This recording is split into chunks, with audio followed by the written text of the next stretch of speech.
exclusively and necessarily incurred for the purpose of generating the income, right, that's subject to tax.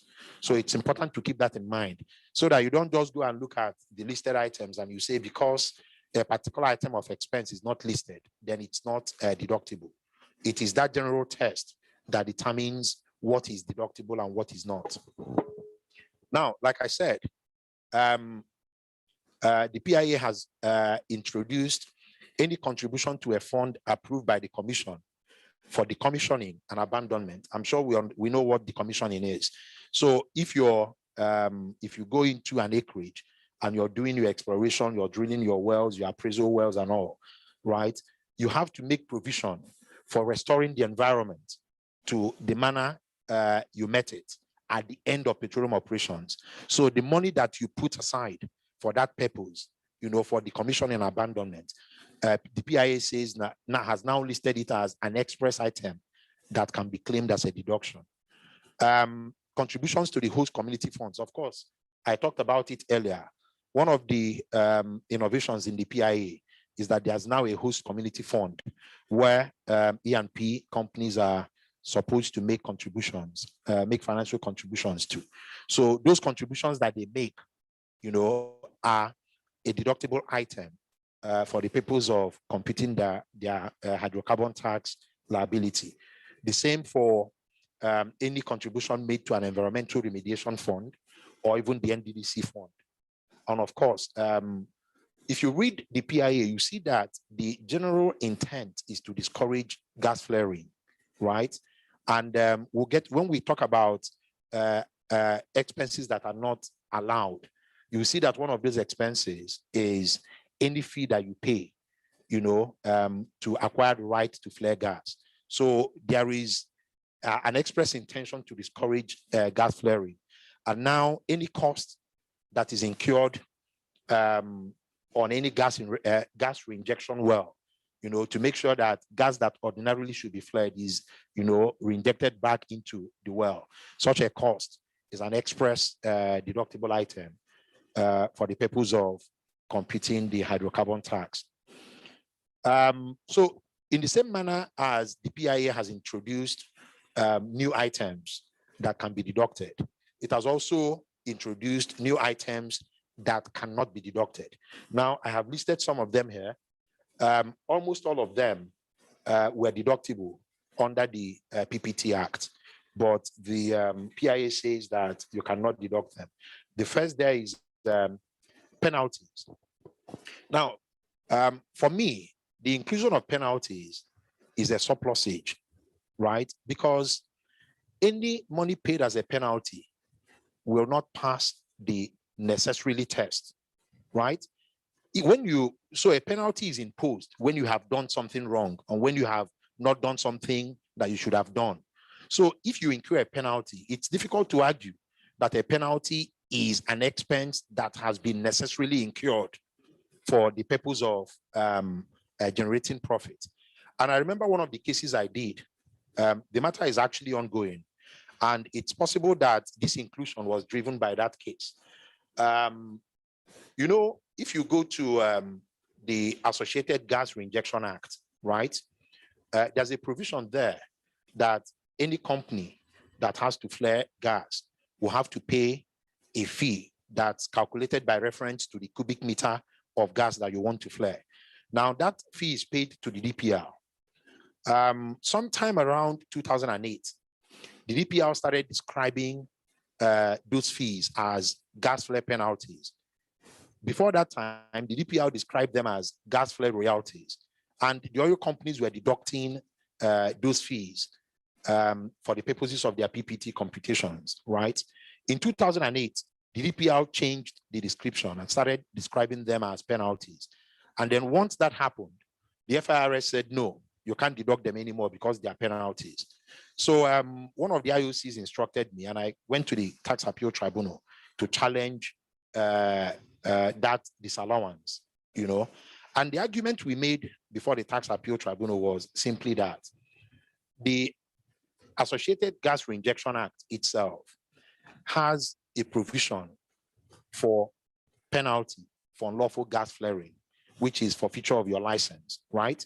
Now, if the Act has provided for the consequence, the penalty for unlawful flaring of gas, this payment that you make to acquire the right to flare cannot amount to a penalty. And the tax tribunal agreed with us and set aside the decision of the Federal Inland Revenue Service disallowing those fees. The FIRS appealed to the Federal High Court, where the Federal High Court overturned the judgment of the Tax Appeal Tribunal. And we have now gone to the Court of Appeal. So it's possible that that was what drove this inclusion that we're seeing now, because it's now been made clear that it's not just penalty, but any gas flaring fee or other impositions relating to gas flare are not deductible. So that has put that point to rest. Up until now, E&P upstream companies were able to deduct bad debts, bad or doubtful debts, provided that they are able to prove to the satisfaction of the tax authority that such debts are bad or doubtful. Now, under the PIA, you can no longer deduct bad and doubtful debts for the purpose of computing the hydrocarbon tax. Financial or bank charges also are not deductible, and so says the PIA. The one that worries me a bit is the next one, arbitration and litigation costs, because what it means is that E&P upstream companies are not able to deduct the fees that they pay to lawyers to represent them in lawsuits and arbitrations. Honestly, I do not understand what drove this, and I don't think it's a good provision, but hey, there we have it. It's possible because, in the last 7-10 years, the NNPC has been locked in arbitration and litigation with a number of the IOCs. Those disputes primarily arose from the 1993 production sharing contracts. And in some of those proceedings, massive awards were made against the NNPC. And those arbitrations are not cheap at all. You pay the arbitrators, you pay your lawyers, the fees run into millions of dollars. So the PIA, those types of costs can no longer be deducted. Signature bonus. Now, the reason a signature bonus cannot be deducted in the computation of your adjusted profit is that signature bonuses are capital in nature, right? So the expenses here are mostly recurrent expenditure. So because signature bonuses are capital in nature, you can't deduct them under this provision. And of course, you have gross up tax provisions. These are another one that I do not understand. I'm sure we know what gross up provisions are. So when you are entering into a contract, right, it is possible to contractually transfer liability to pay tax from one party to the other. So that's when you see provisions like net of all taxes, right? That's actually the effect that they have. What it means is if a payment is subject to withholding tax, for example, if you're making that payment net of all taxes, you will pay the money in full and then account to the tax authority for the tax. So it's a contractual mechanism for transferring to pay tax from one party to the other. So what this provision is saying is that if an upstream company enters into that kind of contract and assumes the liability to pay tax that its counterparty should ordinarily pay, then that A&P company would not be able to deduct that cost for the computation of its hydrocarbon tax. Education tax. Under the PPT, education tax paid by E&P upstream companies were deductible in the computation of their PPT liability. The new law says that you can also not deduct custom duty.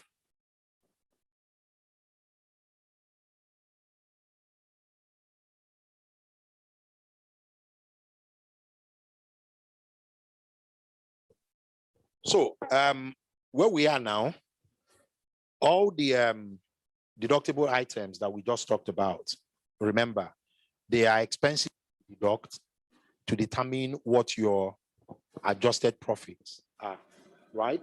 If you take your revenue, you now deduct these allowable expenses, and then you determine what your adjusted profit is. But it doesn't end there. Once you've determined your adjusted profit, you're also permitted to deduct losses incurred in previous years, right? Because it doesn't make sense. You're a going concern, right? If you make a loss in 2019 and you make a profit in 2020, it will not make sense for you to be taxed on the totality of your profits without taking into account the loss that you have made in the previous year. So the law allows you to deduct those losses. And the good thing is that there's actually no limit to the carry forward. You can carry those losses forward indefinitely until you have recovered all of them. Now, one very important provision that the PIA has made is that the allowances that you are permitted to claim, right? I should have mentioned this when I talked about adjusted profits. The allowances that you are permitted to claim cannot be more than 65% of your gross revenue for any accounting year. Right? It's called the cost price ratio, right? It's established under the 7th schedule to the PIA. So I think that the rationale behind that provision is to ensure that, you know, you're not allowed to deduct costs in such a way that you don't have any tax to pay in any accounting year. So there's a limit to your cost deductibility. And that limit is what is called the cost price ratio, which is 65% of your gross revenue for an accounting period. But with respect to your losses,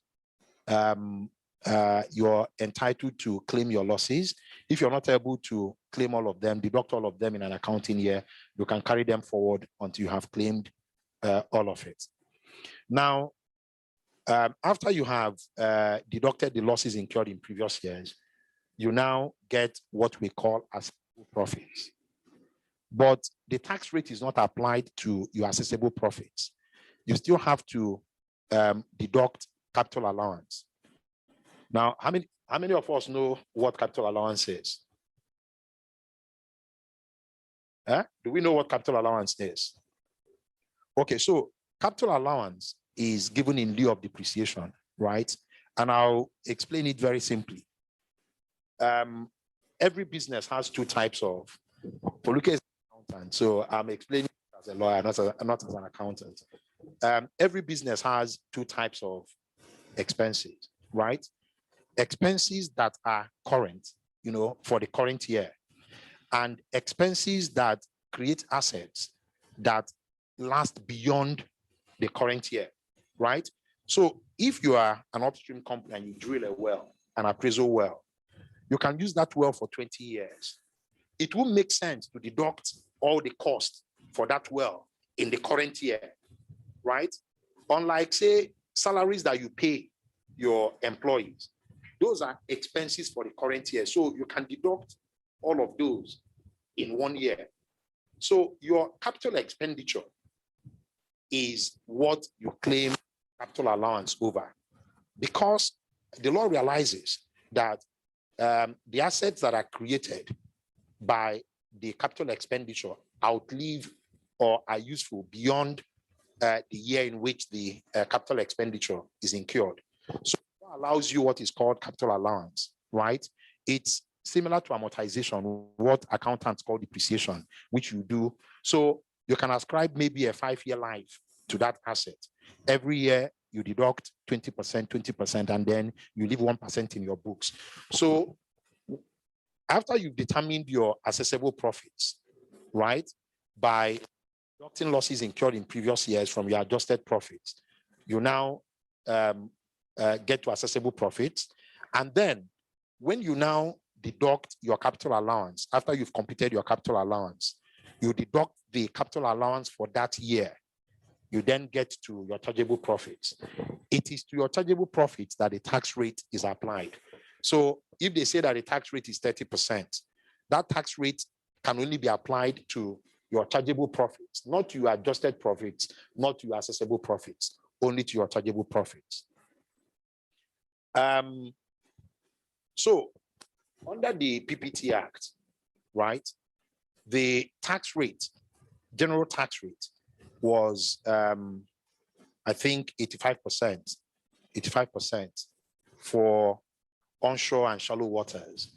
Deep offshore was 50%.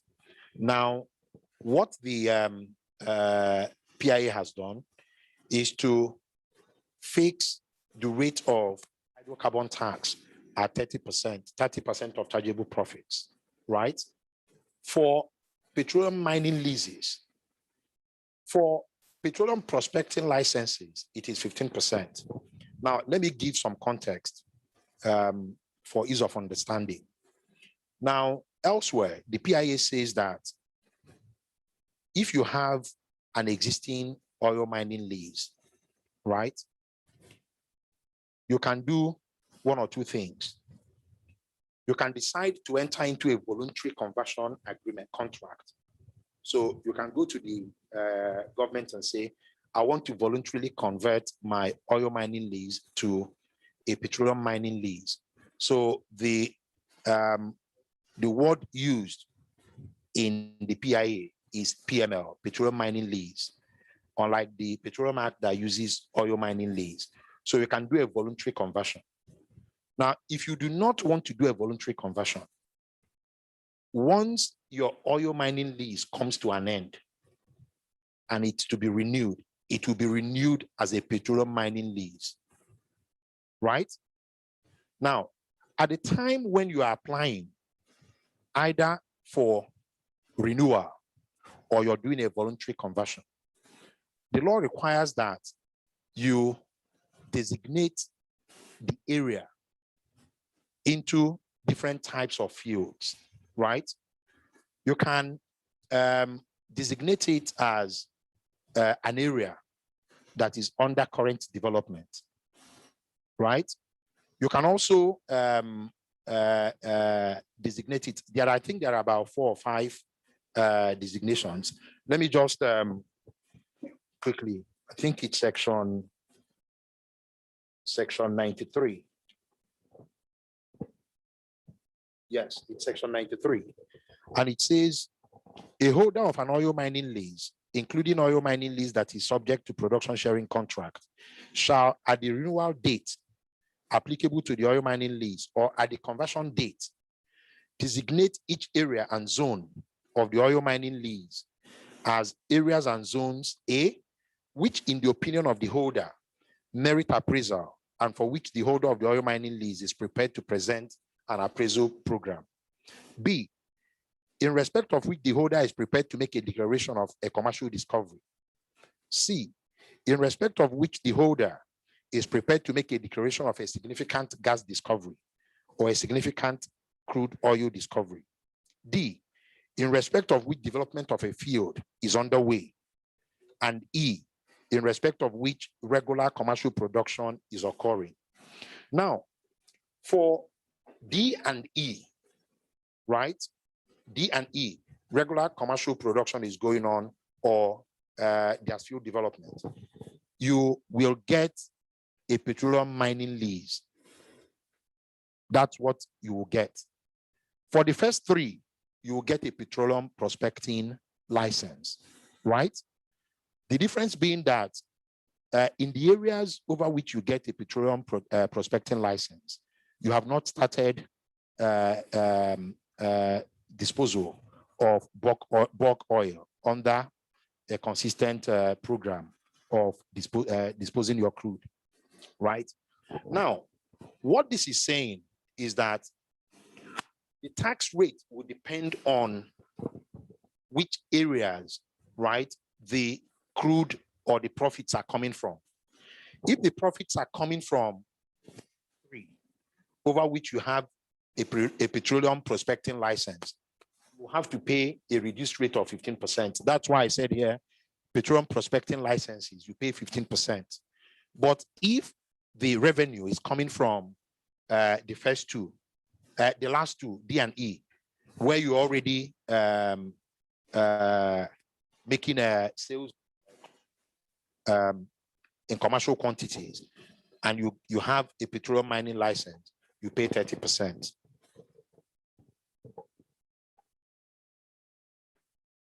Any questions so far? Yes, please.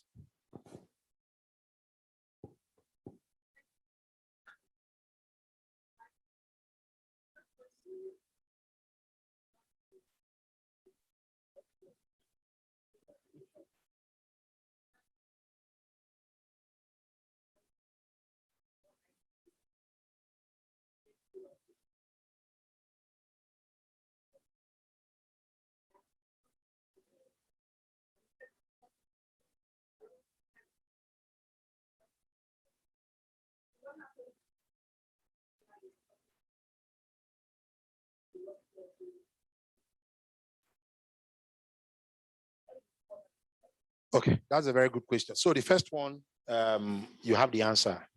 I think that going forward, upstream companies are going to be very careful about their legal spend. They are going to, because if they are not going to be deducting it, right, it will be hitting their bottom line directly. So they are going to be, they are going to try to reduce their legal spend. I have no doubt about that.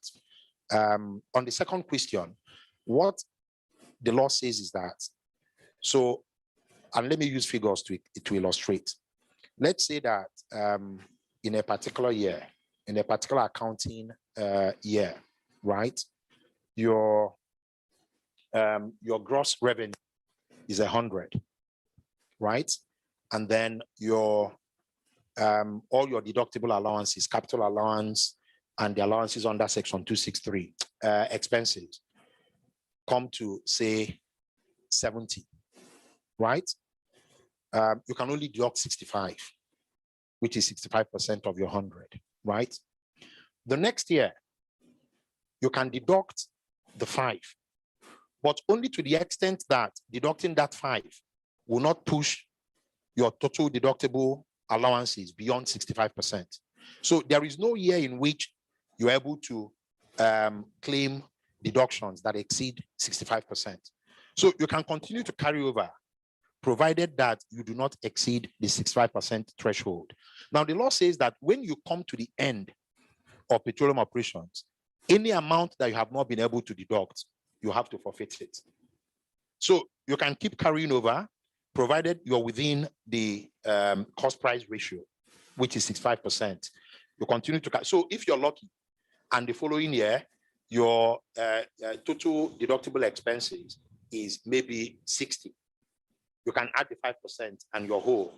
But if you're not able to do that, you continue to carry it over until you get to the end of your petroleum operations. When you get to that point, you have to forfeit what you have not been able to claim.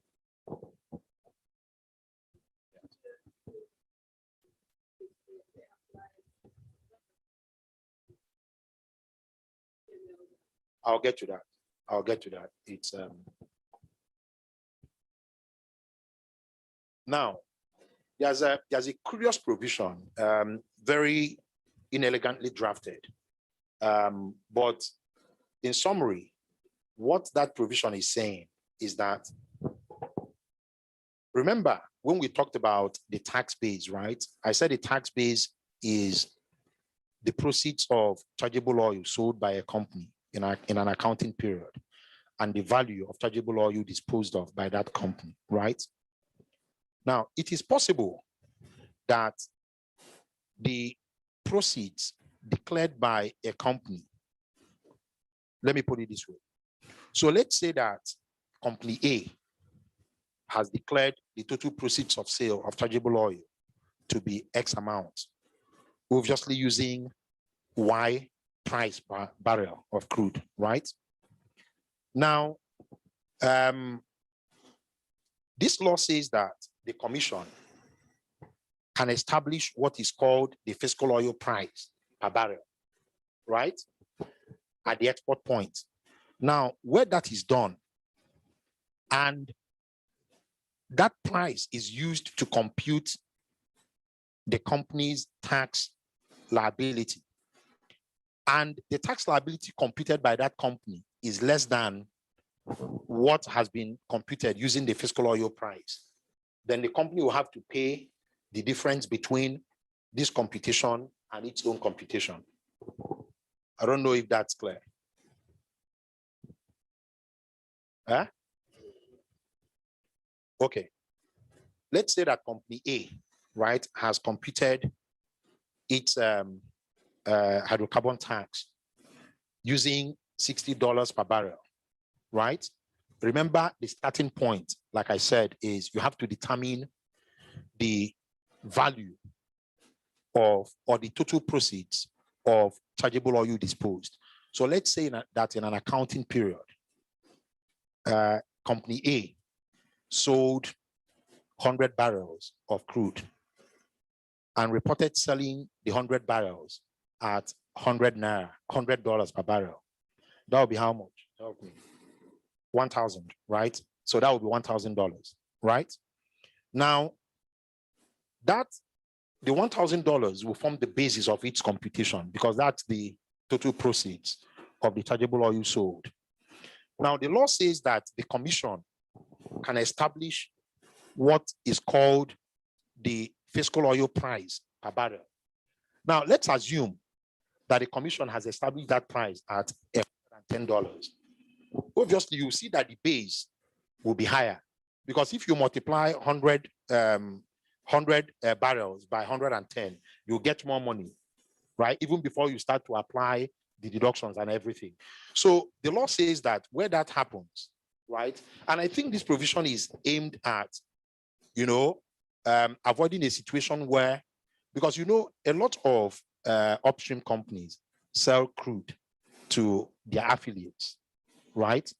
A lot of them sell crude to their affiliates. So I think this is a provision that's aimed at ensuring that at every point, a realistic price of crude per barrel is used in the computation of the hydrocarbon tax liability of companies.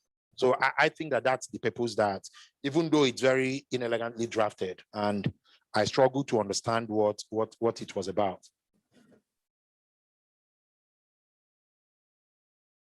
So that's it on, how much time do I have? 5. You're kidding. Okay, so let me just rush through this quickly and then I can take questions. So I said at the beginning that one of the innovations in the PIA is that for the first time in the history of crude oil production in Nigeria, upstream companies are going to be paying companies income tax. That was not the case before. So in addition to the hydrocarbon tax, they are also going to be paying companies income tax at the rate of 30%. But remember that I said that upstream companies operating in deep offshore areas are not going to pay hydrocarbon tax. So they're only going to be paying companies income tax at the rate of 30%. Now, on the surface, one may think that, this regime is actually more favorable, right? Because under the PPT Act, upstream companies operating in deep offshore areas pay a PPT at the rate of 50%. Now they are only liable to pay companies income tax at the rate of 30%. But that would be a very simplistic analysis because the tax incentives that are provided for in the PPT are no longer provided for here. So it will take, I haven't done that exercise, but it will take a detailed analysis and comparison of the two fiscal regimes to actually determine which one is more favorable. It's not an exercise that I've undertaken. I'm not even sure that I have the capacity to undertake it. Probably accountants will have to look at, the financial impact of each of the regimes to determine which one of them is more favorable. Now, the important things to know about the Companies Income Tax Act, of course, you know that CIT is governed by the Companies Income Tax Act. That's the primary legislation for companies income tax. But the PIA has also made some provisions that will apply to upstream companies that are liable to companies income tax. And I've listed some of those. I'm sure that the slides will be distributed so you can actually go through them. One of them is that any person intending to operate in the upstream, midstream, and downstream operations shall register separate companies. You can't use one company to do the three. And then companies who are engaged in the domestic midstream petroleum operations, downstream gas operations, and large-scale gas utilization industries shall enjoy a tax holiday.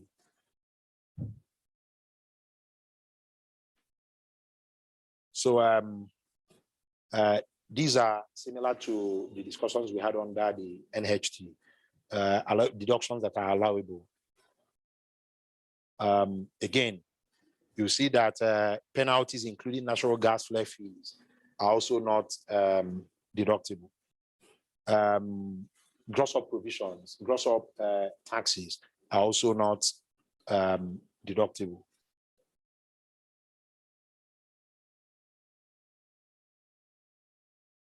So I provided a comparison of the royalty rates under the old regime and under the PIA. So you can go through that at your convenience. So I'll use the last 5 minutes to discuss. This answers your question, actually. So the PIA came into force at a time that, you know, there are existing oil mining leases and oil prospecting licenses, right?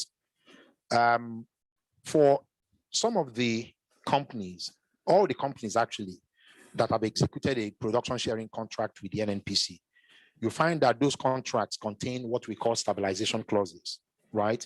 Those are clauses that say that subsequent to the effective date of the contract, if there's any change in law, then the financials of the contract will be renegotiated to take care of, you know, the adverse impact of any change in law. You have all those contractual provisions. So the question is, what then happens? We now have the PIA introducing a completely different fiscal regime. What happens to existing licenses and leases? Now, I already said that Section 93, no, not Section 93, one of the sections of the PIA gives a holder of an oil prospecting license or an oil mining lease the option to do a voluntary conversion, right? So if you take that option and you do a voluntary conversion, once you're converted, what you now have will either be a petroleum mining lease or a petroleum prospecting license. Once you have that, you come directly under this regime. So a consequence of that voluntary conversion is that you are on your own accepting to be bound by the new fiscal regime under the PIA. Now, if you do not take that voluntary conversion option, no problem. Your license will continue to be governed under the old regime until the license expires. Once it expires and you go for a renewal and you get a renewal, you directly come under the regime of the PIA, right? So that's the PIA shall not apply to holders of who do not enter into a conversion contract until the termination or expiration of the license. Now, the PIA says that all these things that we have discussed, the fiscal provisions, they are the minimum. So the government can, in a bid round, impose tougher fiscal regime as a condition for participation in that bid round. So these are just the minimum provisions, right?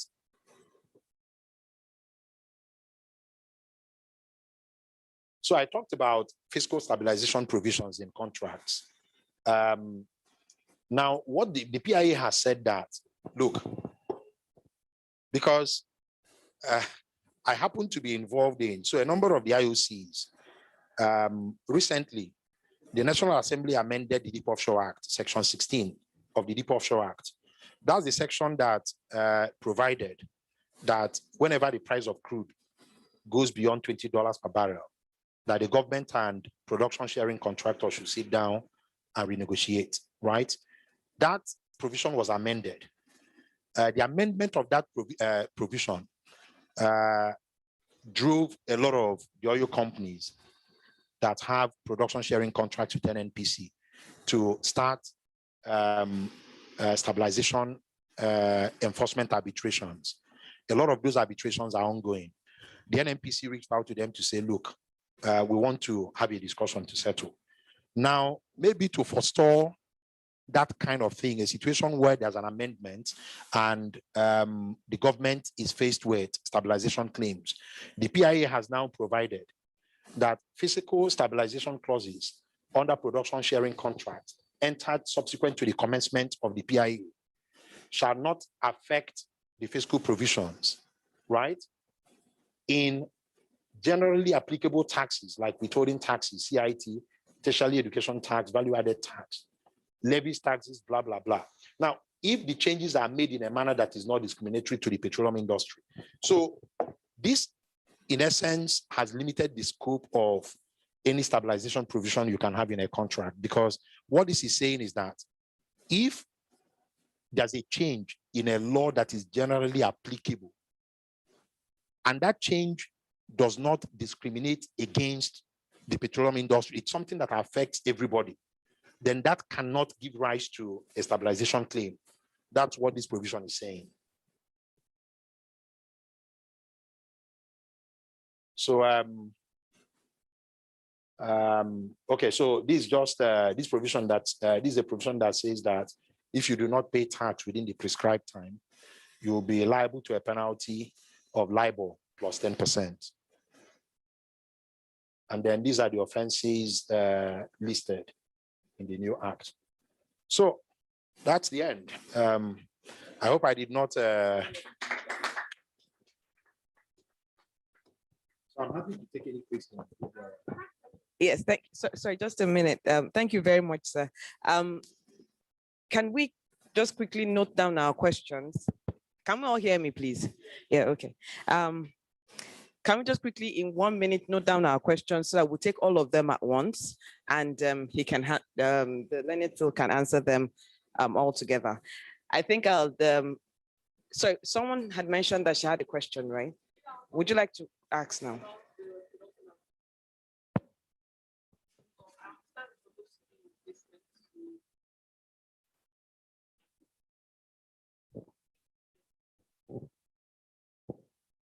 Okay. No, it's fine. So you're right. It's actually.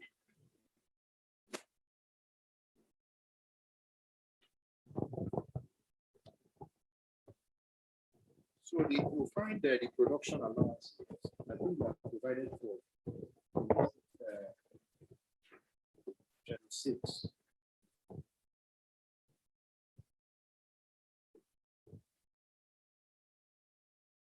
Yeah, Schedule 6. So what that schedule says is that there shall be a production allowance for crude oil production by leases which are converted oil mining leases based on a conversion contract and their renewals, which shall be the lower of $2.50 per barrel and 20% of the fiscal oil price. So it's actually a very simple provision to read. What it has done is that it has provided, what the production allowance will be for different types of licenses.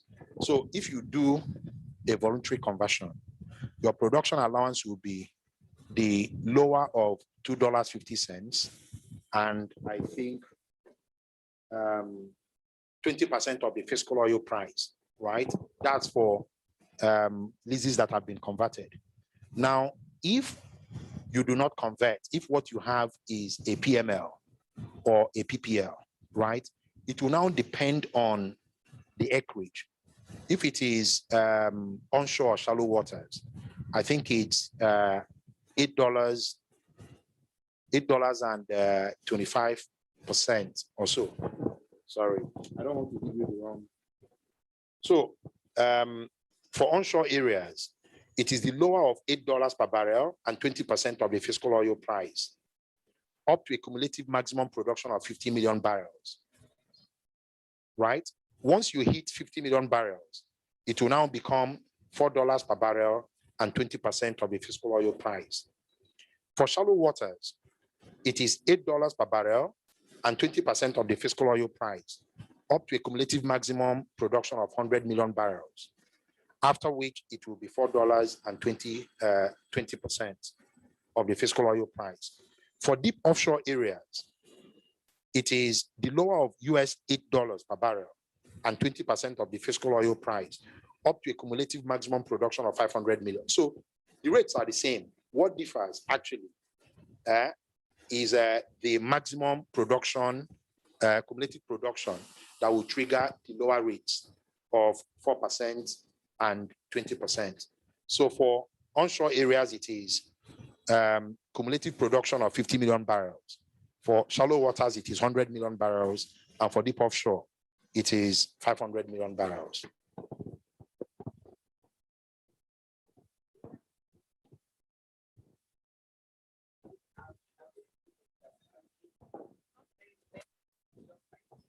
Right.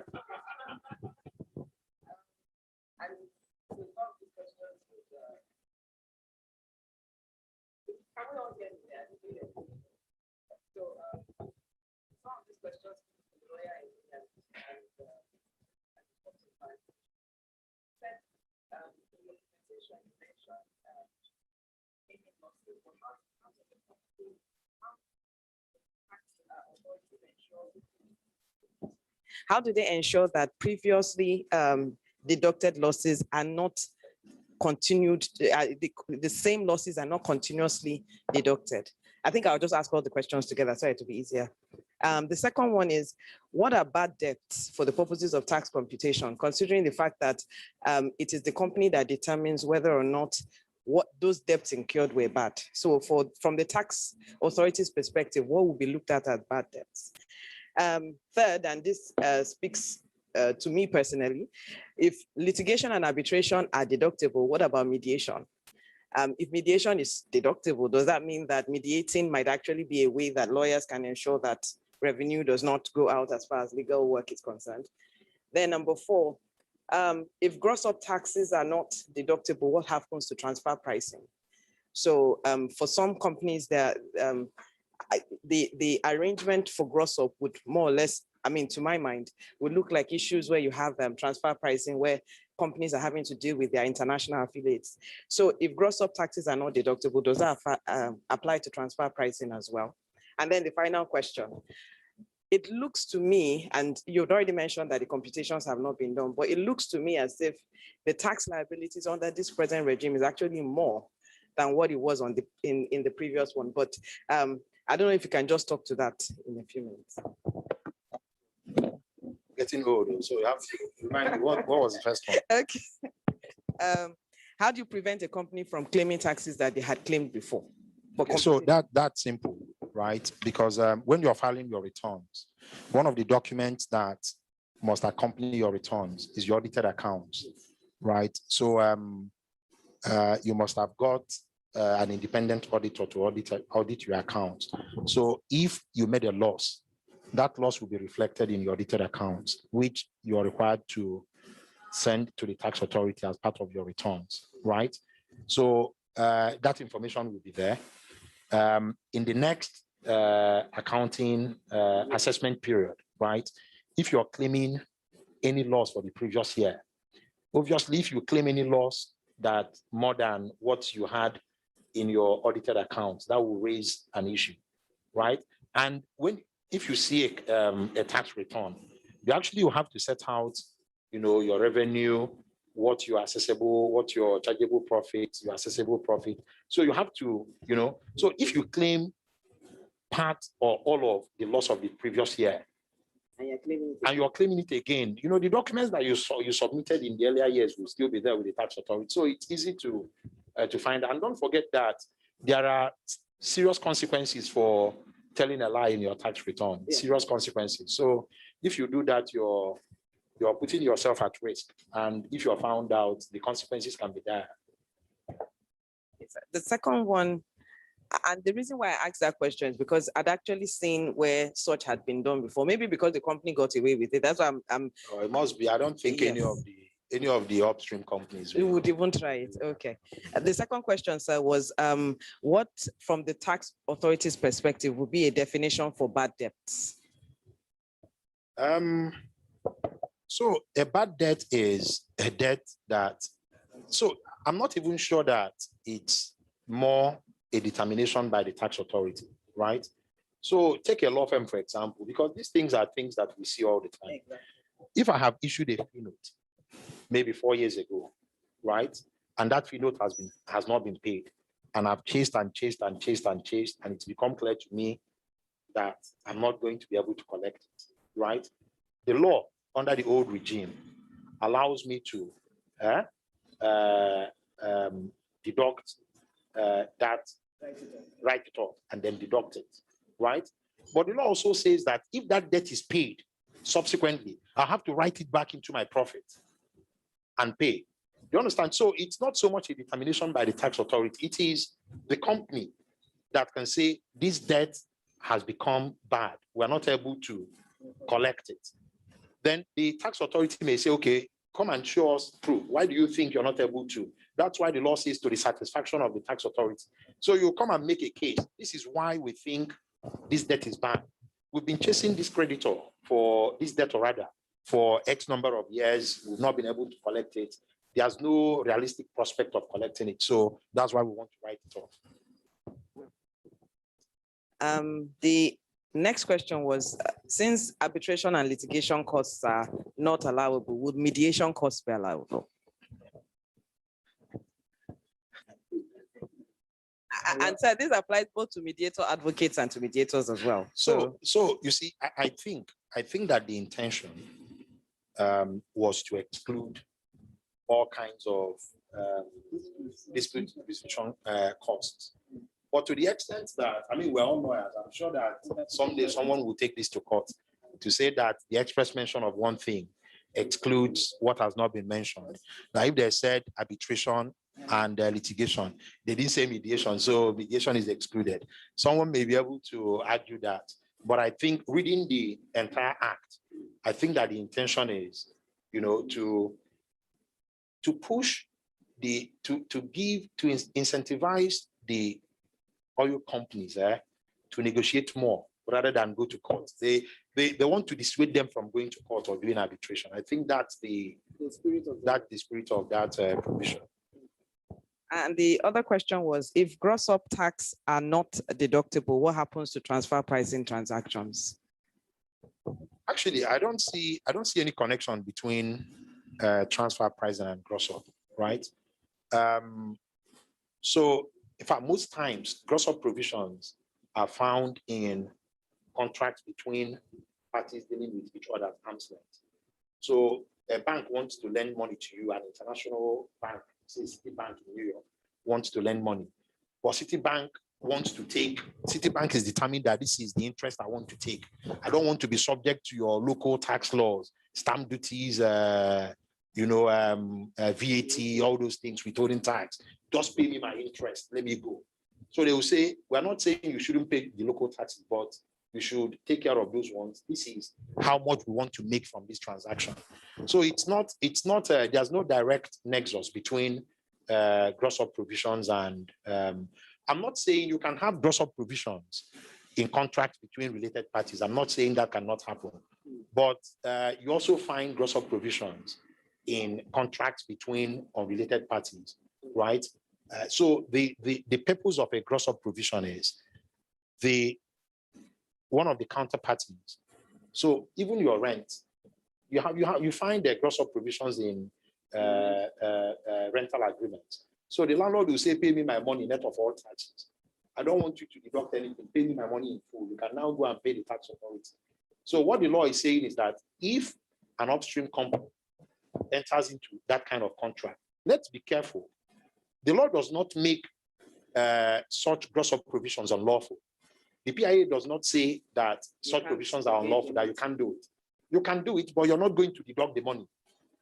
So when you do it and you're computing your tax liability, you cannot deduct it. That's what it's saying. It's not saying that it's unlawful, but that you cannot enter into gross up contracts. So what then is the new fiscal position for transfer pricing? Well, it wasn't touched at all. No. So there's so section 20, one of the sections, I think it's there in the slide, but I didn't talk to it. So the provision in the PPT Act on artificial transactions has been transported into the PIA. So what that provision says is that, I'm paraphrasing, if in the opinion of the tax authority, any transaction, arrangement, contract between parties is artificial or fictitious, then the tax authority can disregard that kind of transaction. Okay. And make adjustments to reflect arm's length dealing. Okay. That's what that provision says. That essentially So it's pursuant it. to, so you have that provision. That provision is in the PPT Act. It's now in the PIA. It's there in the Companies Income Tax Act. And pursuant to those provisions, Nigeria has enacted the transfer pricing regulations of 2018 that essentially, regulate transfer pricing. So this would apply to oil and gas companies of course, as well. It will. So if an upstream company, right, is dealing with a related party, if it's dealing with a related party, and the conditions that have been imposed on their transactions do not reflect arm's length, the tax authority will be entitled to intervene to make adjustments to reflect arm's length. Now, one thing that, and I think this is very important, one thing that I omitted to, it's there in the slides, but I didn't mention it. One of the, one item of expense that has been disallowed expressly under the PIA is interest on borrowing. So upstream companies, when they borrow to fund their operations, they can't deduct the interest. And that's not the case under the PPT, because under the PPT, interest is a deductible item, but it's no longer deductible under the PIA. And why do you think that is so, sir? Well, I mean, I can't answer definitively, but on the basis of my interactions with people in government, there's a sense in which they think that the oil companies of today, the oil companies that are operating in Nigeria, have the funds to carry on petroleum operations, that they shouldn't be borrowing. So if they are borrowing, they are doing that at their own risk. That's, so especially for, there was a controversy, right? Under the PPT Act, there are two provisions. One provision says that interest on capital borrowed for petroleum operations is deductible. Another provision says that intercompany borrowing, right? Interest on it is not deductible unless you get the approval of the tax authority. Okay. So that one, I challenged it in court in an act before the Tax Appeal Tribunal, and the Tax Appeal Tribunal held that provided that the interest is competitive, that it is deductible. But now it has been both, whether you're borrowing from a third party or you're borrowing from a related party, the PIA says that the interest is not deductible. Honestly, I don't know what drove that provision, but if you ask me to speculate, I will say that because someone has mentioned that, look, why are they saying they are borrowing money and paying huge interest? That, they've been here for a long time, they make money, they can, reinvest the profits that they make, that they don't have to borrow anything. So it's possible that that's what drove it, but I can't say that for certain. So was it sort of to reduce tax avoidance? No, it's not tax avoidance, right? I'm talking about the interest itself, sir. No. So get this straight, right? The more deductions are allowed, the less tax is paid. Exactly. You understand? So if you're able to limit the number of things you can deduct, that means there will be more profit to pay tax on. So that's what this is about. It's just to make sure that the government has more money to maximum revenue. That's what it is. Noted, sir. And the final question was one which you had already mentioned it would require computation whether the tax regime now actually increases tax liabilities for oil companies. And the other thing is, if PIA, we keep hearing that the PIA was passed to encourage oil and gas investments, but if the tax liability is higher, wouldn't that actually be counterintuitive? I mean, wouldn't it actually go against the whole discourage investments in the industry? So, like I said, a detailed analysis will be required. On the surface, using upstream companies in deep offshore areas as an example, under the PPT Act, they pay 50% of their chargeable profit as tax. Now they've been exempted from hydrocarbon tax. They only pay companies income tax at the rate of 30%. On the surface, that's a 20% concession, right? But that will be, if you approach it in that manner, it will be simplistic. So, for example, companies that executed production sharing contracts with the NNPC before 1st of July 1998, they are entitled to investment tax credit, which is 50% of capital expenditure, and it's a direct offset on their tax. Now you don't have that under the PIA, right? So you need a more detailed analysis of the two regimes to be able to say this one is more favorable than the other. It's not. I don't even think I'm competent. I have the skills to do that kind of analysis. You probably need accountants to do it. But until that is done, we cannot say for sure, which one is more favorable. Thank you very much. I don't know if there are other questions. Yes, please.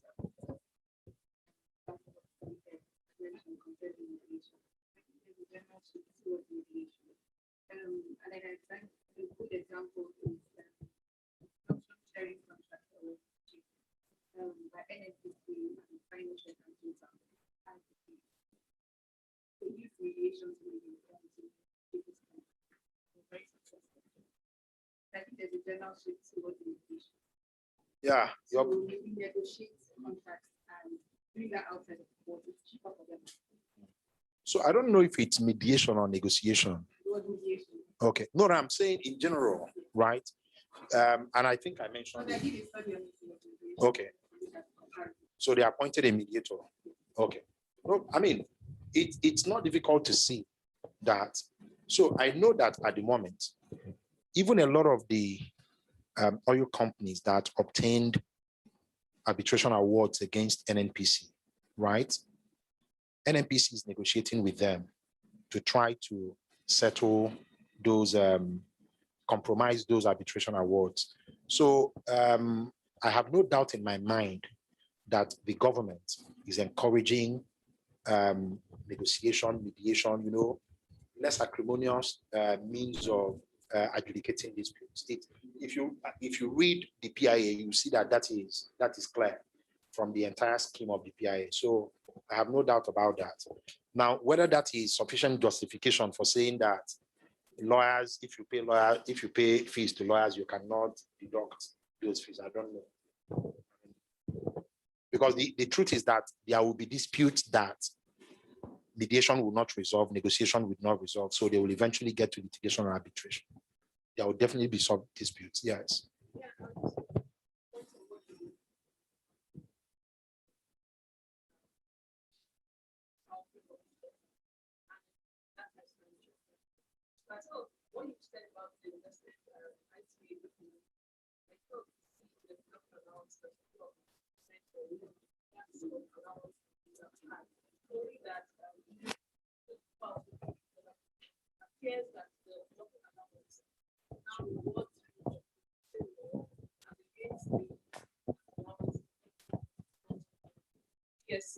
Which basically rewards you for investment. So why you can spend more money on facilities and all of that, and you get that tax allowances and all of those credits, the production allowances now instead rewards you for your production. So the higher volume you produce, you get all of those 2% and all of those things. So like you said, it's something that will require some sort of economic modeling to see if what is much beneficial for a company, so to speak. So yeah, that's all I wanted to add. Thank you. Yeah, no, I agree with that entirely. And I purposely used ITC. So the difference between ITC and ITA, ITA is an allowance, ITC is a credit. So your investment tax credit is a direct offset on your tax, but ITA is just an allowance, right? And if you're focusing on companies that operate in the deep offshore, it's not clear to my mind that this regime is actually better for them. And I say this because I know that there's also a provision in the PIA that says that if within 18 months of the effective date of the PIA, you're able to enter into negotiation with NNPC to resolve any issues that you have, that you will continue to operate under the old regime. And I know that some oil companies are holding those discussions with NNPC. So I query, if they consider that the new regime is better for them, why are they willing to enter into negotiations so that their OMLs will be renewed and they will continue to enjoy the benefits under the old regime? So, like I said, it will take a detailed economic analysis to determine which one is more favorable. Do we have any more questions? Okay, well, in the light of that, I would like to say a very big thank you. Can we give Mr. Ikwazen a round of applause, please? Thank you very much. Thank you very much, sir. We're grateful for your time. I'm not sure, is our next speaker around? Okay, all right, so.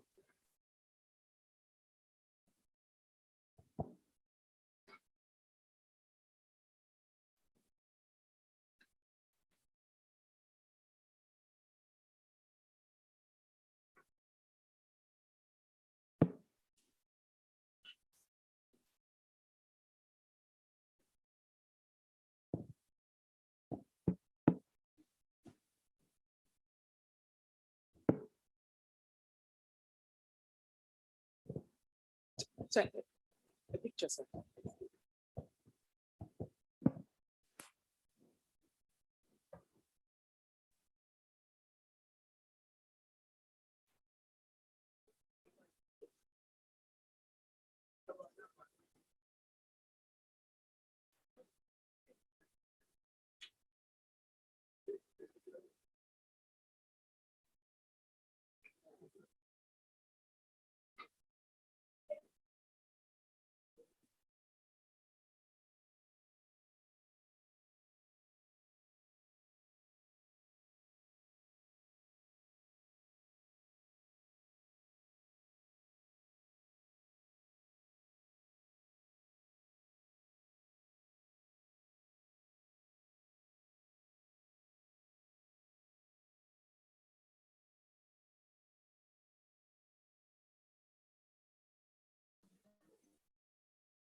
Okay, we'll move on to our next speaker. Is Mr. Okoro here, please? Ah, right, okay. So our next speaker is Mr. Okechukwu Okoro. He's also going to be speaking in the fourth session, talking about the impact of the fiscal provisions of the PIA on existing operations in Nigeria.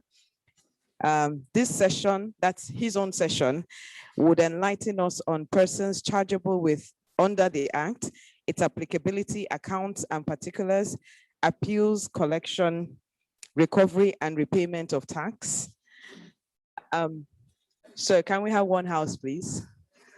Thank you. Mr. Okechukwu Okoro is a partner at G. Elias & Co. His practice focuses on electricity, oil and gas, banking and finance, and dispute resolution. He has advised both public and private sector clients on several large, innovative, and complex transactions across the energy, electricity, oil, and gas space. Amongst others, he has advised on circa $10 billion in aggregate under forward sale funding structures of the NNPC, Shell, ExxonMobil, Chevron, and Total entities. He is currently advising 2 successful bidders on the recently concluded 2020 marginal oil field bid round.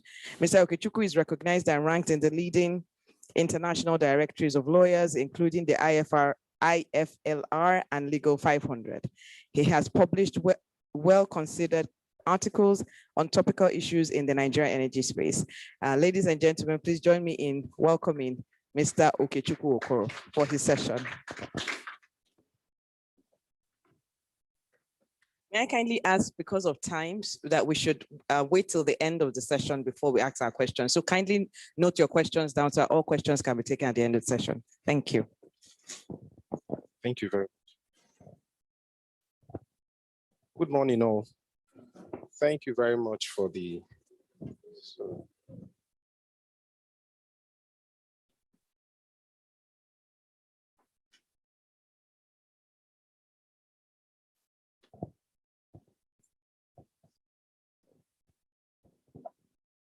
Okay, thank you very much. And thanks to the learned SAN that just finished his own section. I think I'm quite privileged, having to talk after a learned SAN, a senior at that. I'm not sure there's any other thing to add. And interestingly, I think he has addressed most of the areas. So I wouldn't like to bore us. I would just go through.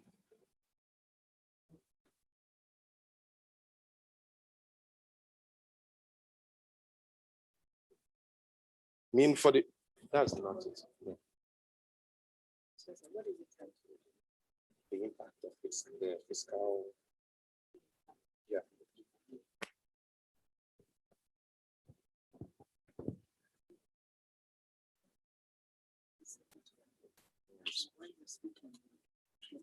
I should send to.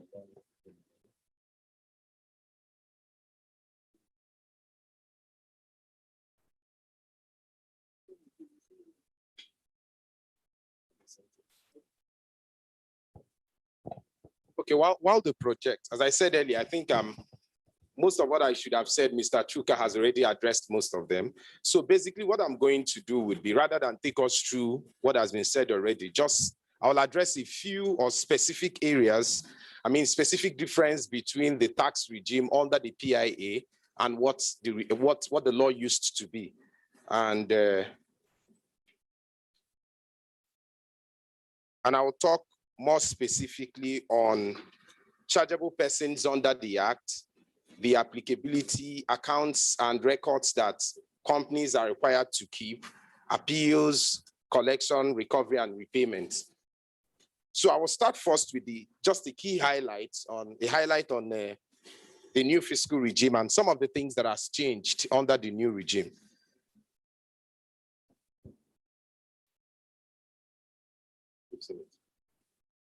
Okay, I'll go on while they sort that out.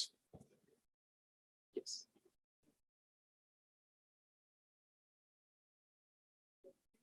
Okay. So I will start first by saying that for the existing interest holders in the oil and gas industry, there are 2 options available for them under the PIA. Is either you adopt, for you to benefit or to take advantage of the new fiscal regime under the PIA, is either the company adopts the voluntary conversion option, in which case you engage the NNPC and then have your contracts, converted, enter into the conversion agreement, or the way the Act actually puts it is the earlier of voluntary conversion or expiration of the license. So what that means, whichever one occurs first. But for the voluntary conversion, that option has to be explored within 18 months from the effective date of the Act. So for any entity that wants to benefit, is either you go through the route of the voluntary conversion where you engage with your the NNPC and other contractors, and then have your rights, have your OML or OPL converted to the PPL and PML as we have under the new Act, or you wait till the expiration. But as the law said, the earlier of the both. So, but the interesting thing is that if you're able to take advantage of the voluntary conversion, automatically you begin to enjoy the new fiscal regime. Again, just like the learned SAN said, I'm not in a position to speak as to which of them is more favorable, right? But if actually you want to take advantage of the new regime, these are the two options available. Now, the second one, interesting thing, the tax administration has also changed, slightly changed. Different from what we had before. Yes, the FIRS is still there, but we now have a new agent, the commission, the Nigerian Upstream Regulatory Commission, to regulate tax for entities in the upstream. So things around royalties, signature bonuses, and rents will now be administered by this commission, right? So in addition to what we had the FIRS doing. The interesting part of the PIA is the fact that the PPT regime ceases to exist. So companies operating in the upstream will now be taxed will now be liable to pay the hydrocarbon tax and interestingly, they will also pay companies income tax, which wasn't the case before now. In addition to that, there's the tertiary education tax, withholding tax on their dividends, some of which advantage they had enjoyed before now. Fourthly, so what's this the national hydrocarbon tax? What's that about? Third slide. So basically what I'm doing, as I said, I'm not going to take us through the provision. I'm just highlighting the difference, what was there and what is there now. So for the national, the hydrocarbon tax, for the new regime,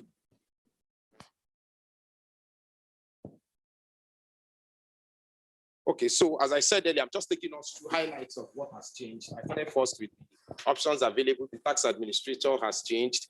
At the PPT, you now have the new tax regime where companies operating in the upstream will now be liable to pay, pay hydrocarbon tax, companies income tax, which wasn't applicable to them before now, tertiary education tax, and also withholding tax on dividends for shareholders. The other interesting point is on the hydrocarbon tax, which is entirely new. We didn't have this before now. Now, hydrocarbon tax is payable on the profits from crude oil field, condensate, and natural gas. And I'm sure the SN already addressed this. For the hydrocarbon tax, frontier acreage are actually exempted. I mean, operations within the frontier acreage. Frontier acreage, as used in the Act, is defined as areas that will be designated by the Commission from time to time. But looking at the entire spirit of the Act, it's actually talking of areas that are either where there's not been commercial crude operation or there's never been crude operation, with specific areas to some areas in the north and including Anambra State. And profits from associated gas and non-associated gas are also exempted from the... Well, it's in the Act. That's what we have in the Act. Sorry, I'm fast. Look, I'll be slow. Thank you very much. Thank you. So for the hydrocarbon tax, as I said, operators within the frontier acreage are exempted from the hydrocarbon tax. Secondly, profits from associated gas and non-associated gas are also excluded. And interestingly, deep offshore operations are also excluded from the hydrocarbon tax. So the third difference from what we had before and what we currently have is the fact that upstream companies will now be liable to companies' income tax. So before now, the regime used to pay, they just pay the petroleum profit tax, and that is all. But under the new regime, they pay the hydrocarbon tax, and in addition, they're also liable to remit companies' income tax, tertiary education remissions, and also withholding tax on dividends of shareholders. And maybe another point which I should stress, the hydrocarbon tax actually applies to operators within the upstream. So for the downstream, it's basically the CETA, TET, and withholding tax regime. So another interesting thing about the new regime, there's still royalty payments for companies into the upstream companies. But the interesting thing now is that in addition to royalty being based on production, royalty is also, in addition to payment of royalty based on the threshold of your production, there's also, in addition to that, you are also to pay royalty based on price. So once oil price gets to a particular figure, starting from $50 per barrel, so in addition to the royalty which you pay for the production, you're also liable to pay additional royalty for, is graduated from $50 per barrel, and as that goes. So that's an additional, and it's something different from what we had before.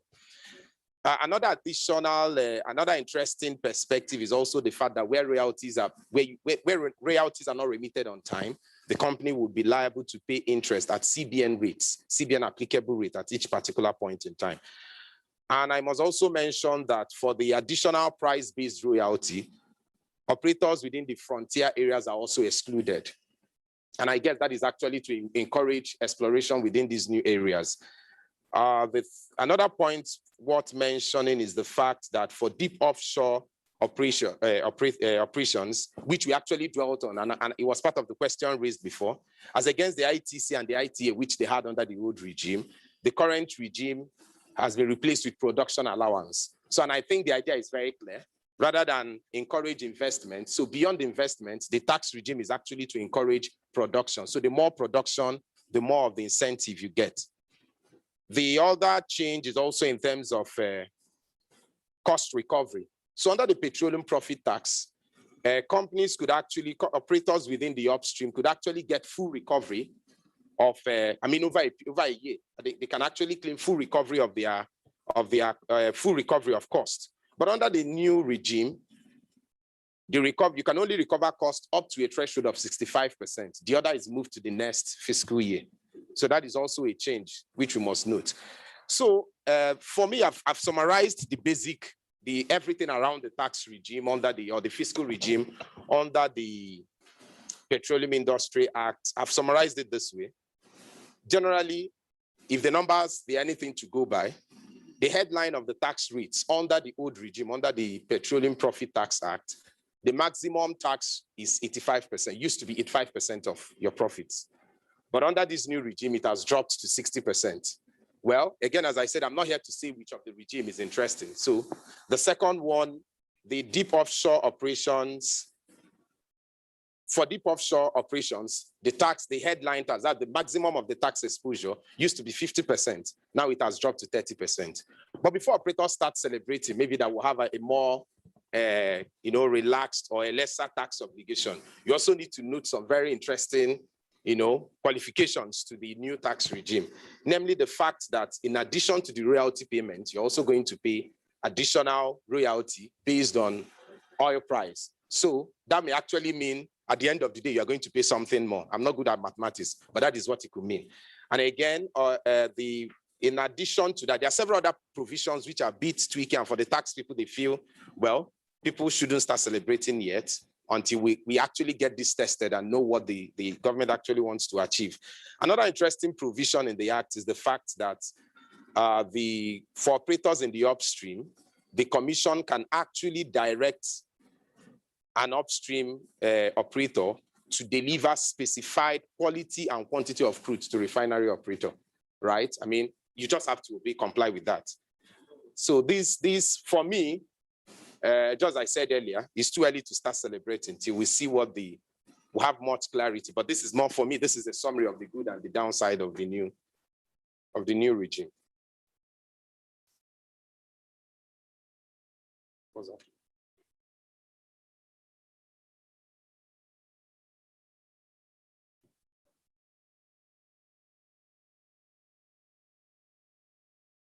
Okay, I'll still go ahead. So I will go straight to the chargeable persons. As I said, I'm not going to bore us with what is in the law. I'm just going to be picking up what is there now that wasn't there before, what has changed. So for chargeable persons, under the petroleum, basically the chargeable persons remain the same. Nothing has changed. Nothing has changed. The law is still what it used to be, that for companies to operate within the Nigerian space, you have to be registered in Nigeria. So it's actually unlawful for a company to, the specific words of the statute actually speaks to the fact that no company would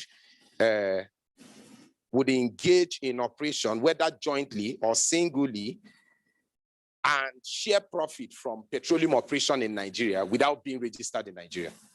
And if you do that, then you'll be subject to tax in Nigeria. So where a company outside Nigeria, jointly or singly, benefits from shares from profits of petroleum operation in Nigeria, that has always been the case. Even under the old regime, that has always been the case. You'll be subject to tax. But unlike what it used to be before, where you'll be subject to the PPT, under the new regime, such entity, even though it's offshore, will be subject to the hydrocarbon tax, the company's income tax at the minimum. I think that's also, nothing has changed, at least to that extent. Around insolvency winding up, the fact that tax obligation of upstream companies, oil and gas companies, for companies that are under receivership or being wound up, that the tax obligation will be discharged by the liquidator, the receiver or agent.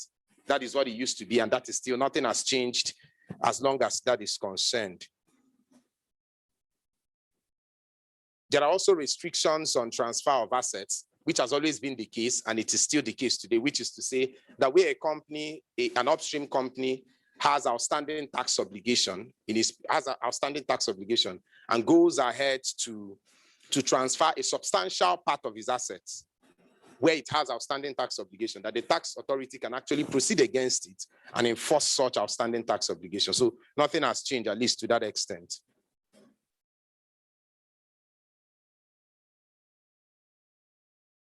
So talking about chargeable persons.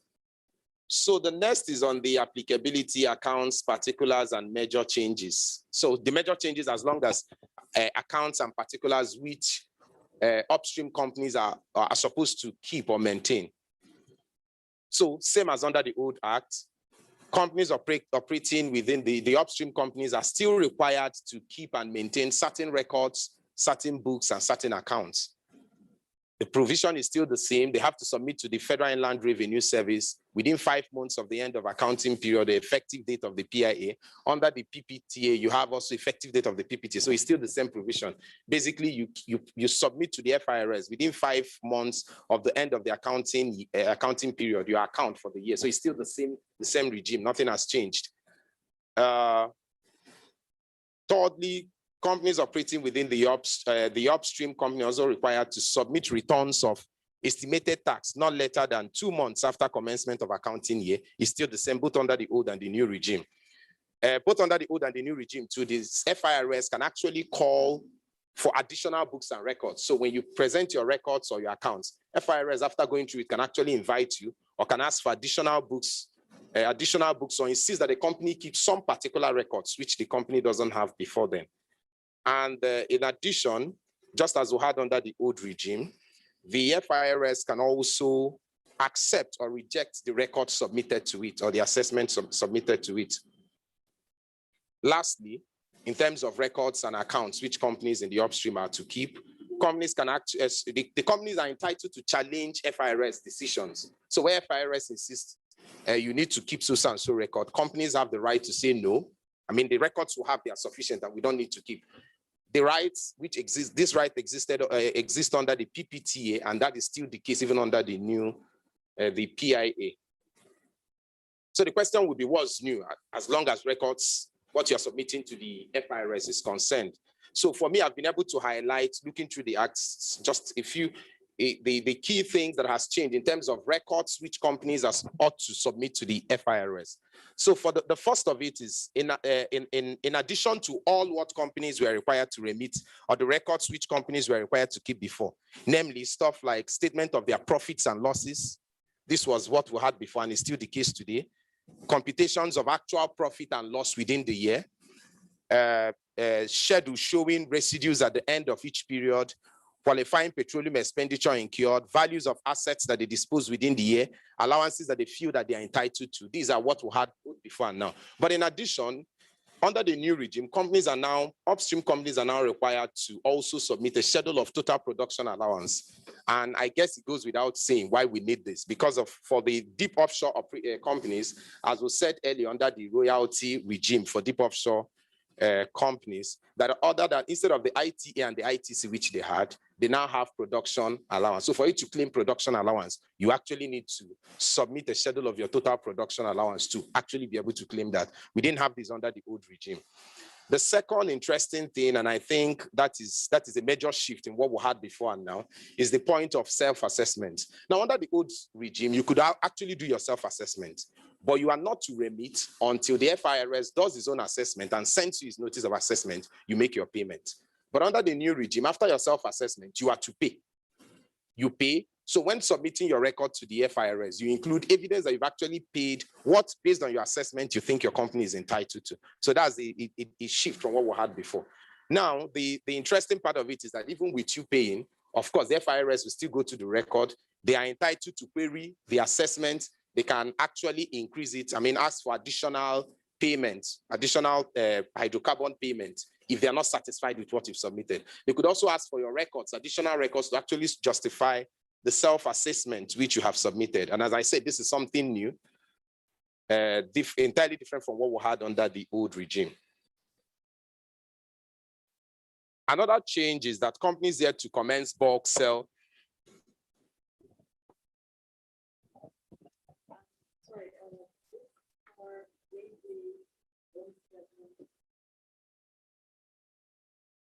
I understand that someone is trying to do it.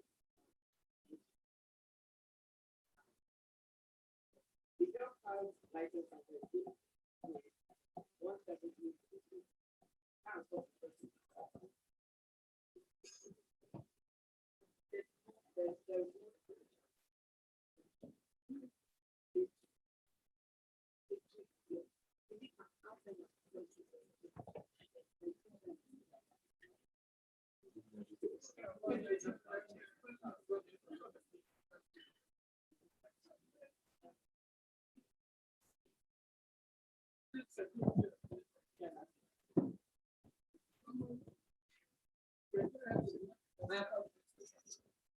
Okay, thank you.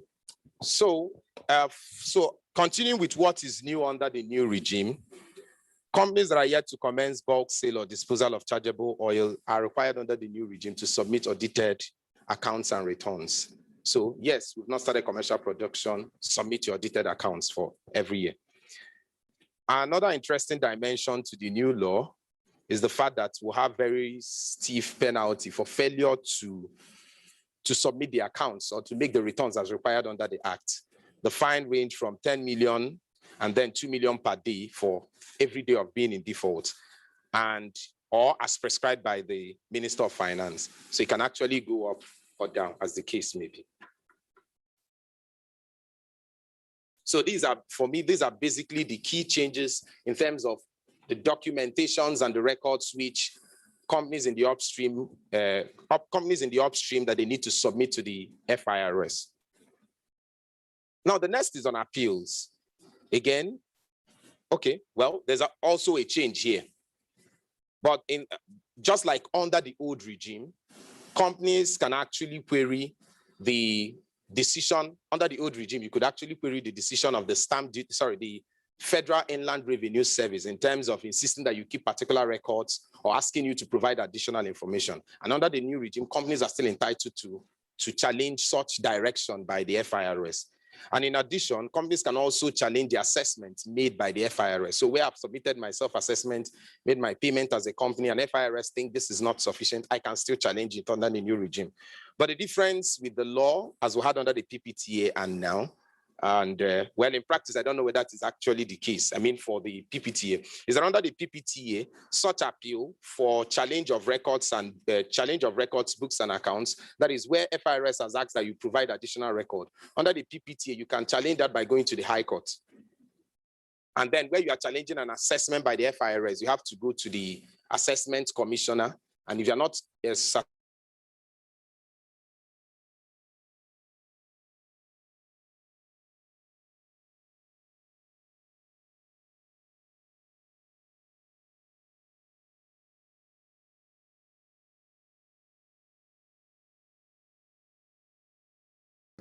than it was before now. Hope it's not from my hand. Okay. It's still not working. So that is it for the appeal. And then, last slide. So lastly is with respect to collection, recovery, and repayment. As I said, basically nothing has changed.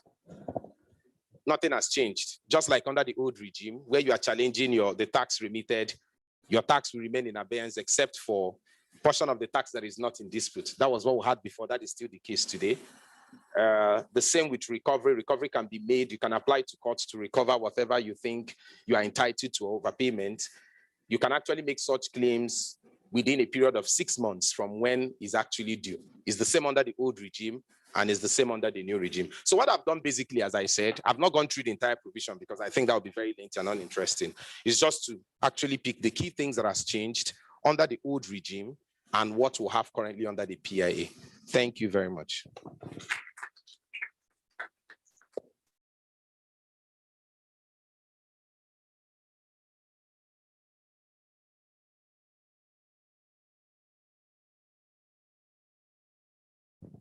Thank you very much, sir. Okay, it's working. I don't know if we have any questions for Mr. Okoro. Is it Mr. or Prof? Mr. Okoro, okay. So yes.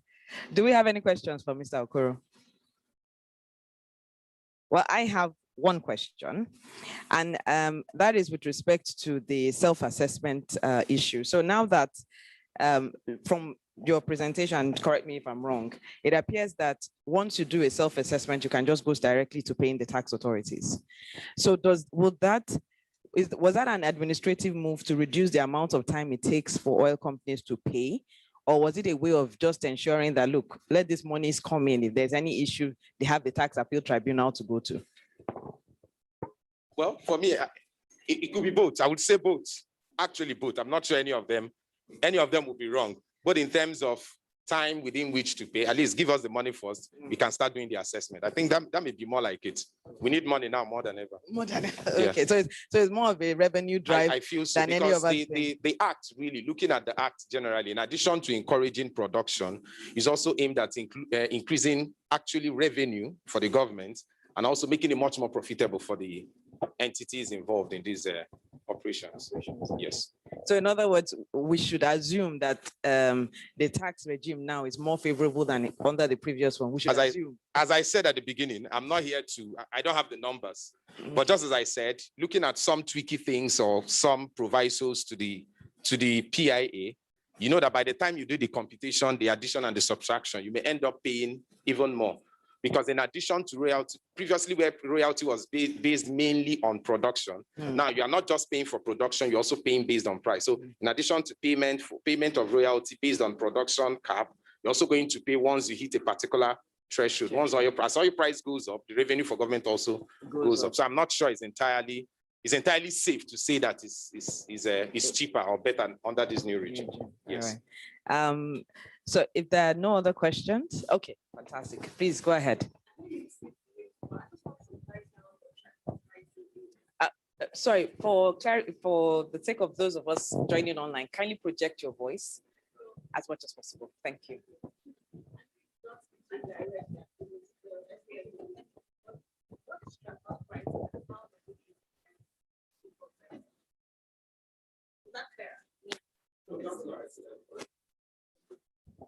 Thank you.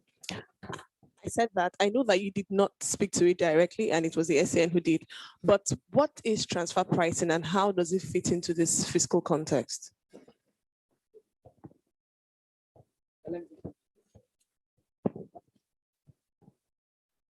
Okay, I will not be able to speak directly as to that, but the entire concept of transfer pricing really deals with related party dealings, right?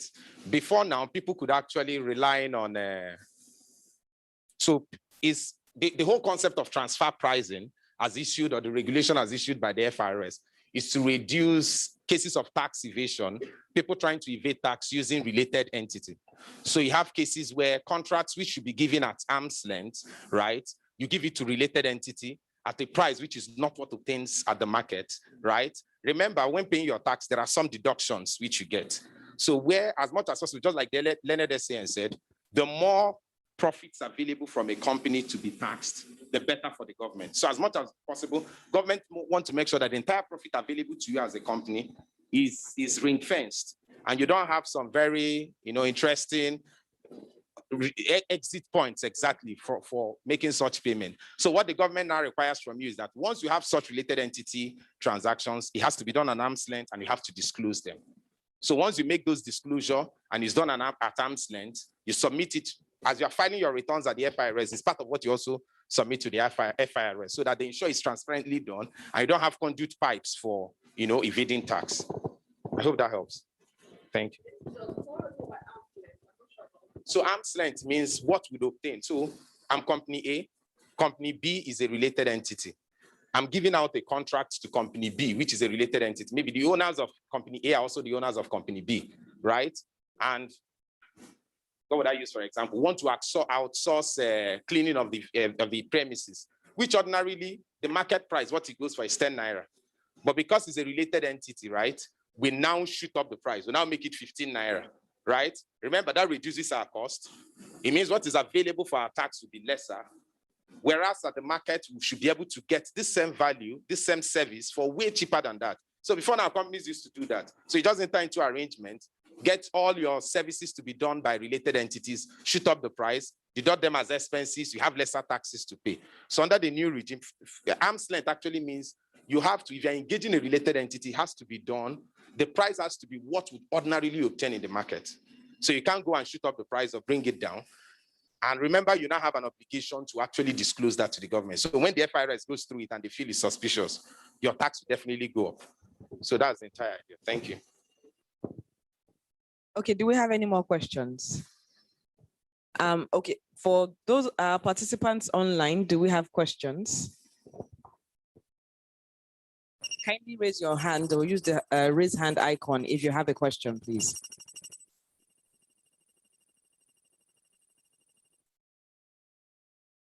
Okay. Yeah. If you can hear me, kindly, sorry, is it, they can, okay.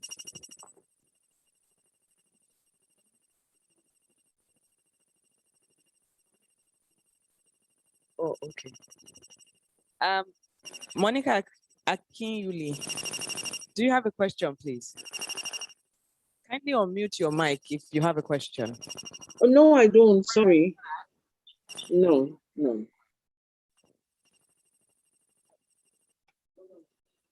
Oh, okay. Why don't you just type it out? Can you type on the, there should be the chat box. Yes, so, or you can type it on the chat box, please. So I don't know if you can open the chat box so that we can see it. It should pop up if she does.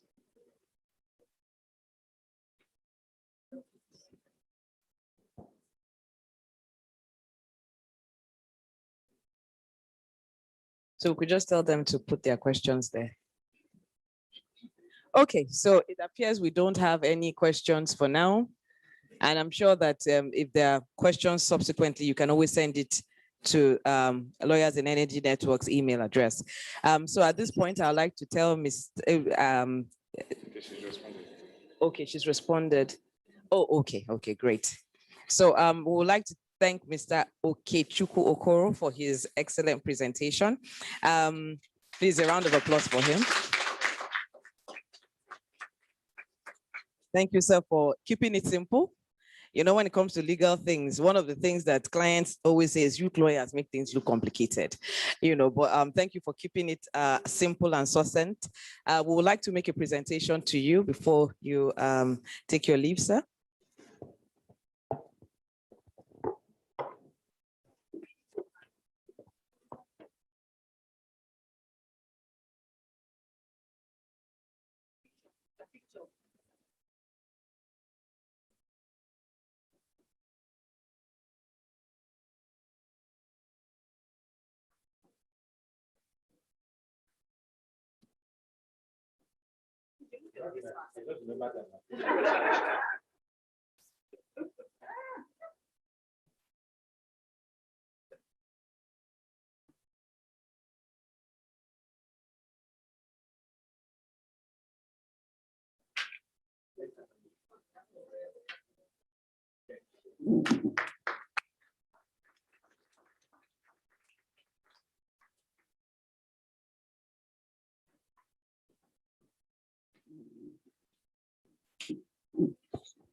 I would like to call upon at this point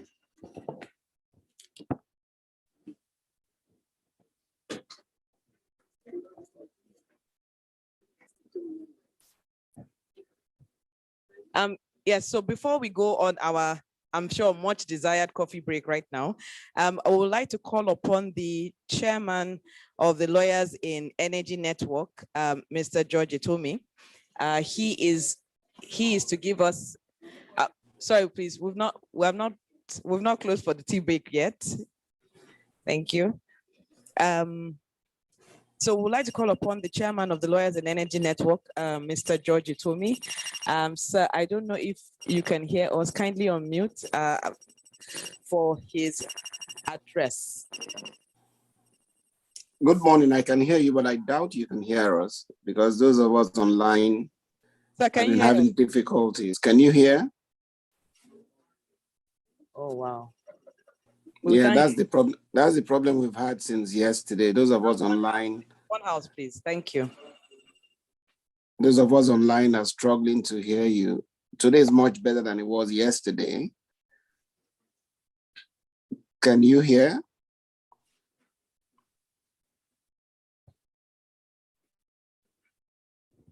I mean, those online are hearing me, I know that, but those of you in the audiovisual room, I know are not hearing. We're having that difficulty.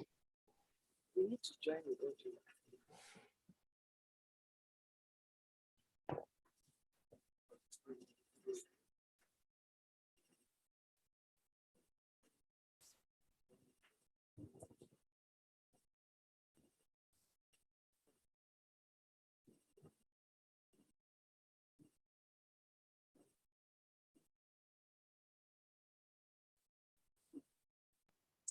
Can you guys hear me now? Can you hear? We can hear you now. So we can hear you, but it's very faint. Just give us a few seconds. Let's try and sort this out, sir.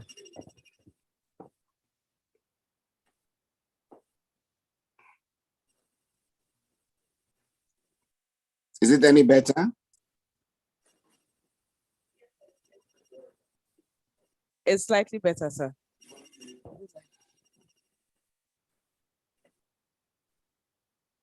Mr. Itomi. All right. Okay. Good morning. We can hear you now, sir. All right. Good. Good morning to participants. And this should have been delivered yesterday. I actually spoke yesterday, but I think owing to technical difficulties, nobody heard. But again, it's just to welcome everyone to this retreat. In particular, I want to praise the efforts of the Lawyers in Energy Network, led by Rakiba. And of course, Fuluke, I will not forget you for the wonderful jobs you guys have been doing to bring about and spread knowledge in this very interesting industry. The Petroleum Industries Act, as you have heard from some of the best faculty that I have ever seen assembled to discuss oil and gas matters, is the culmination of a nearly 20-year effort to codify in one document activities that should govern the oil and gas industry. I'm glad that it's better late than never. Some of us at times wonder if it's not even coming a bit too late, but there's always a starting point. As the saying goes, the best time to do something was yesterday, the next best time is today. So I hope you participants, especially the young ones among you, should get involved, because this is the future, this is the path to the diversification of the Nigerian economy. Hopefully, the application and the governance issues surrounding the PIA will open the space up for younger people to participate in this industry. For me, it is the last elephant in the room in our desire to get restful business out of government. If we've made a huge success of the privatization of the banking industry, the telecoms industry, aviation, now power, I think the last elephant is the oil and gas sector, and the PIA has just done that. There are still dodgy provisions in it, but that notwithstanding, once we start and we see where the hiccups lie, we will address them. So on that note, I want to say welcome again to this 2-day retreat, which started yesterday, and I hope it is beneficial to every one of you. I want to thank the faculty, very eminent and very erudite, for the time and the sacrifice they have made. We can't pay them enough. Those of you online, I also want to thank you. It's especially those who are abroad like me in the US. The time difference has been such that we've had to inconvenience ourselves to participate, but it's a worthy cause, and I think it's been worth our while. Again, thank you for being part of this experience, and we look forward to welcoming you to the next event of the Lawyers in Energy Network. Thank you, and God bless.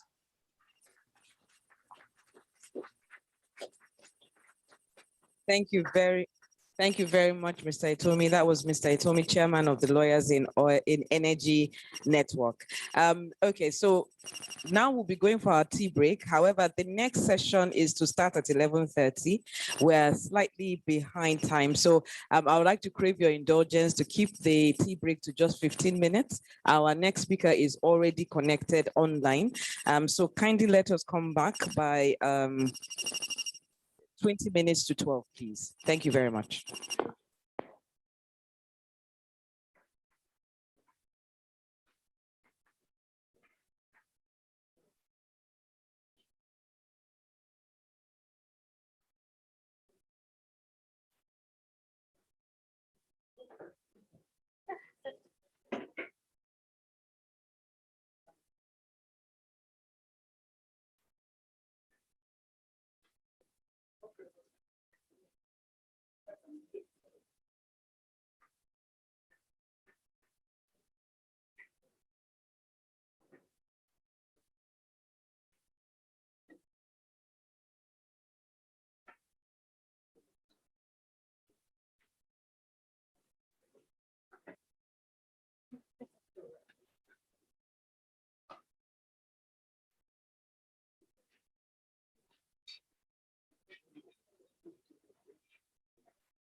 You know, my kids have gone to school.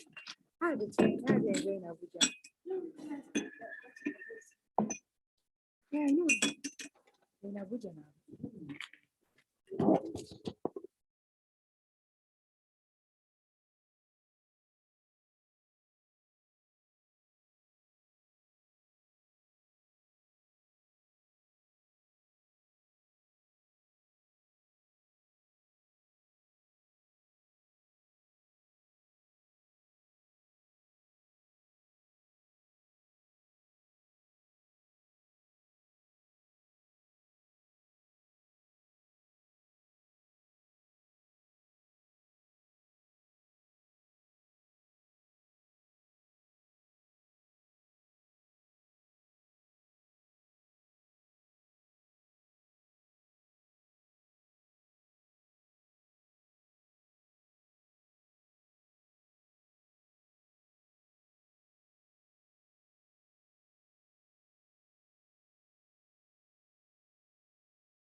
Good morning, my wonderful students. Period.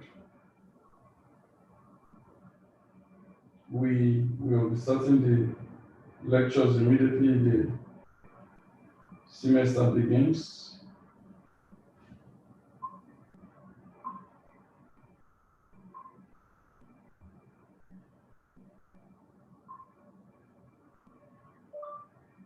Because my schedule is getting tighter and tighter, I will greatly appreciate if you can listen to the following videos during this period of your holiday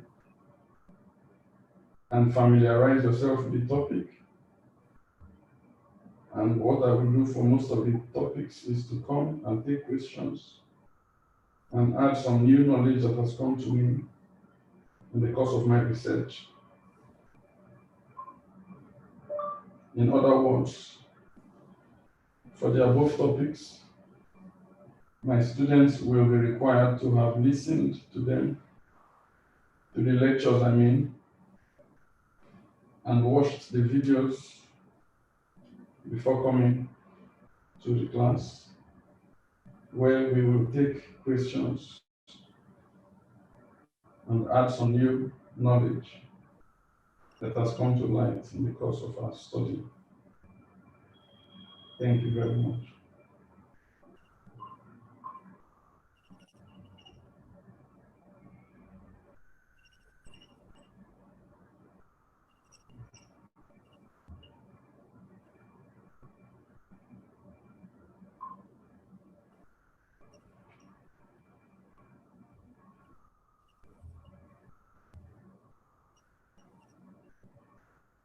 So today is the 29th of March, 20.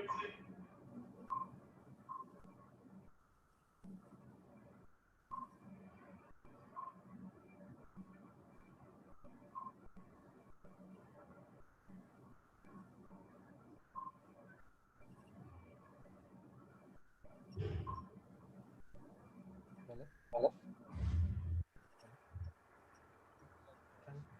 Hello. Hello. Hello. Hello. Hello. Hello. Hello. Hello. Hello. Hello. Hello.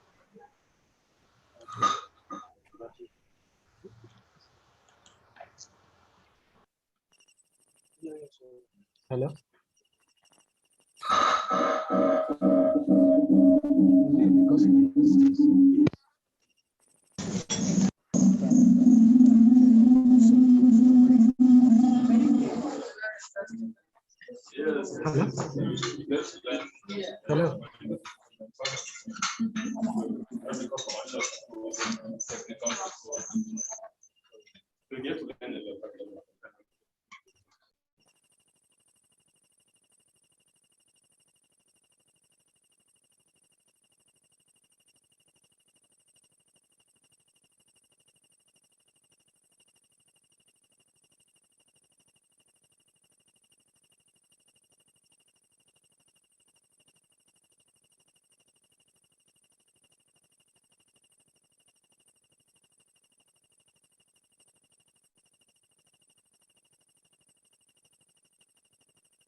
Hello, everyone. We're about to move on to the 5th session.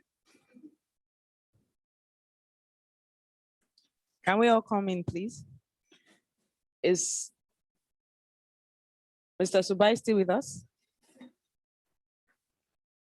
I am here. Kindly do a raise of hands, sir, if you're still with us. Mr. Subai. Oh, okay, yes, I'm next.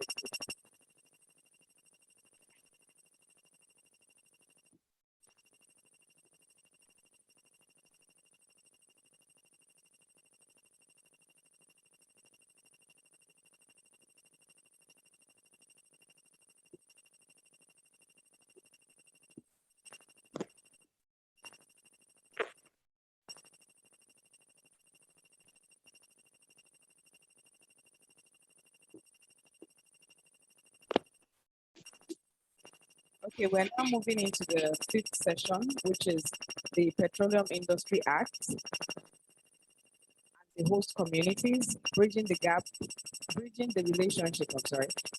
relationship gap between oil companies and their hosts.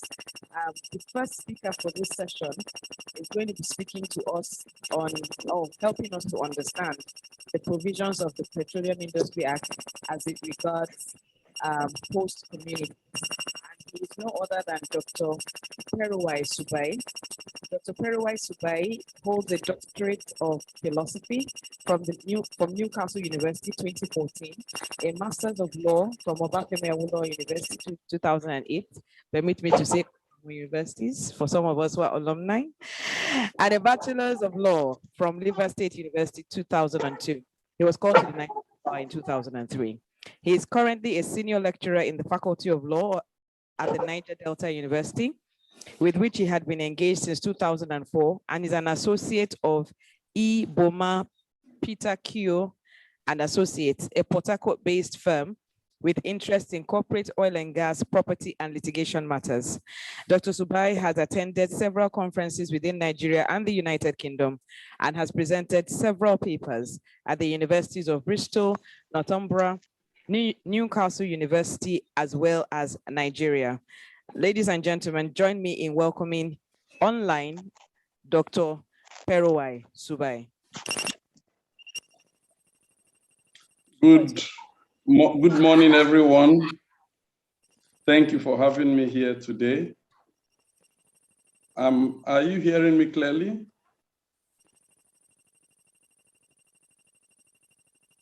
We can hear you clearly. I just want to be sure.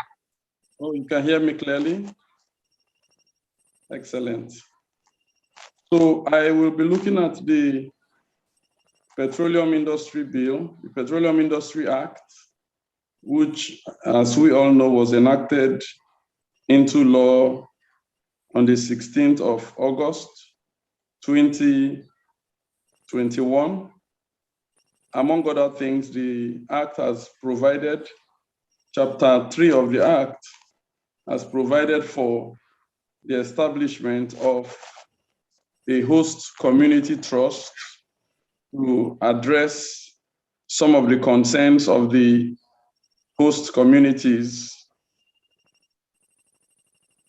But before I go into the Petroleum Industry Act proper, I want to give us some background about what has led to the provision for host communities. I want to believe we know that for Nigeria as a country, of Nigeria's petroleum resources, a good majority of Nigeria's resources are located around the Niger Delta area, the Niger Delta state. And these resources are not trapped in one or two giant oil fields, as is sometimes the case in other countries like Norway and Saudi Arabia, where we have petroleum trapped in very, very giant oil fields. With respect to the Niger Delta, on the other hand, we have petroleum bearing fields, or what you call oil fields, scattered all over the Niger Delta region. So we have little communities all over the country, all over the Niger Delta, that have petroleum operations going on. At the same time, we have oil wells all over. And so this has had, this means that oil companies have to be operational in a large number of communities as against in few giant oil fields. The problem for a long time has been how to ensure that these communities are compensated and properly taken into account of, and how they should be able to benefit adequately from the petroleum that is derived from their region. Because as we all know, petroleum is an exploratory sector, it's an extractive sector, and wherever petroleum or natural resources are being extracted, there will always be implications for the environment. You cannot extract natural resources like petroleum, gold, coal, and the like without having some impact on the environment. So the oil-bearing communities of the Niger Delta have had to bear the impact of petroleum operations for well over 60 years now. And this occurs from gas flaring that has continued without any inhibition for over 60 years. And we've also had oil spills, which have of late increased significantly. Beyond that, there's also the issue of loss of land, because traditionally most of the communities in the Niger Delta, the oil-bearing communities, are farming and fishing communities, farming and mainly fishing. But with the advent of petroleum in the Niger Delta, we now had a case whereby most of the arable lands, most of the fertile lands have been either expropriated or have been impacted by petroleum operations through the laying on of pipelines, the allocation of these concessions to oil companies, which have now meant that the communities have now had fewer and fewer arable lands upon which to farm.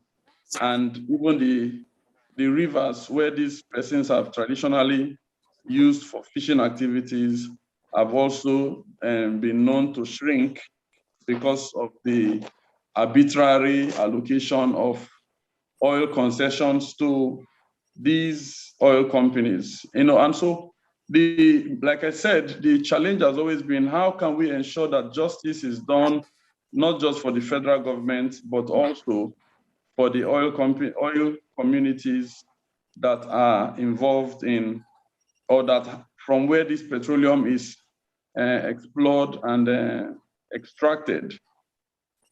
Just to take us back into history very briefly, we know that the 1960 Constitution and the 1963 Constitution had provided for some form of derivation, and under the arrangement in both constitutions, at least 50% of the petroleum extracted from any part of Nigeria or natural resources in general the profit was to be plowed back to the region from where they were extracted.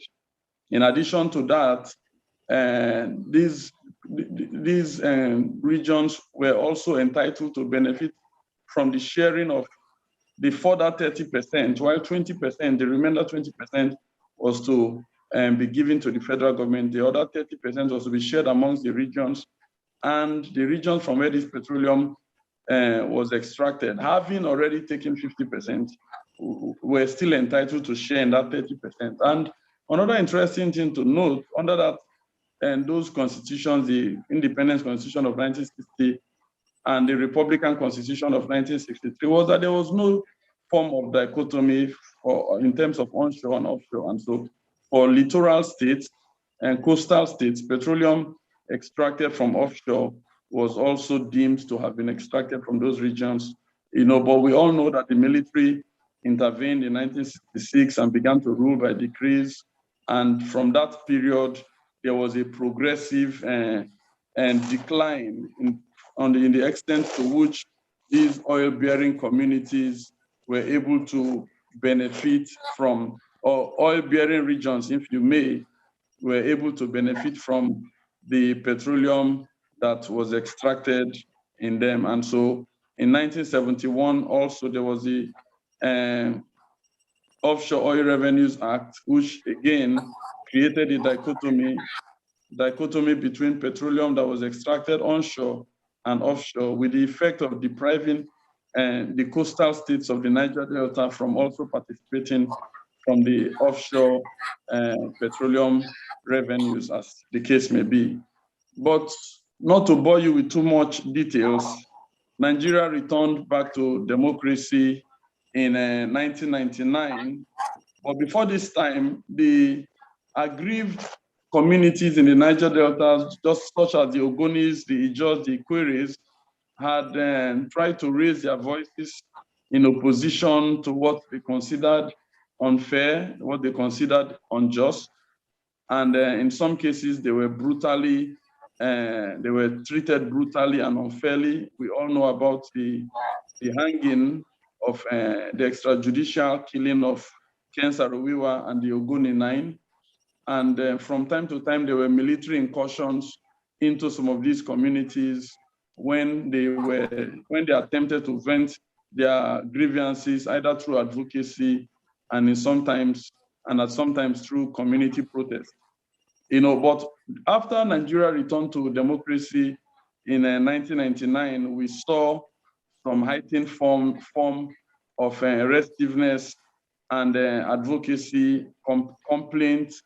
And because democracy brought in some level of free speech, we also had greater advocacy and complaints from these oil communities.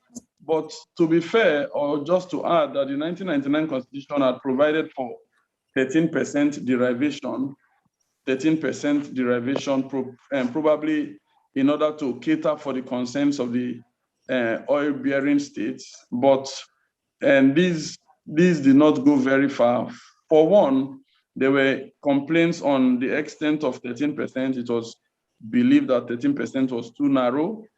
And secondly, there was also the issue of mismanagement of this 13%, particularly since it was paid to the governors of the state. It was administered by the governors of the state, who had to administer them for the whole state. There was a concern that the direct communities that produce this oil did not get to benefit from even the marginal 13% that had been allocated under that constitution. So the issue of corruption also continued. And so the federal government initiated several other initiatives or measures to cater for the concerns of the oil-bearing states, one of which was the establishment of the NDDC, which again has not been as impactful as one would have expected because of mismanagement, lack of transparency, and politicking and all that business. Then the federal government tried to set up the Niger Delta Ministry, all in a bid to focus and to alleviate the concerns of the oil-bearing communities. Then again, the late President Yar'Adua attempted to create an amnesty framework to compensate, if you may, or to provide a framework where the ex-militants, repentant militants, would also be integrated and payments will be made to them. On the part of the oil companies, they also, in some instances, not always, attempted to engage with the oil-bearing communities, either through GMOUs, and in other instances through direct contracting, engagement in employment to some extent. But for a lot of people, it was felt that these initiatives did not go far enough to develop oil-bearing communities, which for the most part live in squalor, live in very pitiable conditions, live in very, very sad conditions. And so it was in that bid, it was in a bid to address some of these concerns that when the OGIC was established, first of all, by President Obasanjo, and then subsequently a second OGIC, Oil and Gas Reform Implementation Committee, was also set up in 2008 by President Yar'Adua, which led to the tabling of the first petroleum industry bill in 2008. The issue of host community now began to take now became a frontal issue, now began to be a very important factor that was considered to address the concerns of these oil-bearing communities. In essence, we should not just look at derivation, that was the argument.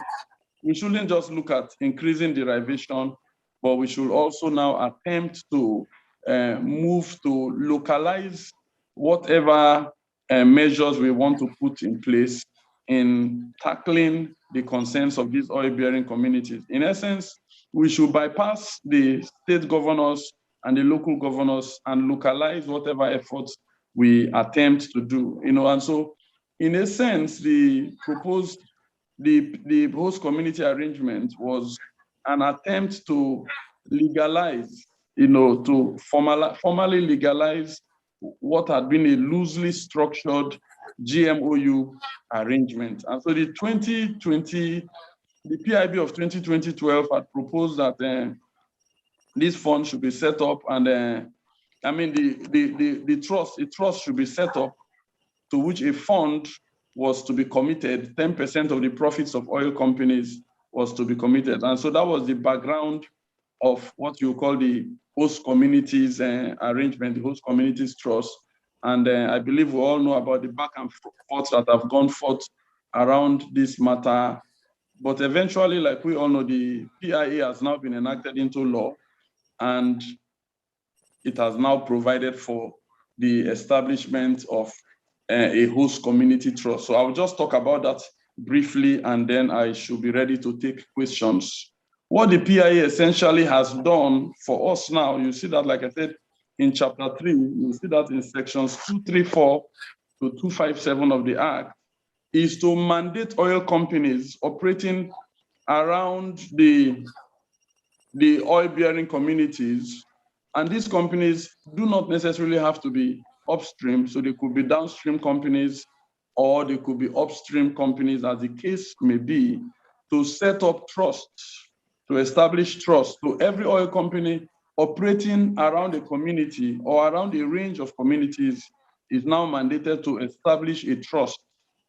And then these trusts are to be managed by a board of trustees, who are also to be supported by a management committee, which will comprise of a mix of representatives from the communities and a mix of professional men who do not necessarily have to be members of these communities, who can be drawn from anywhere in Nigeria to manage this trust. Furthermore, the Act now mandates that a trust fund is to be set up, a fund is to be set up for this trust, to which every oil company operating will be required to commit a minimum of 3%, not a minimum anyway, 3% of their operating expenditure for the previous calendar year. So if the fund is going to be set up, then every year you commit 3% of your operating expenses for the previous year with respect to your operations in that community, not with respect to all of your operations, but your operations with respect to that particular community. Furthermore, so these funds are now to be used to develop the communities, to execute projects, developmental projects, socially related projects that may also have some bearing on environmental protection and all that, security and all that. Let me just run through the objectives of the trust. So among other things, it is to finance and execute projects for sustainable development, infrastructural development, to facilitate economic empowerment opportunities, to advance and propagate educational development, healthcare support, and all that. So these are some of the objectives of the trust is now to be, like I said, it is to be set up by, hello, okay. Like I said, the trust is to be set up by the companies which are also going to appoint the board. So the companies will be at the forefront of establishing the trust, appointing its board, and they will also be involved in the establishment of the management committee, the management committee, which is to work hand side by side with the board in implementing the objectives of this and trust.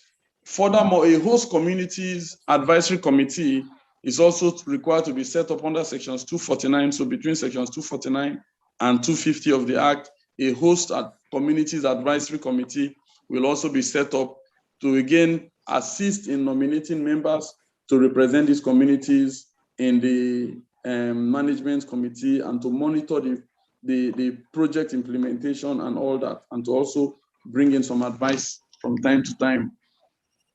The Act also mandates these oil companies, which, like I said, I refer to as settlers, to carry out a needs assessment. So for every community where they operate, they are to carry out a needs assessment in order to determine the needs, because the needs of one community may not necessarily be the same with that of another community. One community may be contending with erosion of its shoreline, while another community may be contending with a lack of healthcare facilities, as the case may be. And so out of this needs assessment, they are to prepare a plan.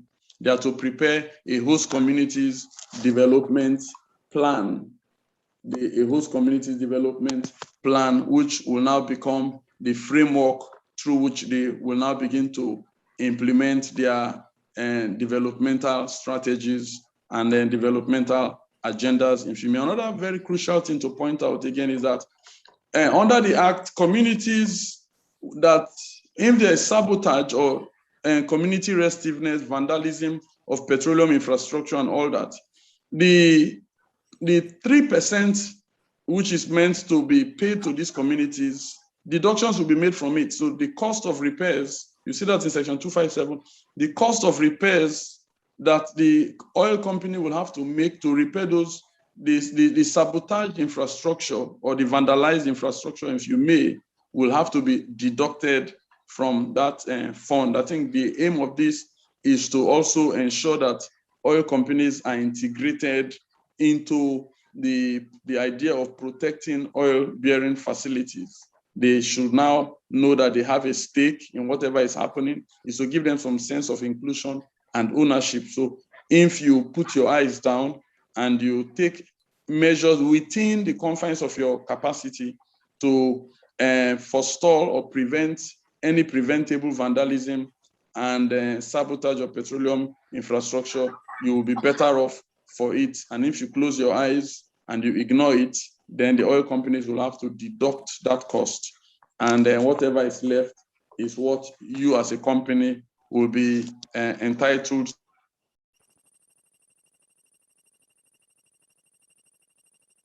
to. Yes, also that companies fail to set up or comply with the requirements of the Act with respect to the host communities trust may find out that their licenses will be revoked if, having received a written notification to correct whatever anomalies of failures they continue to fail, then it becomes a ground for the revocation of maybe an oil mining license, a petroleum license, as the case may be. Another thing again to point out is that the payments made by these oil companies to these trust funds are generally tax deductible. They are generally tax deductible. On the other hand, the funds that are committed to the trust fund will not be deducted by tax. They are tax exempt, if you may. So where are we today? What are the positives we can identify as I begin to bring my presentation to a close? Although I have 1 hour, but I will try and make it just 30 minutes so we can take some questions and input from other learned colleagues as well. So for me, what are the positives? Like I pointed out in my presentation, number one, is the localization of the developmental agenda. I am from the Niger Delta. My mother's community is producing oil, Agbere, Bayelsa State. My father's community, Kayama, is also producing oil. And naturally, one would expect that being from an oil-bearing community on this side and that side, one should have had it easy, maybe in food and all that. But it's not been the case because a lot of politics and a lot of other arrangements has gone under the water. And the oil companies themselves, even though some of them attempted to set up these GMOUs, were not mandated to do so legally. And then the GMOUs were simply not enforceable in court. It was more or less like a manifesto, so it wasn't a document you could enforce in courts. And then there have been a lot of complaints about GMOUs, lack of transparency, and lack of complicity. There's some form of complicity again, and all that. So I believe that one of the positives is that from the side of the government, the host community trust arrangement will bypass the political structure and then the vindictiveness of politicians. We all know that for the most part, politicians can be very vindictive. And if in a particular year they were not voted for massively by people from a particular region in a state, even if that region is a region producing most of the oil, that region will be orphaned for the next 4 or 8 years. When that particular governor is in office, they will be treated like orphans.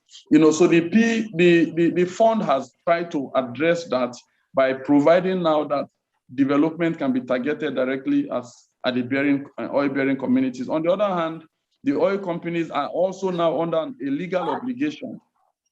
They are now under a legal obligation to set up this trust. It is no longer a matter of corporate social responsibility. It's not a matter of their free will. They are now compelled to do so. Another positive we can take from this host-community arrangement is that we now have a defined structure on how these funds are to be managed. We now have a board of trustees who will now be registered with the Corporate Affairs Commission, because the trust will be registered with the Corporate Affairs Commission, and the trustees will now have to be properly identified.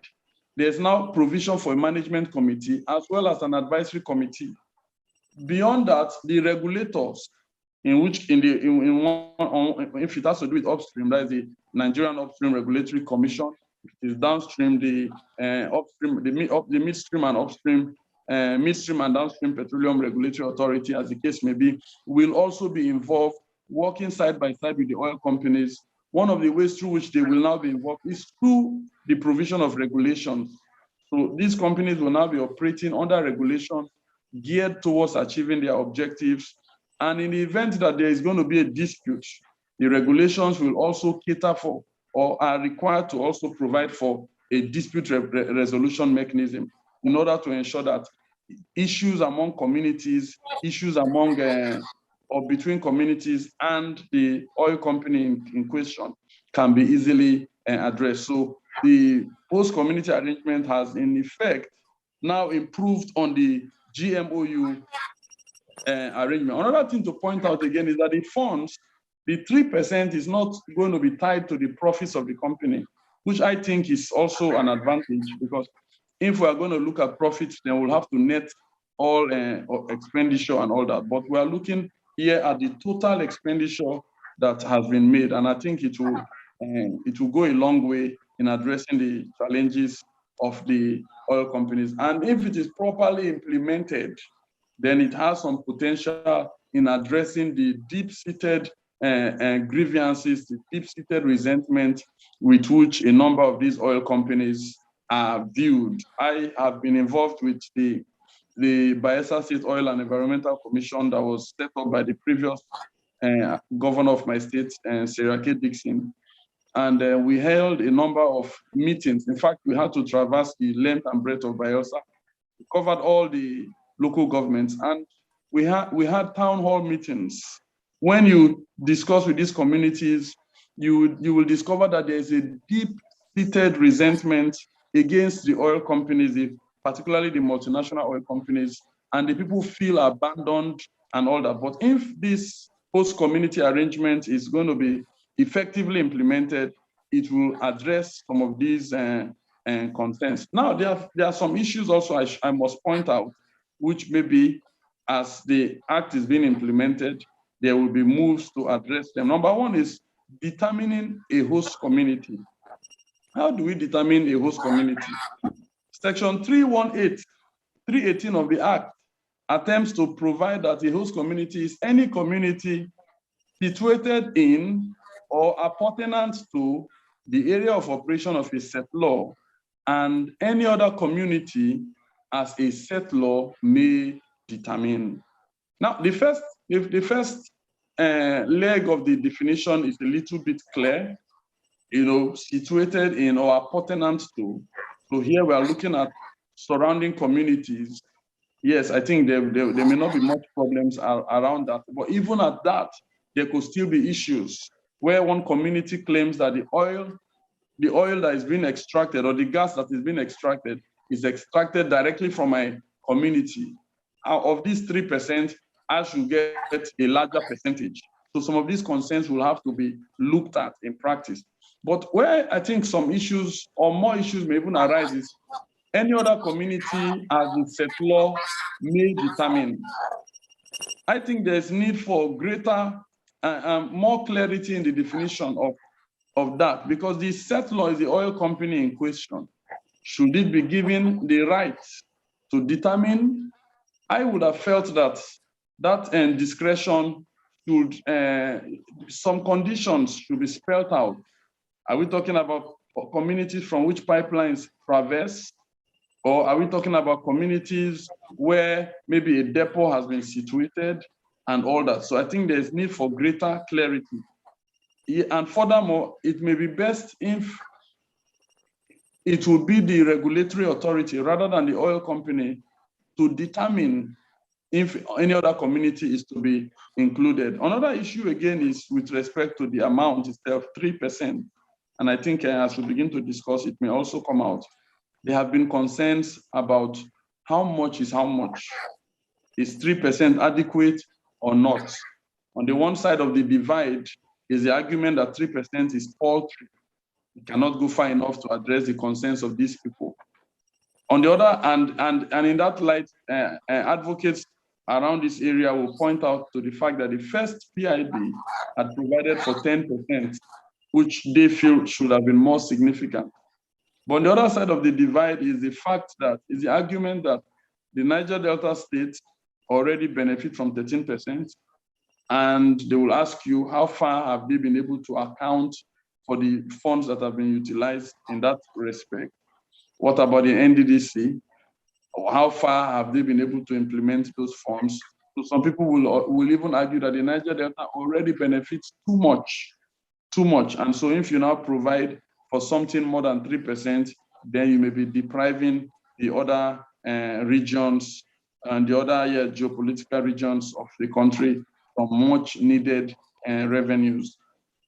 Another issue, again, is the issue of some will argue that providing for the oil company to deduct the cost of repairs in the event of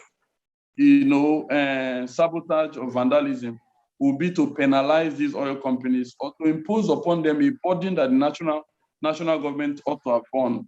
So they will argue that it is the duty of the federal government to provide and protect, to protect the infrastructure, petroleum infrastructure. It is not the duty of the oil company. And so if there's a spill as a result of vandalism or a result of sabotage, why should the oil companies be allowed to deduct from the 3%? Why should they? So that is one argument. It's very pertinent. This is very pertinent, bearing in mind that oil is now being stolen at a very, very industrial scale. It is being stolen at a very industrial scale. This level of sabotage is not what is being done by a few disgruntled or hungry youths. It is now being done at a very industrial scale. And the oil communities may not have the capacity to contain these persons who come to siphon this petroleum and damage petroleum infrastructure. Then there's also the issue of, have we conferred too much powers on the oil companies, the settlor? Have we conferred too much powers on the settlor, too much discretion? Shouldn't most of these powers be situated in the regulator? So these are some gray areas I think we'll probably discuss going forward. But on the whole, I want to believe that it is a right step in the right direction, and I congratulate the Honorable Minister of Petroleum and his team. I congratulate the National Assembly, and we want to see going forward how this Petroleum Industry Act will work out. Thank you so much for listening.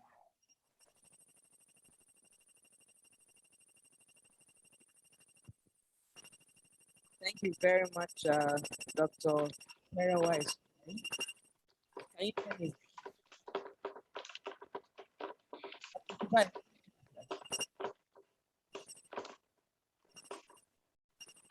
Dr. Subai. Yes, I'm hearing you loud and clear. Oh, okay. I wanted to be sure that we're transmitting over there as well. Thank you very much, sir, for that presentation. I want to ask from the audience, do we have any questions for Dr. Subai?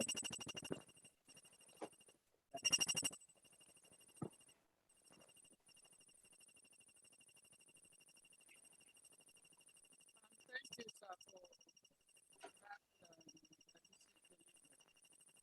I have two questions. One is to do with the community trust fund. To do with the communities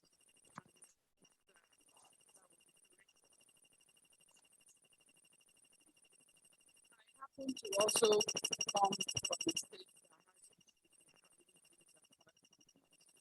has and the emphasis for the communities is more of their, to my mind, they don't care too much as to what will be built in the environment. Their emphasis is on how the money will be shared, whether the chiefs will pay a certain amount of money or not. That's one part, if you can address things like that. The second part is the environment. You touched on the environment. The PIA, to some extent, is defaulting the issue of environment to the Department of Petroleum Resources. How does that work when we have the issue of environment that has to deal with the issues of environment? Those are the two areas that Okay, I don't think I got the first question well, but I know the second question I got clearly. You were asking about the environment. Yes, unfortunately, from an environmental perspective, I think the PIA is not very strong on environment. Yes, there are numerous references to the environment, and then there are one or two laudable provisions. For example, we now have the provision, a more enlarged and robust decommissioning and abandonment framework. There's also the requirement for companies to now commit to an environmental remediation fund, to set up environmental management plans and all that. Then again, most of the provisions in the gas flaring regulations of 2018 have now been reproduced in the PIA, which I think is a good one. But other than that, I don't think the act is strong on the environment. And the host community fund, the focus is not for the environment. Yes, there was mention of the environment slightly, just one mention among the objectives, but that I don't think is the trust. The intended trust of this bill is to, alleviate the concerns of the people. Yes, if there is, for example, an oil spill and probably there's need to provide some form of welfare relief materials, I want to believe it can be derived from the fund, but it does not in any way impose any additional burden on oil companies to take care of the environment, to operate with a particular standard, nor does it also provide any liability regime. Some of us have been advocating for years for a strict liability regime for oil spills. the PIA again does not touch that. So we still have the old framework and the sabotage and defense and all that. So that is what I just want to add. But the first question, if it can be repeated, maybe by the moderator, I think it will be helpful. Thank you.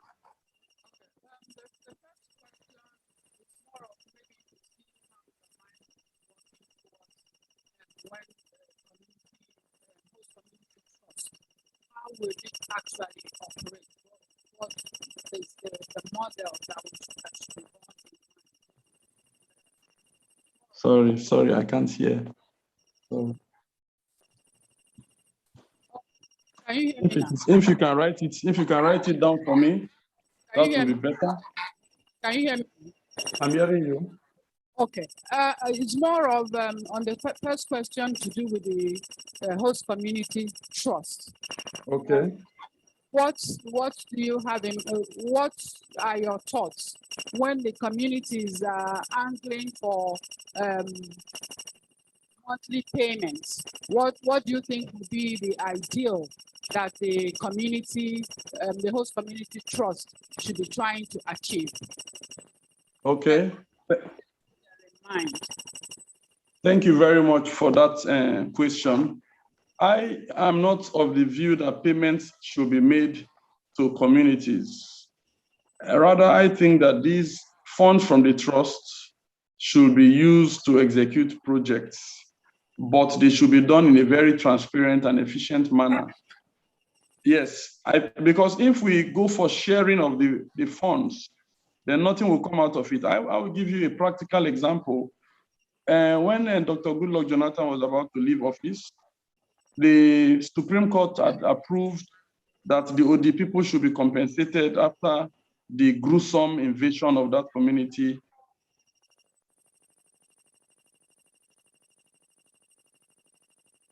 Under the President Obasanjo, region was paid billions.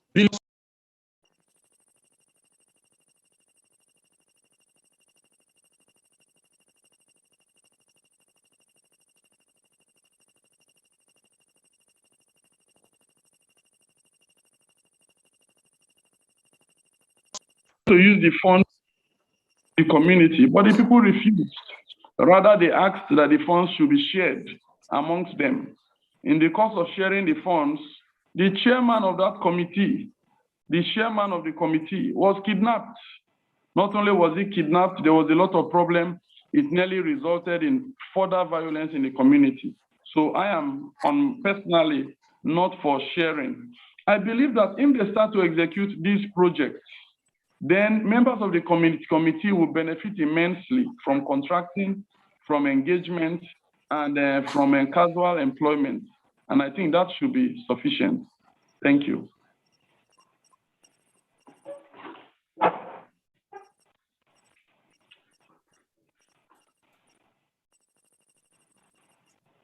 have more questions for. Yeah.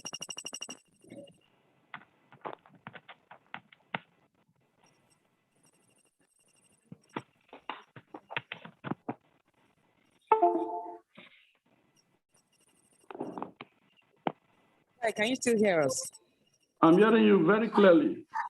Okay.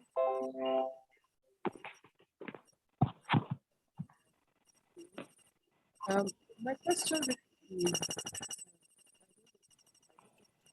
though, to get your thoughts. So under section 242, Okay. like the a concentration of power.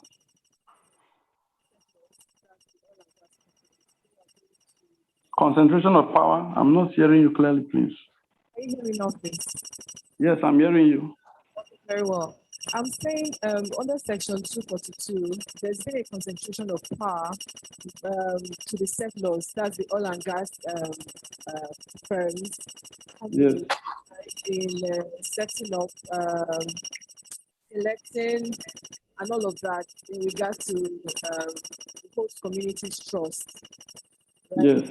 I'm wondering what governance would be like, particularly comparing that with the functionalities of Kama as a company. Okay. If I'm wondering what governance would look like, you know. So on one hand, we have the settlers who have literally all the powers, as it were, to hire, control, govern, even, right? And then we have the Companies Analyze Matters Act that has provided for, you know, some other kind of arrangements for trust that can be saved under the host communities trust. Okay. I think that if you look again at the Petroleum Industry Act, you will see a repeated infraction, if you may, or an attempt to alter aspects of the Companies and Allied Matters Act to fit into the strategies that are deployed by the federal government. For example, again, if you look at the proposed NNPC, the proposed NNPC that is to be set up, you will see that with respect to its governance and share structure, there's some slight deviation from the general company law arrangement that we know. And I think that is also brought forward here, because if you know that under CAMA, incorporated trustees, yes, they are meant to have trustees, and they're also meant to have a governing council. That concept is still brought out here.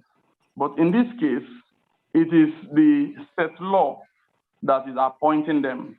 If you come under the arrangement in CAMA, CAMA envisages a democratic arrangement where the members of an association or a religious body come together and elect, you know, they elect these trustees, and from time to time they can, you know, vote them out, or they could give them a tenure. What CAMA has done here is to give a single set law the power to appoint these directors. So there's nothing like democracy here. So there's some form of arbitrariness. But I think there's still some check. The check there is that these trustees, they have a tenure of 4 years, renewable for not more than another 4 years. Under the traditional CAMA regime, you can be a trustee forever, you know, but here there's some deviation. Secondly, the law provides that the trustees are to be men of standing, high integrity, and profession. And then they should be men of professional men. So I think that is to also ensure that the persons who are brought in here are persons who have some level of integrity. You know, so these are some of the things that we have seen playing out here. But I think the original intention is to situate responsibility for success or failure in the state law, knowing that if you don't do the right thing and there's community disturbance, it will still impact in your operations. I think that is the intention, because the state law who probably has left Lagos or has left Canada or Australia to go to a community is not there to joke, is there to make profit. So the presumption will be that it is in his best interest to ensure that this trust works, because if it works, it will impact positively on his operations one way or the other. Thank you very much. Thank you very much, Dr. Spai. Thank you so much. I have the privilege of asking the very last question, and we're pretty much out of time. Okay, madam. This is of personal interest because I also come from an oil producing state. With respect to the host communities, because from what you've explained, sir, it appears that it's the oil company that determines the host community that they are to pay. Am I correct, sir? No, not necessarily. Not in a sense, yes. If the petroleum is situated in a particular community, the oil company has no discretion. You must insert that community among the communities in your trust. But if the community is not directly within your area of location or appurtenant to it, then the company now has a discretion. And I think it may now bring in impacted communities. For example, if you're operating and impact the other communities a little bit far off, are one way or the other impacted, maybe through oil spills or through the construction of pipelines or petroleum infrastructure, then you have some discretion to bring in all those other related communities. But if it's a direct community, you don't have any discretion. You must add them. Thank you very much for that clarification, sir. At this Thank point, you. I guess there's no other questions. Thank you very, very much, sir, for your time. Dr. Subai had been speaking to us on the provisions of the Act and affect host communities. We are grateful, sir. Thank you very much. Thank you. I'm very grateful. Thank you for having me. I have to leave now, but I'm still part of you. Thank you. Thank you very much, sir. Also to speak to us on the PIA and the host communities is none other than Mr. Indepth. I hope I got that correct, sir. Okay, sir. He will be speaking to us on the perspectives of the host communities to the Act and how we can build the relationship gap between them and the companies by taking advantage of the provisions of the Act. Barrister Indepth is a lawyer of over 3 decades post-call experience. No, sir, please take your seat. We'll call you up. And having been called to the Nigerian bar in 1990, he holds a master's degree in law from the University of Lagos, executive diploma in management information system from University of Lagos, and a postgraduate diploma in theology from the Redeemer's University for Nations. He caught his teeth in legal practice during his NYSC service year with the commercial law firm of Adedoyin Adedeji & Co. Thereafter, he joined the legal department of ICON Limited Merchant Bankers, then on Broad Street, Lagos, as legal officer. He crisscrossed the board secretary, legal advisors office, credit risk management department, and the trustee services department, amongst others. He is a chartered secretary and administrator, a chartered mediator and conciliator, and also a chartered arbitrator. He is a member of the International Bar Association and of course the Nigerian Bar Association, just to mention a few. I'm sure that we'll be learning a lot, particularly from the mediation point of view, since you now have a theology background to inform your mediation processes. Ladies and gentlemen, please join me to welcome Barrister Indepth.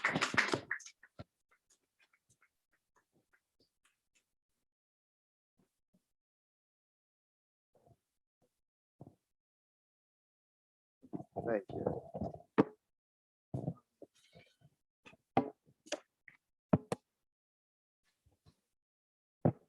Okay, good day, colleagues, ladies and gentlemen. Let me start by thanking the organizers of this retreat for affording me the opportunity to share some of my thoughts on this very important, if not critical, legislation at this point in time. But guess what? When I received the invite from Rakiba, my initial reaction was to shy away and reject it. The reason is simple. When I looked at the array of stars in the galaxy of the faculty of this retreat, I felt grossly inadequate to come on board because I was wondering, what else am I going to share when the babas and the mamas have spoken? I come from a very structured, if not regimented background. If the governor has spoken at an event, nobody else has anything to say. I believe you from the private sector. If your MD has spoken, what else are you coming to say? So I initially retreated. But when I took a second look at the topic, I chiseled in and I noticed that the focal point of my discourse is going to be on the host communities relationship template. And I backtracked a little bit and said, hey, listen, Akwa Ibom State, where I am privileged to come from, the center of excellence at this time, happens to occupy a pole position in the energy sector in Nigeria today, both in terms of contribution to production and consequential contribution to national revenue. Consequently, it occurred to me that perhaps what may have informed the organizers of this retreat to come deep down to where it actually happens is to have a first-hand experience on how we've been able to strike a delicate balance between these success stories in production and very minimal record of community restiveness. So there must be some value down there to share. That's why I flew all the way. So you will permit me if I become a little bit emotional about Akwa Ibom as an example of a host community where production is high, restiveness is low, and development is focused. Because all the drivers of development appear to coexist at this time in that particular state. It cannot be by happenstance. So in the course of this interrogation, we're going to share and discover whether there are some value adds that we can bring on board and we can also take away from here as our takeaway pack in addition to the ones that Akiba has given. Okay, so that is my own way of saying a big thank you to all the speakers who have spoken before me. They have done so excellently well that the least I can do at this time is to invite you to join me in just clapping for them. I appreciate them. You know something? It is intrinsic in human nature to condemn when things go wrong, but they fail to commend when things go right. Right now, I think a lot of things are going right around here. So for lawyers in Energy Network, again, I say a big.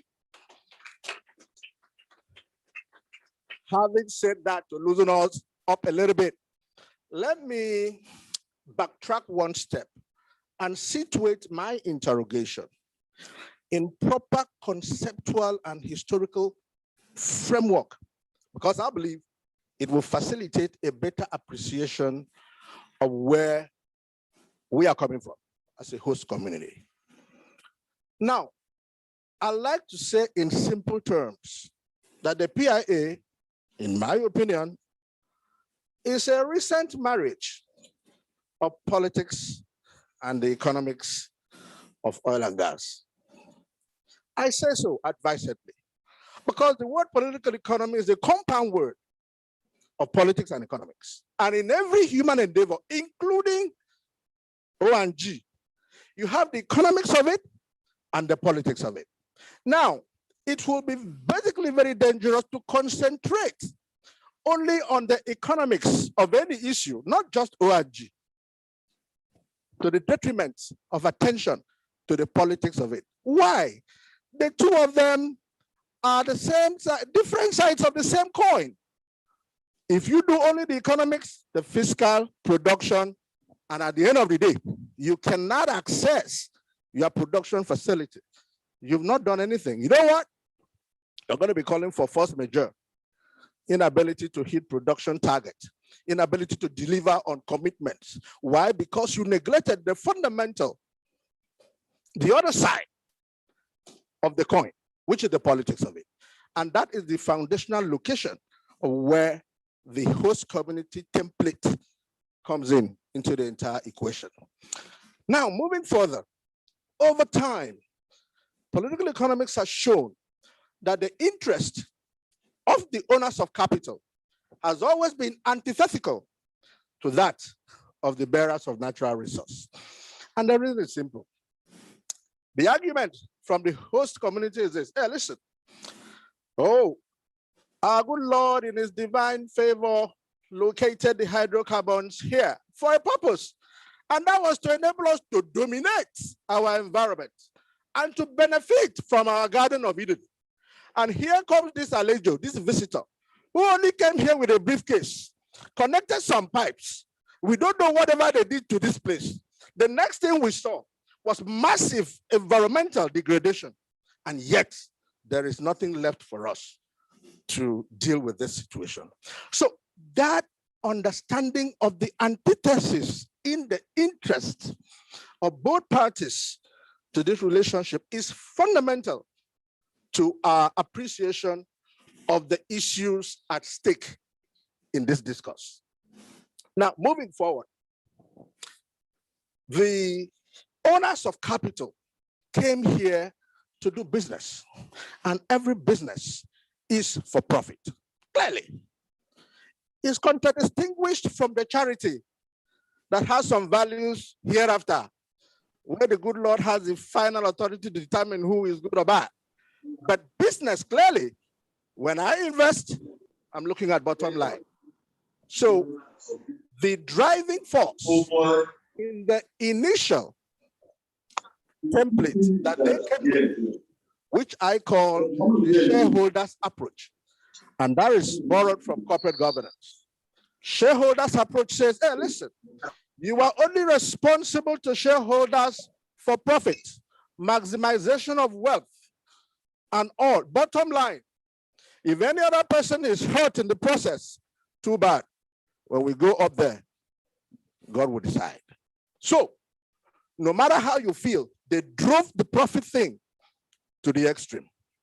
So, the conflict became more difficult to handle.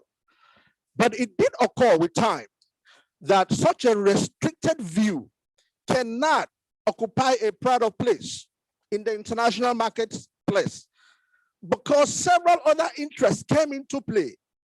And the host communities were very, very resistant to that kind of view. So the oil majors had no option but to come back to the table and say, hey, listen, can we develop a more workable template that will take care of the interest of others? And that, again, in my own opinion, and borrowed from corporate governance, gave rise to what I call the stakeholders approach. The stakeholders approach opened up the space to admit of other interests in the value chain. For example, government became a factor, the employees became a factor, suppliers became a factor, and of course, the traditional host communities became an undeniable factor. So, how did the oil majors drive these two models? Now, in the initial approach or shareholders approach, you had this legal vehicle of MOU. They drove it via direct MOU, which was bilateral in nature between the company and the community. But the challenge there was, this was a marriage of unequal partners. You would easily identify the host community with its lack of capacity, inexperience, and all, forming CDAs, community development associations, and then sending members to go negotiate terms of an MOU with thoroughbred professionals steeped in several years of experience from the oil major, complete with capacity in organization and finance. Clearly, there is no way the equities could have been equal. So we saw MOU, yes, we have MOU on paper, but in practice, it became another veritable source of concern. How did they try to resolve it? Now, the failure of the MOUs resulted in the host communities expressing themselves by way of vented anger on production facilities. You wake up one morning, you can't go to work, it's been blocked. You can't do anything. All your operational plan after all that meeting, put to naught. Oh, you want to fly. The experts say insecurity, we ain't coming. At the end, nothing happened. So the oil majors now said, hey, listen, I don't know these people. I have paid my taxes. I paid for this license expensively. I've paid my royalties. I've done all of this. Let them go look up to their municipal government with their Bill of Rights. We are not here for politicking. We are here for business. So the controversy continued. Now, it is against that background that I would like to formally open my interrogation of the subject with a quotation from my brother and my friend, Mr. Nimobasi, in a paper he presented at the 18th World Petroleum Congress in Johannesburg, South Africa, in September, way back, September 2005. He said, and I quote, "The story of gas and oil in Africa is the story of rogue exploration, despoliation, and bizarre brigandage, displacement, and pillage. It is a montage of burnt rivers, burnt forest, and maimed lives. An oil well is a death sentence if it is located in your backyard." End of quote. I pause for a second to allow this sink. Now, this looks like a very grim, if not gory picture, painted on canvas. But guess what? It actually represents the practical experience of the host communities in their relationship with oil majors. So, I'd like to raise down, if you like, you can do the paper. I will shoot straight. I'd rather engage you rather than engage PowerPoint, okay? Now, let's look at the history of failed host communities engagement schemes. And my take-home point there is that the PIA 2021 is not reinventing the wheel in its attempt to address the lingering concerns of host communities. No, there have been several others before it. For example, way back 1961, we had the Nigerian government and the set up the Niger Delta Development Board. It's 1961. A lot of people were not born here yet then. With the mandate to develop the region with 15% revenue contribution from its budget.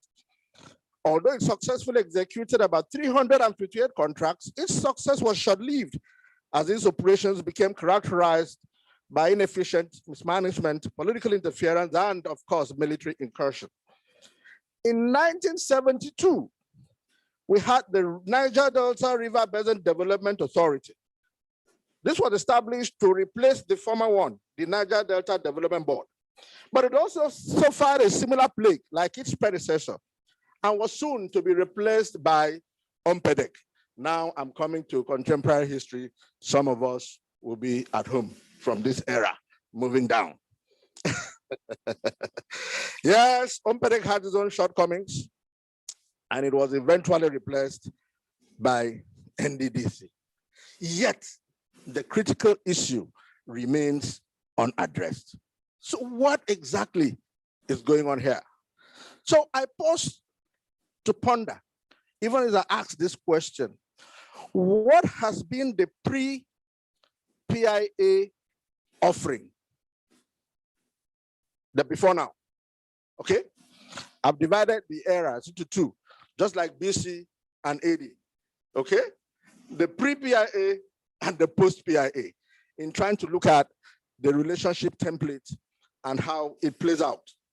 Okay, so given the experience highlighted above, I have actually explained that, you know, the CDAs, the MOUs, and the GMOUs. You have all of them on paper. I'm going to have to raise it down because I have material that is more than 1 hour. But I need to, you know, summarize, even as you take away the soft copies. So the pre has been the era of MOUs and GMOUs. And as we concluded, it did not still solve the problem, okay? But there was this fascinating intervention sometime in 2010, the Noxid Act, okay? That brought the first codification, legislative codification of the interest of the host communities, okay? Initially, you see, in jurisprudence, remember, elementary jurisprudence, rights, privilege. Up to tomorrow, a lot of people still feel the Nigerian passport is their own. It's not. It's a privilege, it can be withdrawn. It has been withdrawn. Visa, privilege, okay? So anything that does not root itself in statutory framework gives you the right. You can't. Section 2. of Constitution. Justiciable only.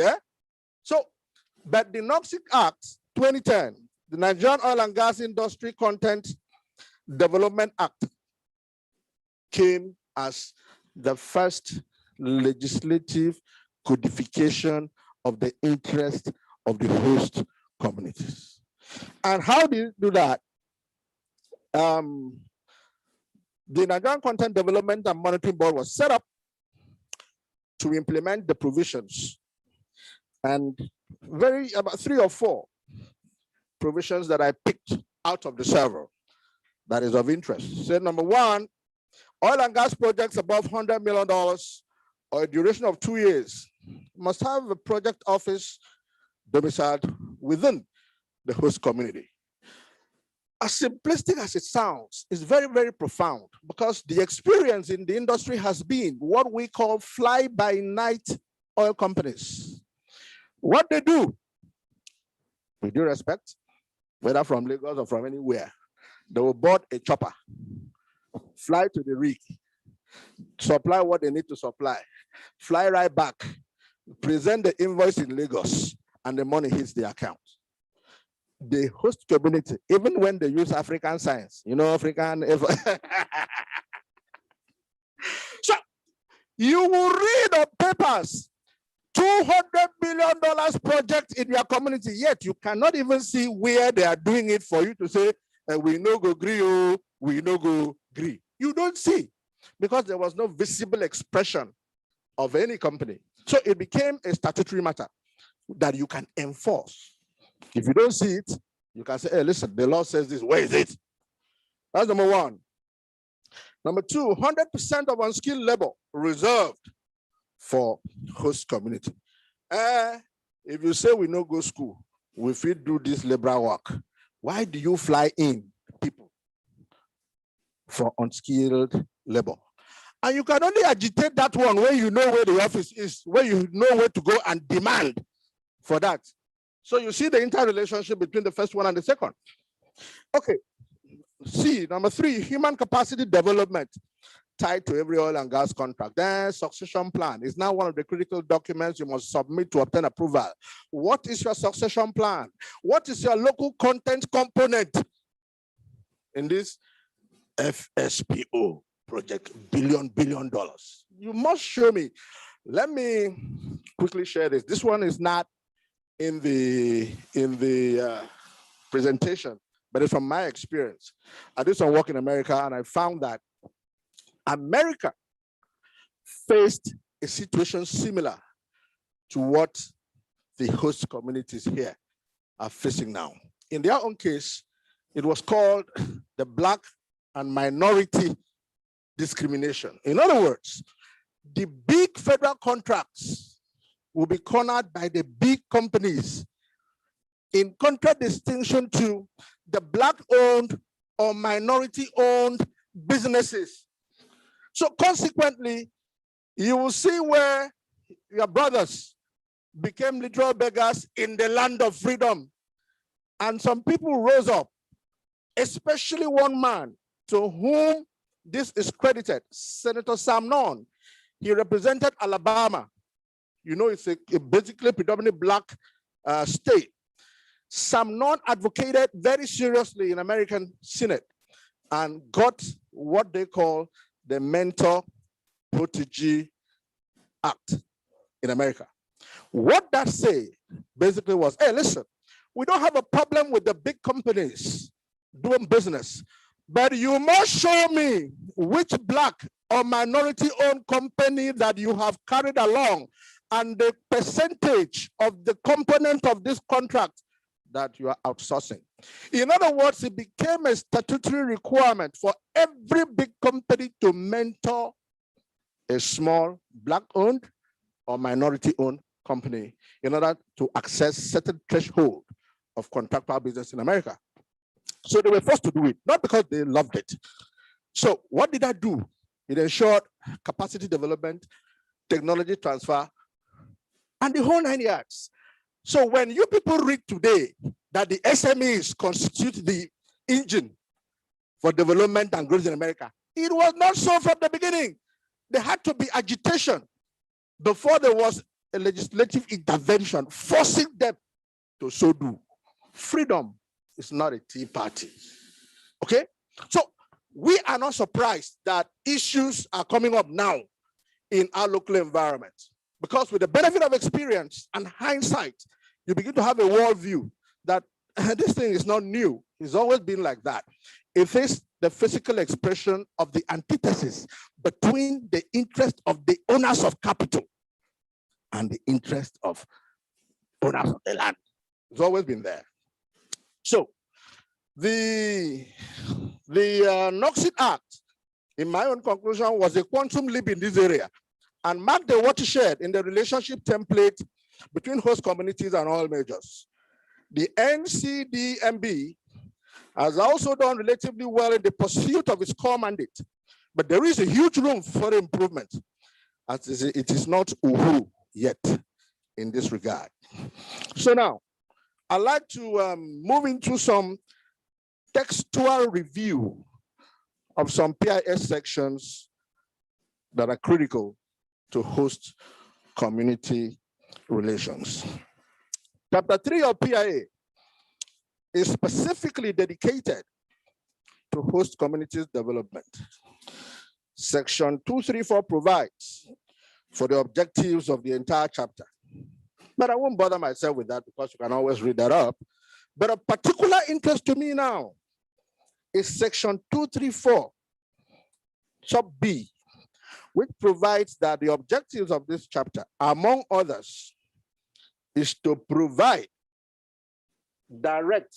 If you can move up, you see, I emboldened direct for a purpose. For that may as well turn out to be the key. Go up. Now, every drafter has intention behind words that he or she uses in drafting a legislation. Okay? Now, for the first time, you will see. Go up a little bit. Yes. Go up. Good.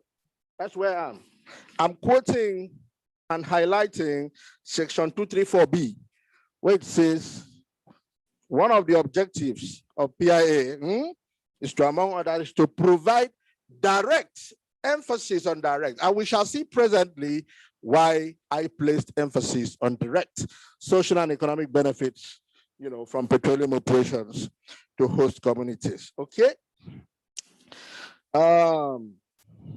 You see, by the simple rule of interpretation that provides that the express mention of a thing excludes the other, the drafters of this act intended to admit that there were previous indirect, again, emphasis, previous indirect attempts at sustainable development of host communities, which did not yield results, hence this direct approach.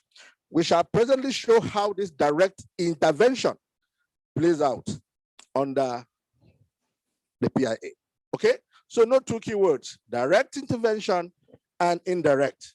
What we have had all this while in the Old Testament of this relationship had been indirect intervention. By this I mean attempts at development channeled through intermediaries, whether they are government agencies, whether they are, in other words, there was no direct interface between the source and then the community. You always had some agents, either animate or inanimate, intervening in the process with the attendant risk of diversion. So that may as well have been one of the reasons for the failure of the indirect approach to sustainable development. So I submit with respect that for me and to my mind, the first and profound provision is for direct. And I will show you what I mean, okay? Section 234 sub 3 appears important to my mind as well. It provides that the regulations under subsection 2 shall include a grievance mechanism to resolve disputes between settlers and host communities. This provision automatically outlaws self-help, which is usually deployed by host communities to give expression to their agitation. Yes, it concedes that there may be grievances in the course of the relationship, but no party thereto is permitted to take laws into their own hands in the course of grievance expression.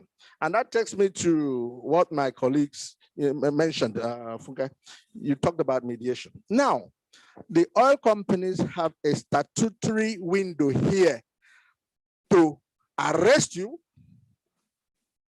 go to court if they want civil, and the argument will be that you have not exhausted the grievance expression mechanism inherent in the PIA, that all this your aluta is premature.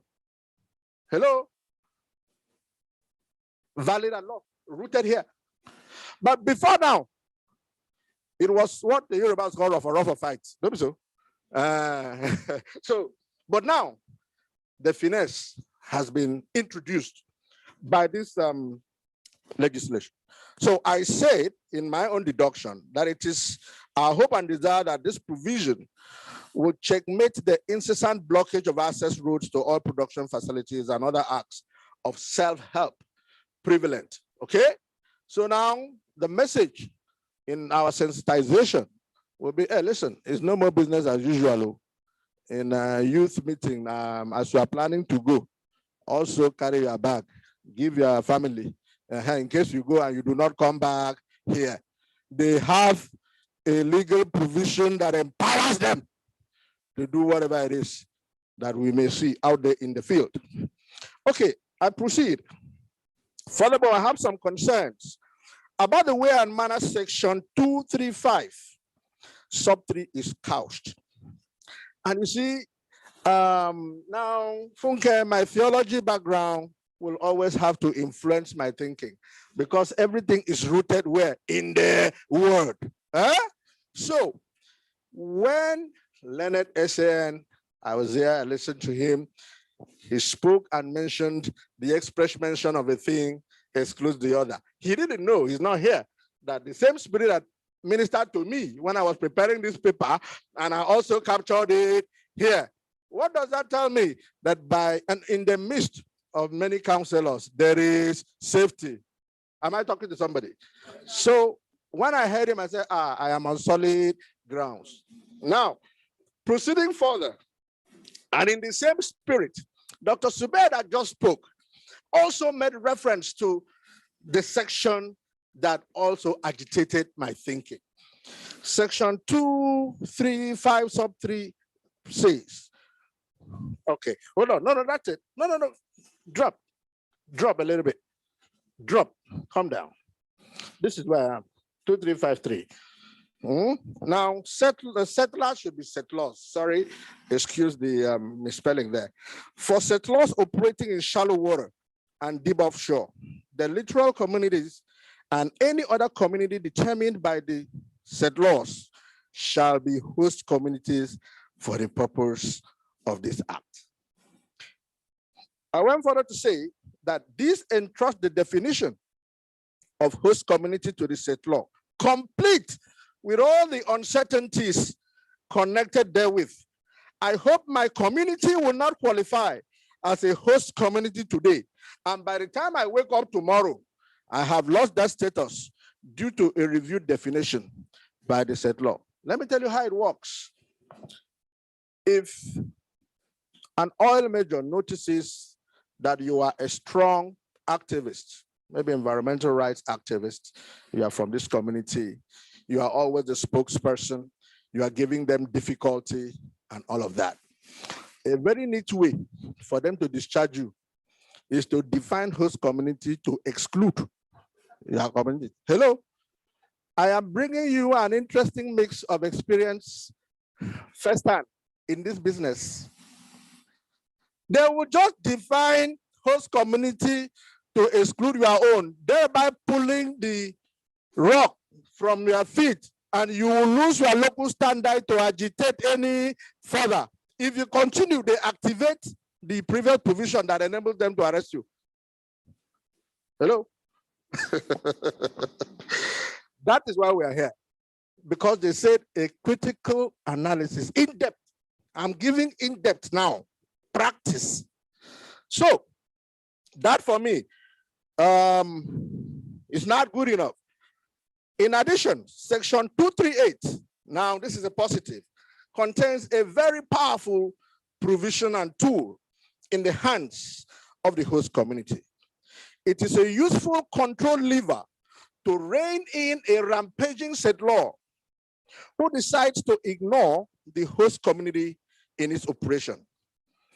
It provides, in effect, that failure by an oil major to comply with the provisions of Chapter 3, that's the one dedicated to this host community business, is a ground for revocation of license or lease. Are we together?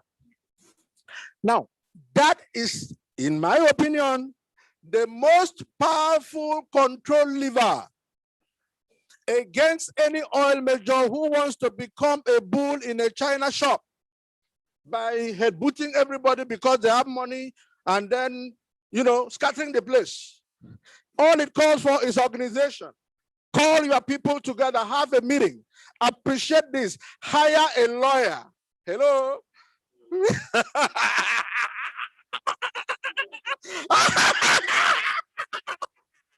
And just hit the nail on the head. Because I have a social responsibility to create jobs for my colleagues. When the good thing goes round, it may surely turn around to me. The Yorubas will say, "I carry you."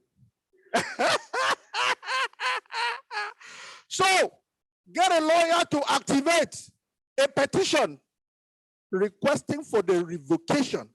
The last thing that an oil major wants to hear is that its own license is being challenged. The next mail you will receive is an invitation to a meeting. Again, practical experience. So now, the big animal, they have put a rope around his waist for you to draw, if you know how to. Okay, sections 242 to 250 clearly imports corporate governance best practice.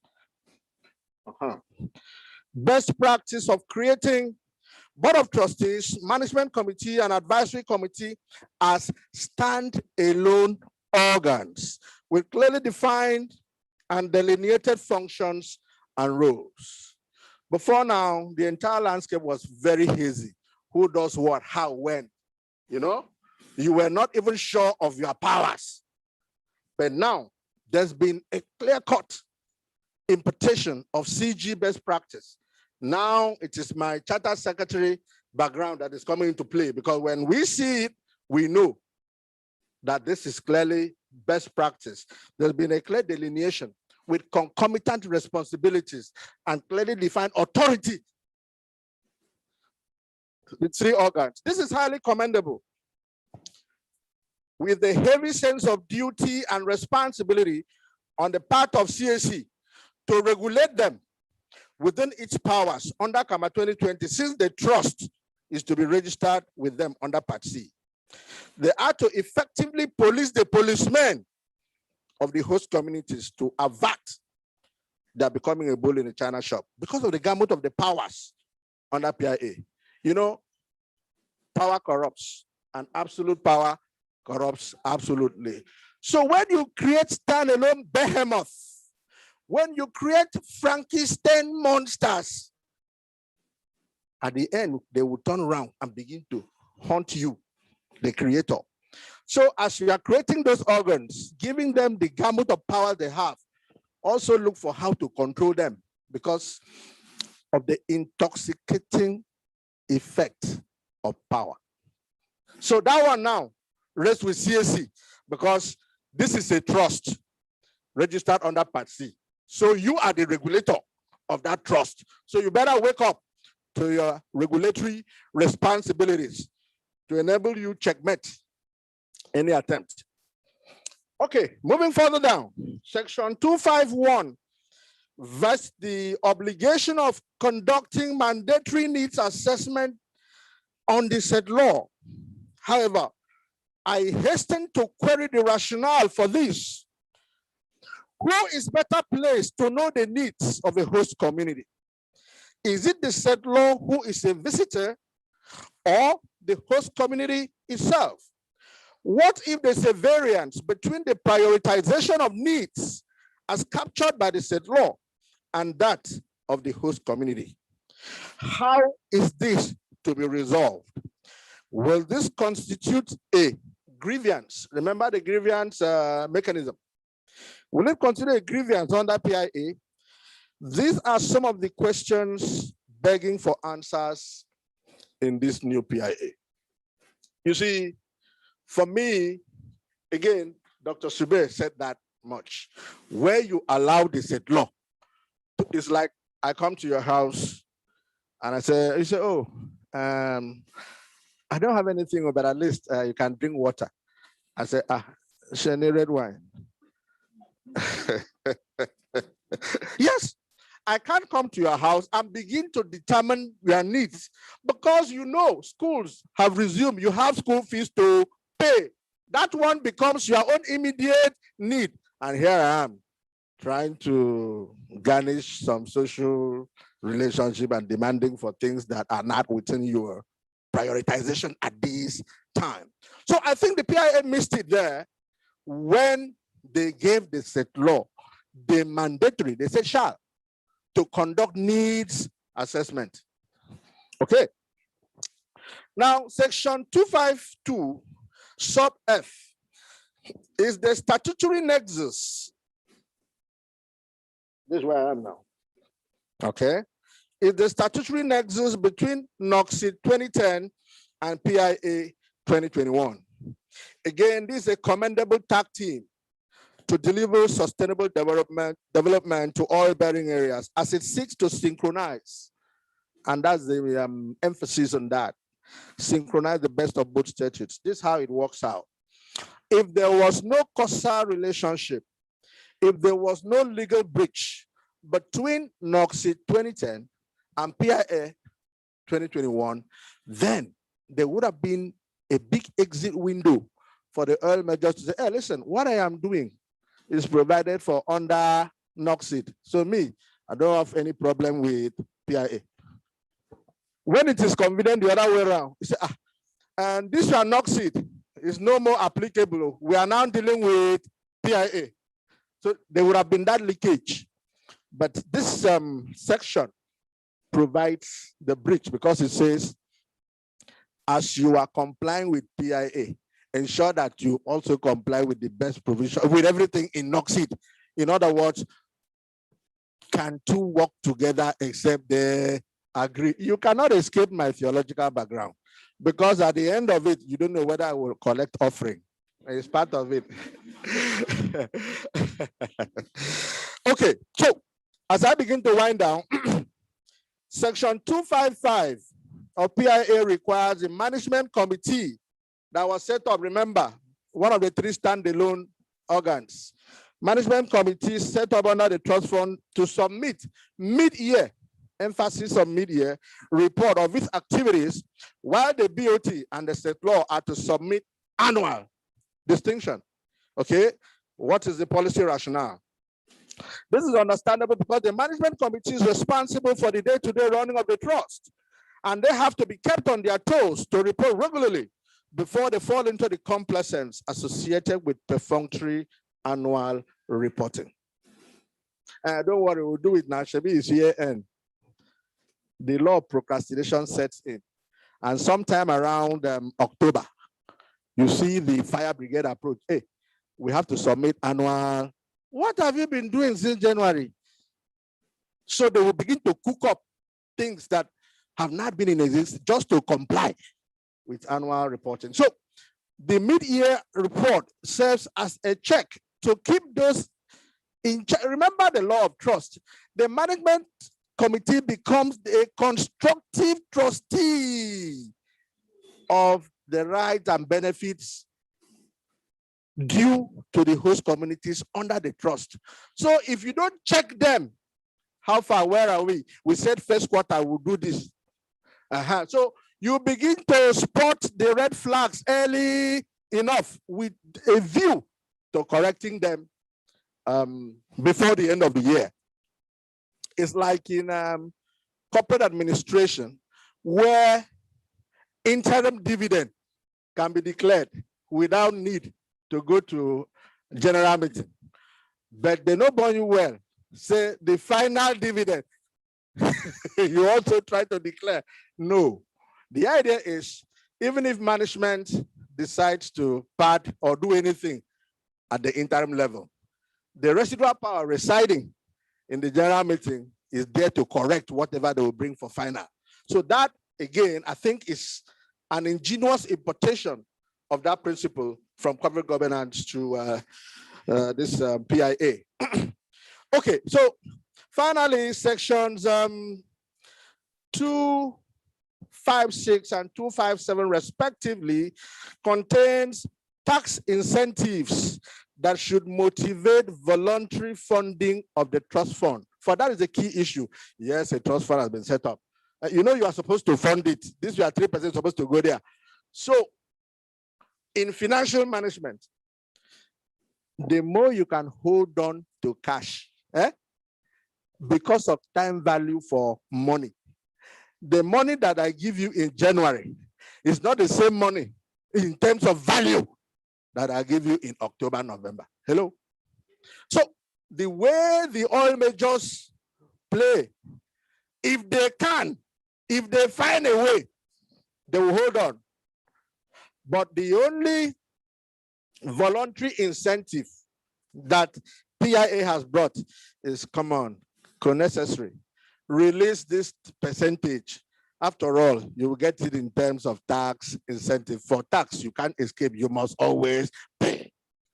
So you see the interrelationship. Again, it takes eternal vigilance. People have to be up and doing to push to make sure the money leaves the oil major to the trust. And the argument is whether you give it to me in January or whether you want to keep it in November. It's the same thing. You will still get what you're supposed to get. So why don't you give me now? Okay. Now, furthermore, subsection 2 of section 257 provides an interesting correlation between the creation of enabling environment for doing business by the oil majors and the benefits and the enjoyment of benefits under the Act. It provides, and I quote, where in any year an act of vandalism, sabotage, or other civil unrest occurs that causes damage to petroleum and designated facilities or disrupts production activities within host communities, the community, emphasis, the community shall forfeit its entitlement to the extent of the cost of repairs of the damage that resulted with respect to the provisions of this act within that financial year, provided that the interruption is not caused by technical and natural cause. What does this mean? If the elders are in the business of psyching and pushing the youth to go and block gate and dabaru the place, know that you are shooting yourself, because if you burn down this facility, the cost of fixing it will be debited against what is supposed to have come to you. So all man should respect. Huh? You can see. Delicate balancing act. And interestingly, they put a caveat, provided this problem was not caused by technical or natural cause. Because me, I don't know fractional distillation or catalytic unit.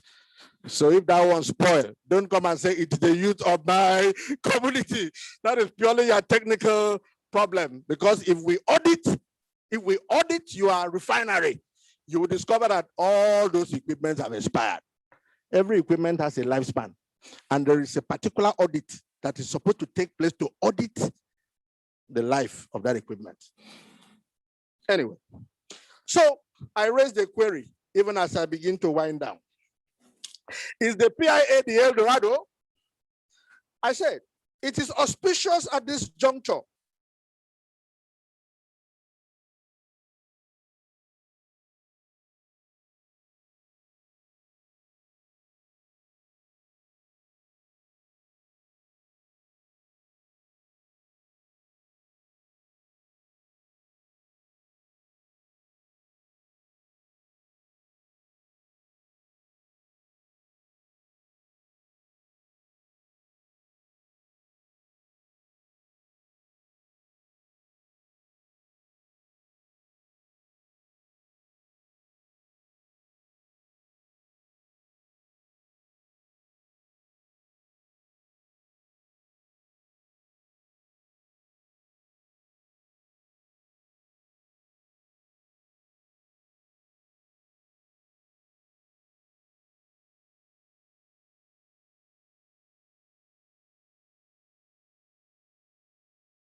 the NDDC forensic audit report.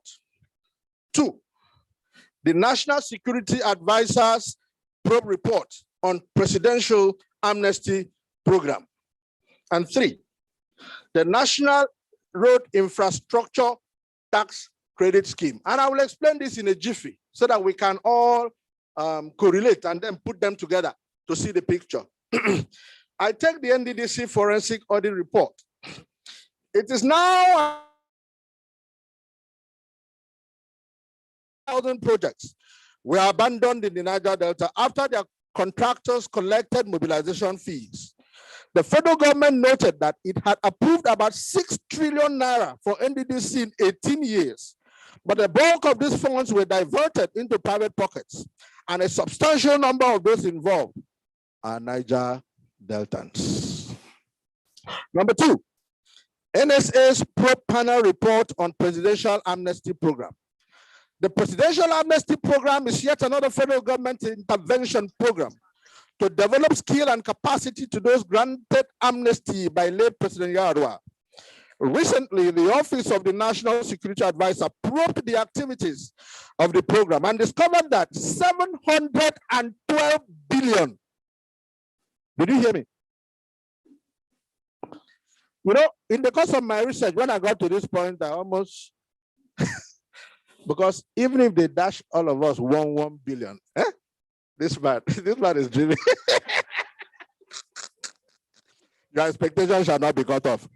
If you believe that, say amen. Good. So 712 billion naira allocated to rehabilitate and reintegrate ex-militants in Niger Delta enrolled in the amnesty program was misappropriated by the last 3 coordinators of the program, namely Mr. Kingsley Kuku, General Paul Boro, and Professor Charles Dokubo, all indigenes of Niger Delta. Now, based on the foregoing and other available data in the public domain, I hold the firm view that host communities may never be developed in a sustainable manner, despite PIA 2021. So for me, the critical issue is not whether a provision of only 3% or even if 100% is made for host communities in any legislation. That's not the issue for me. The issue for me is in the leadership component of the development equation. Okay? This is why the provision for direct benefit, remember where I started, the direct benefit under section 234, sub 1B of the PIA appears to be the answer, since all the attempts at indirect models through intermediaries have all failed. In conclusion, I'd like to cite an example of what I interpret to be direct benefit, even as I begin to leave this place. In conclusion, I would like to cite an example of direct benefit model, which has been recently introduced into the political economics of Nigeria. This is the Road Infrastructure Tax Credit Scheme. This is the federal government program where companies like the oil majors can apply to fund the construction of approved road infrastructure in the country instead of paying huge tax. Currently, we have 33 roads in this country under this scheme. I suggest with respect that we adapt, modify, and apply this to achieve sustainable development in the oil-bearing communities. Under this model, the risk of diversion is completely eliminated because third-party intermediaries are not needed in the chain. The short bridge is just between the funding company and the nominated infrastructure in the host community, with the benefit of consequential tax relief at the end of the accounting year. It is high time we broke free from the stranglehold of conventional thinking and open up our minds to fresh and unprecedented possibilities. Who knows? The solution may just lie in thinking outside the box. Thank you very much for your time.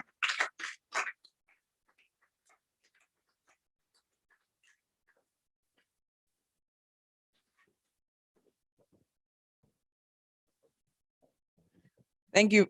Thank you very much, Barrister Indepth, for that very well delivered presentation, sir. I am sure you would agree with me that Barrister Indepth took a whole new dimension as far as host communities issues are concerned. I must admit, I've read a bit and heard a lot with respect to local content and host communities, but I think this is the first time that I will hear it from this perspective. And so I want to thank you very much. Thank you. Please, a round of applause once again for Barrister Indepth. Before I start asking my my host of questions, do we have any questions? Okay. And just a word of warning, we're eating into our lunchtime, so let us keep our questions short.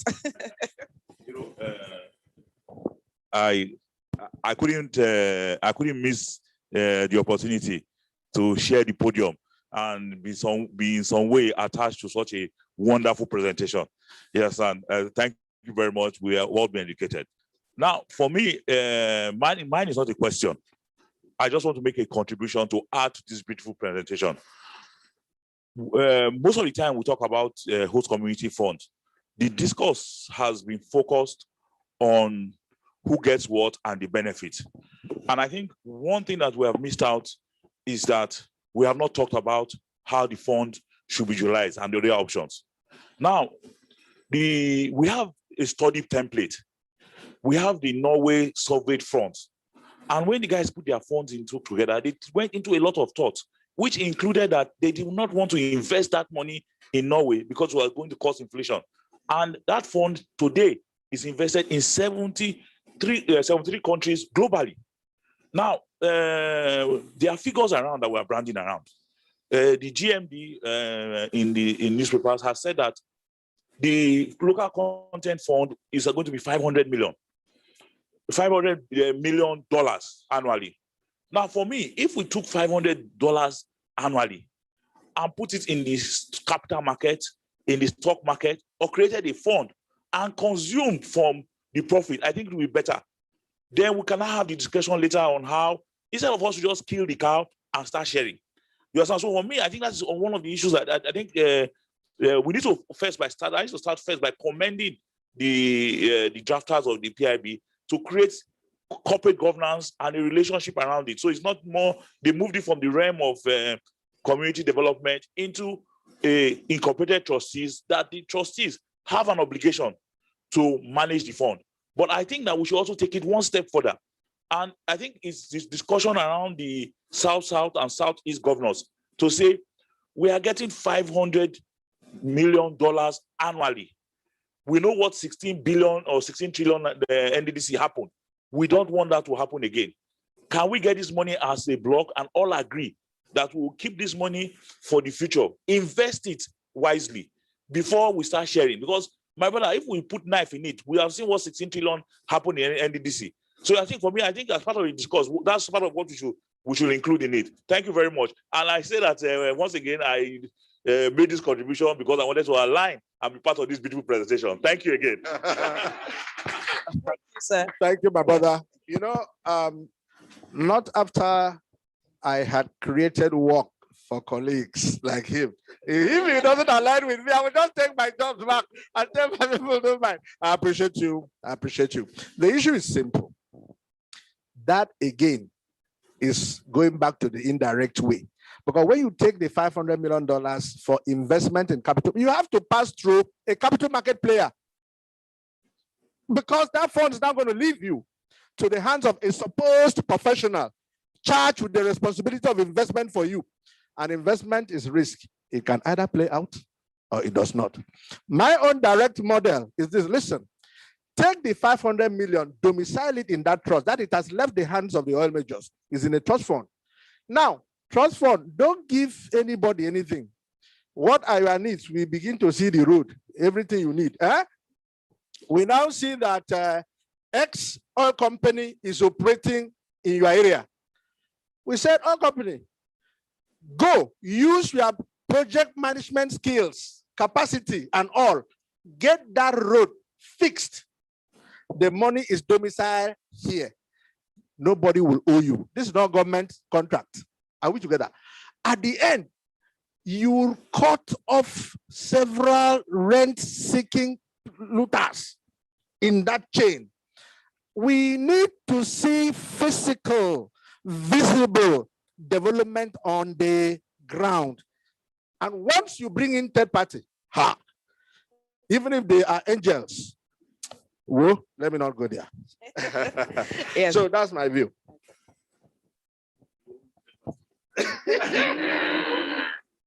Good afternoon, sir. I have two questions. I would like to, if you could please comment on this recent, all the buzz in the media about the definition of host communities to include states that pipelines run through them, or communities that pipelines run through them, and also the frontier exploration basins. If you could just comment. Yes, thank you so much. You know, when we were a lot younger, there's this practice of crossing your fingers when you don't want somebody to see you. So I have been crossing my fingers like this to avoid the frontier fund. But there is no way we won't engage that issue if we are discussing this. Number one, we did say that the definition of who a host community is has been politicized. And that for me is a carryover from the politics of National Assembly to a purely geographical matter.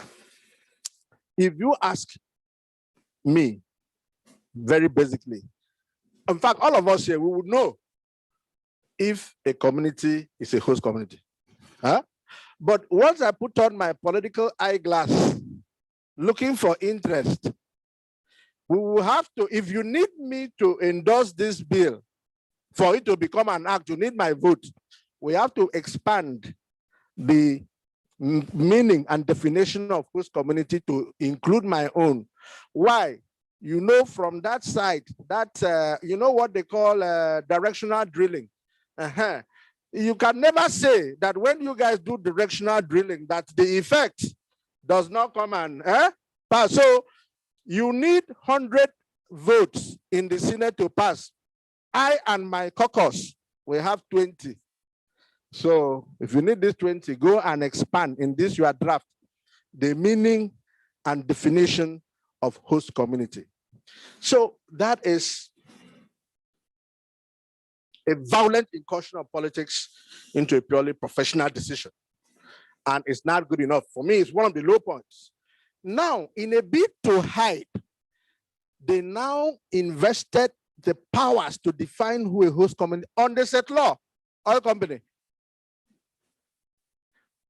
It would have been a lot better if we had domiciled that power in the regulator, who will now use expert opinion to form an empirical basis, verifiable evidence to say, based on these indices, we concluded that community ABC is a host community. Now, if it is the set law, it's okay, Funke, you think you can show me? Whoa. That is why I said what I said, that today, when you please the powers that be in the board and management of a set law, your community can become automatically a host community. But if you start a looter tomorrow, you will wake up to a redefinition of host community to exclude you. So you carry your wahala, do what? And go. That is not good enough. It's a low point.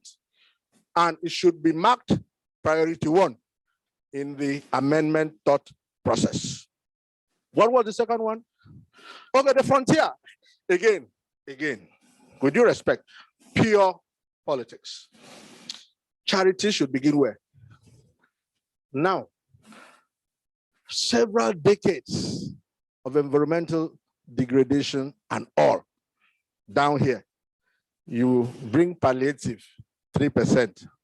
But for a futuristic uncertainty, which is the critical nature of frontier exploration, is a futuristic uncertainty.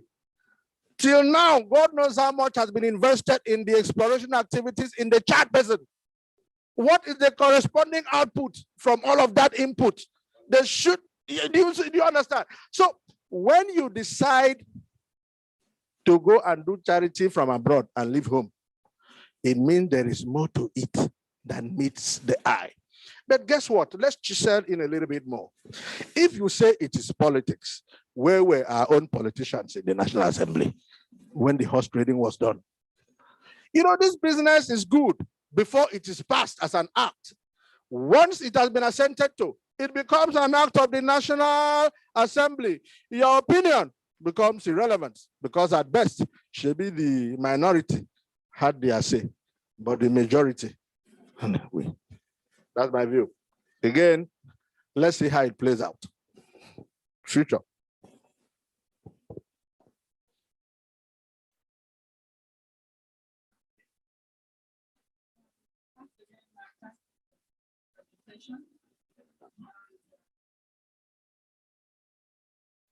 Question that I can't have my mind is that of the host community organization. What's your take on that? NGOs, community, call themselves the host community. Oh, okay. What's their relationship? Oh, okay, yes. I get your point and get your drift. You see, the host com is a conglomeration of traditional rulers of host communities. And that is only but one sector. You see, under the United Nations mix, you must make provision for elders where the traditional rulers belong. The women, in fact, is gender parity now. The youths, these are sectoral groups that must be captured in any demography. So HostCom addresses only but one subsector, that is the elders. What I saw in the act is that the community leaders will now recommend the members who will form the. I said, if you domicile the power, the day you speak too loudly in your town meeting, you will be marked as somebody that is disrespectful of the Igwe, and he will never nominate you to go there. So it is better that you go to your women's group where they are open to your views, they know you.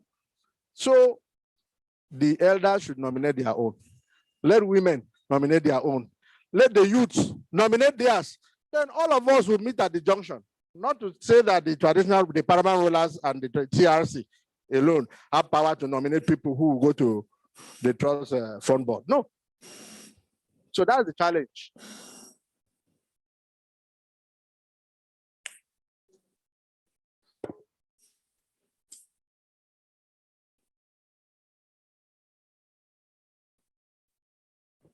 Thank you so much, sir.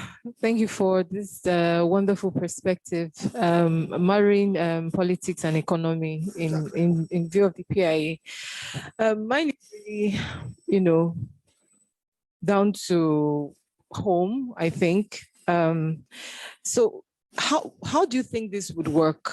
How do you think this would play out? I'm wondering, in regard to this trust that's been created and which would be incorporated, right? With the Corporate Affairs Commission. So I'm just wondering because, the newcomers say kind of altered a lot of things. We now have incidences of mergers, for example, how that the CAC can investigate the trust, the affairs of the trust. For example, suspend trustees, for example, appoint additional trustees, merge trustees even. So I'm wondering, how do you think this would work in view of? You see, in the corporate governance mix, we have what is called the industry code, okay? And you have what is called the national. Every limited liability company is regulated.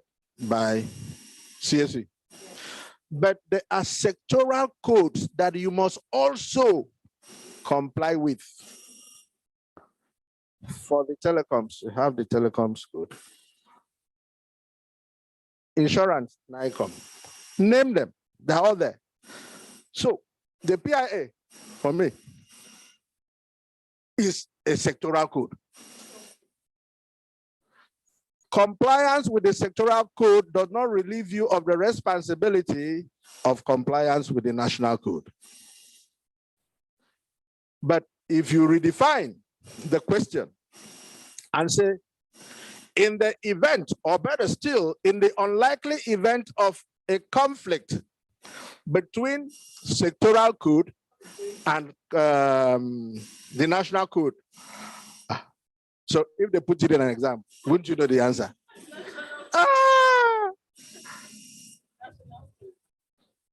That's my firm view. On this note, let me thank you once again for this opportunity. And I look forward to continuing this kind of conversation, even if virtually, put us on some kind of group so we begin to sharpen ourselves, because iron sharpened iron. God bless. Thank you very much, sir. So we have a very small presentation to make to you. Yes, sir.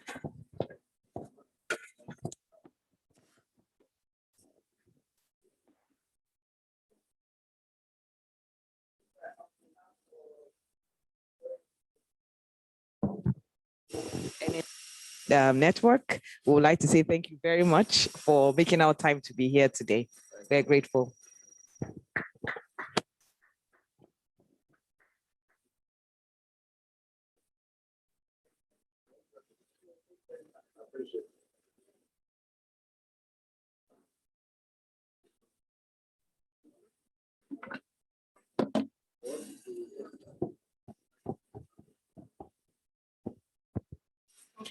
Okay, so we have we have come to the time of our lunch break.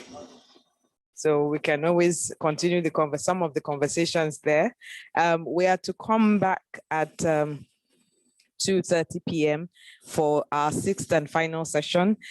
Please let us still come back by 2:30 p.m. so that we can keep to time. Thank you very much.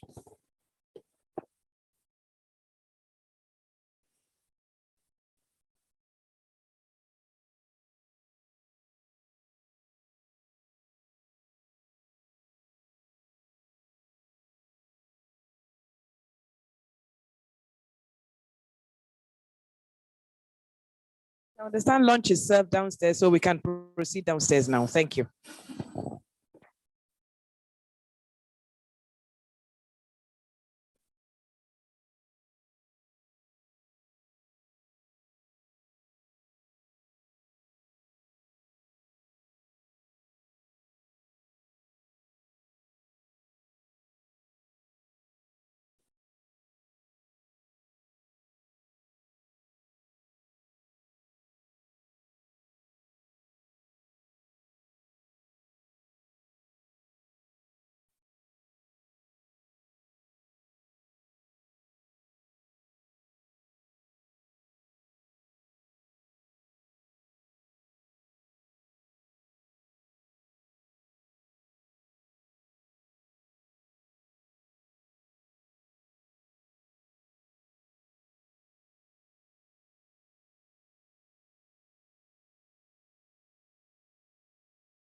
Hello, hello. Hello, hello.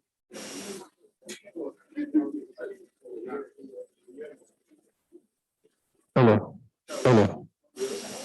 It's allowed to go.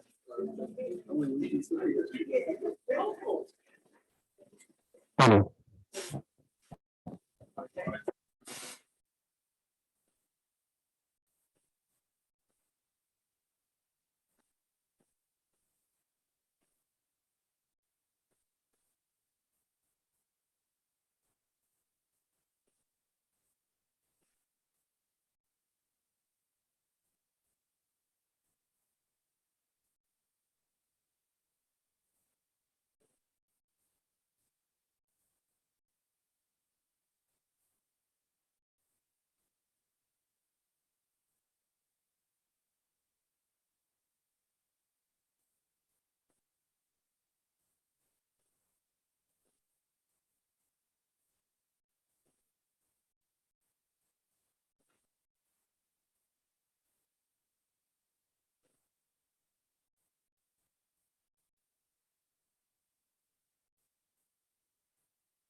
Okay, so welcome back, everyone. I'm sure our colleagues would join us in the course of the day.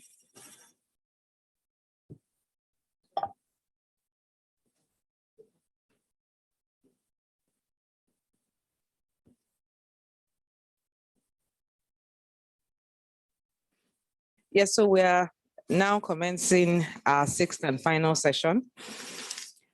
This session is on marginal fields, forced marriages, overcoming issues and challenges. This session would help us understand the effects of the forced marriages between oil companies as regards the recently concluded marginal fields bid round and how we can overcome these issues and challenges. Now, for this session, we again have two speakers, but they'll be handling the presentations concurrently. Our very first speaker is none other than Mr. Sam Iboni. I hope I got that pronunciation right, sir. Mr. Sam Iboni is a partner at Victoria Chambers. He specializes in advising major corporations on corporate finance, capital markets, energy and natural resources, mergers and acquisitions, and project finance.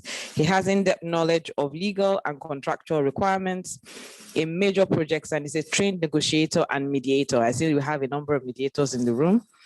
Sam is a fellow of the Global Academy of Finance and Management, certified in finance crimes, economic crime and fraud prevention, a certified compliance officer and a member of the Nigerian Bar Association, a council member of the MBA section on business, MBA section of business law. He's a member of the Nigerian Gas Association, Association of International Petroleum Negotiators, the Nigerian Economic Summit Group, the International Bar Association, and Society of Corporate Governance in Nigeria. Sam is a panelist at the AIX gas meeting at RSA House, from 2nd to the 3rd of May, 2019. Our second speaker, so that we won't have to do this again, is Mr. Adeniyi Duale. He is an astute lawyer with over a decade experience in advising on various aspects of financing, private equity and venture capital transactions. Mr. Adeniyi has facilitated and lectured at various seminars, workshops, and conferences internationally and within Nigeria. His experience is extensive and spans across negotiating numerous mergers and acquisitions, private equity deals, as well as representing clients on several litigious matters, disposals, joint ventures, equity and debt investments, etc. He's the erstwhile managing partner of DOA, a member of the Nigerian Bar Association section on business law, and the International Bar Association, Association of International Petroleum Negotiators, and the Energy Institute. So I'd like to call on to speak the first speaker in this session, Mr. Sam Iboni. Sir, you have the floor.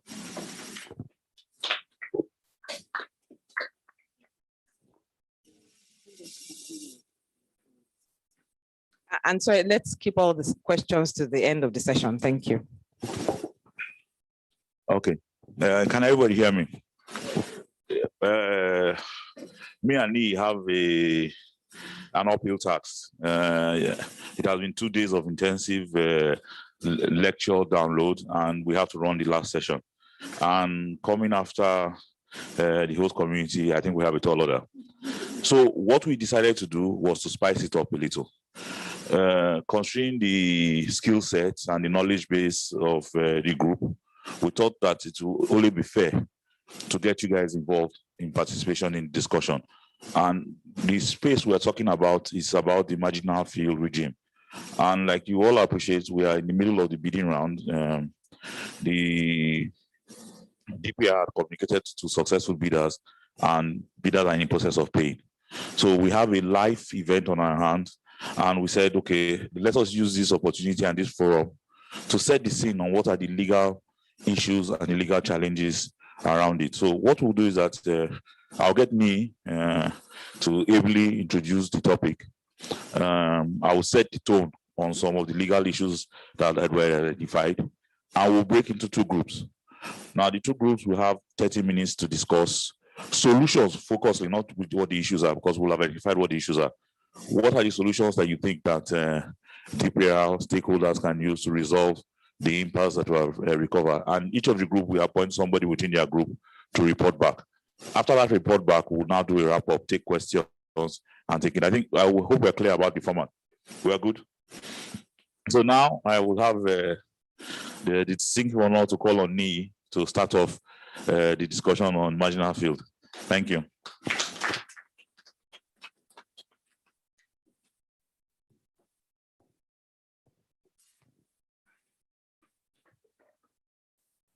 Good afternoon, everyone.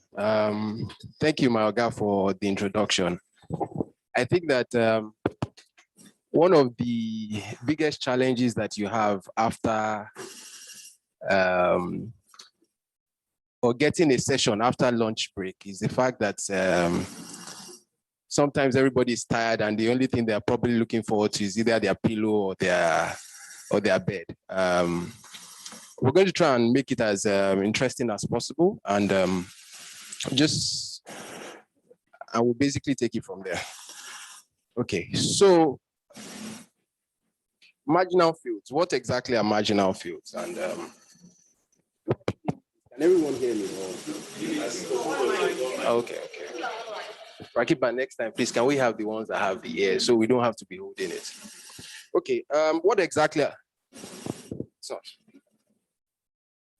Okay, what exactly are marginal fields? And it's, I think many years ago, I'm trying to remember a particular event that happened many years ago. I think when I just started practice, and I remember that there was a conversation I had with my former boss, and he was asking me that, you know what, Nee, I hear that there's going to be some marginal field licensing round. What exactly are we doing about it? How are we positioning ourselves for it? And like, I was just like, marginal fields, what exactly are those? And, so I started investigating that, what exactly are marginal fields? And, if you look at the Petroleum Act, the first thing you see is, I think it was the Petroleum Act of 1996, which basically says that the president has the powers to deem any field marginal, right? But again, I think that over the years, there's been a lot of clarification on what marginal fields are. And again, it could be a field, obviously, is from an OML. It's probably a field that has very high gas and low crude oil. It could be a field that does not have a lot of, a field that it's very difficult for you to produce. And it's not just difficult in terms of you getting out the oil, but also more expensive to do that. So it may not necessarily make sense for you. It could also be a field that you're looking at the economics of doing it, or it's a field that has basically been abandoned for over 10 years. So those are some of the characteristics of what you call a marginal field. I think the first marginal field that we've had in Nigeria was in 2003, if I remember correctly. And the interesting thing about it is that it produced companies like the Niger Delta Development Company, the Walter Smiths, and so I mean, those are good success stories of things, people that have actually done things, and you continue to hear about what they do. During that round, if I do recall, I know that quite a number of companies bidded, and again, it was the first time that the indigenous people indigenous Nigerian companies were basically bidding, and they basically tried it out. And because I mean, I just mentioned we have a lot of success stories in that regard. Going further, I think in 2013, I know that the government at that time tried to get people to be interested in a bidding round that unfortunately that didn't work. I mean, I know there were about 36 or 37 blocks that they had identified to put in the basin for bidders to compete under. But at the end of the day, that did not see the light of day. Come 2020, the pandemic year, the government decided to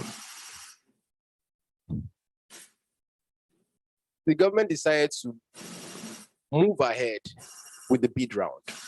And on the basis of that, 57 fields were identified. With the 57 fields that were identified, I think there were about 150 applicants. After a while, it was short. You had a short list of, it came to about 100 and something other applicants. And at the end of the day, when they were announcing, I believe close to, I think less than 100 applicants were paired together for various fields. It's quite interesting that the government will do that. And the reason why I'll say that is this. I mean, this is the first time that the government will basically put or merge companies that haven't applied together, that have no relationship whatsoever, put them together on what do you call it, on blocks. And what you find with that is, I'm going to make an analogy now. So everybody knows the concept of an arranged marriage, right? You've never met the person before. They say, okay, we think that you guys work together. And because you guys are all different and you've been raised differently, some of the issues that you are going to face will become more apparent even before things start to move. So at the end of the day, what you find is that it seemed like a good strategy by the government in terms of trying to raise money. But what we found is that it creates more problems. We're not here to just basically mention what the problems are in relation to the marginal fields. We're basically also here to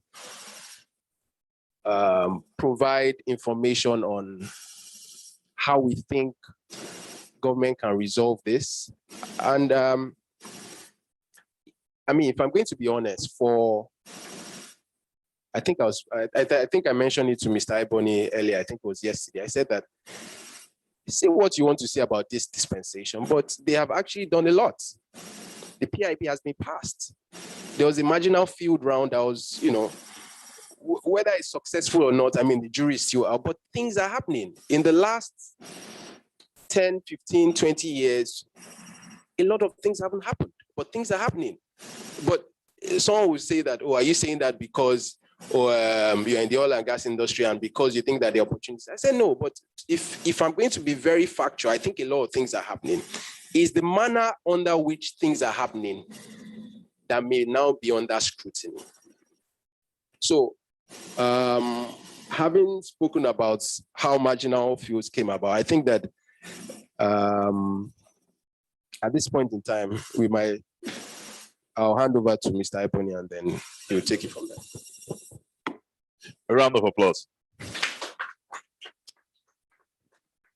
You know, I think I'm very honored and very flattered when I got NI to co-host this space.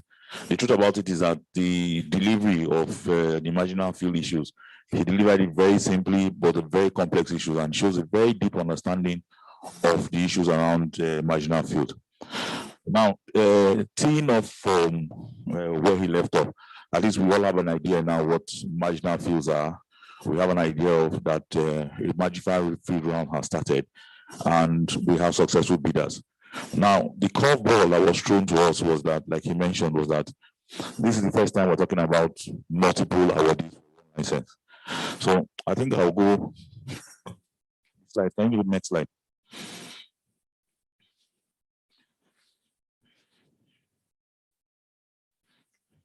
I just have 3 slides.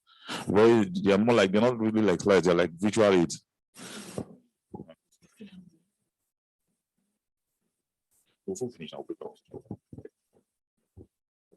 Okay, so the first issue that I wanted us to raise, and which will form a discussion of one of the groups, is the issue about the provision of multiple awardees. Now, the multiple awardees, like Neil has said in his presentation, we should give DPR some credit, because multiple awardees address 2 concerns. Heavy interest in the marginal fee rounds, and we had like 150 something successful bidders. So you can understand why the DPR said, okay, instead of everybody to go away empty-handed and get some people so disgruntled, let us see how we could join people together so that more people will benefit and more people will participate. So you can understand the logic behind multiple awards. But that in itself creates a legal issue. And for us, we're not going to talk about politics or economics or the commercial. We're just going to stick to the legal issues. Now, the legal issues that the multiple award is raised is that if you look at the Petroleum Act and all the regulations, there's no law or guidelines that deals with multiple awards because the license holder is always referred to in singular. You understand? So that means that it's off regulation and it's at the discretion of DPR. So that is an issue on its own. Now, let's go to the next line. Now, on that creation of the bidding round, as soon as the successful bidders were announced and they were told to pay signature bonus, as part of the guidelines that DPR issued was to say, we will expect that you guys will come together, these strange bedfellows will come together, agree on an SPV. There are templates for the SPV, and these SPVs will manage and operate the assets. Now, hello?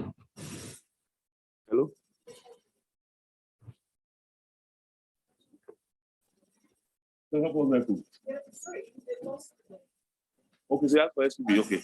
So SPV, what SPV means is a special purpose vehicle. So what happens is that two of us want to start a global business. You understand? You have a company, I have a company, and you don't trust me enough to give me your 50% of the share. So instead of giving me the 50% of the share to buy the car in my name, we go to CAC, register a company where we have 50% for the purpose of buying the vehicle and running the business. So that company that we create is a special purpose vehicle.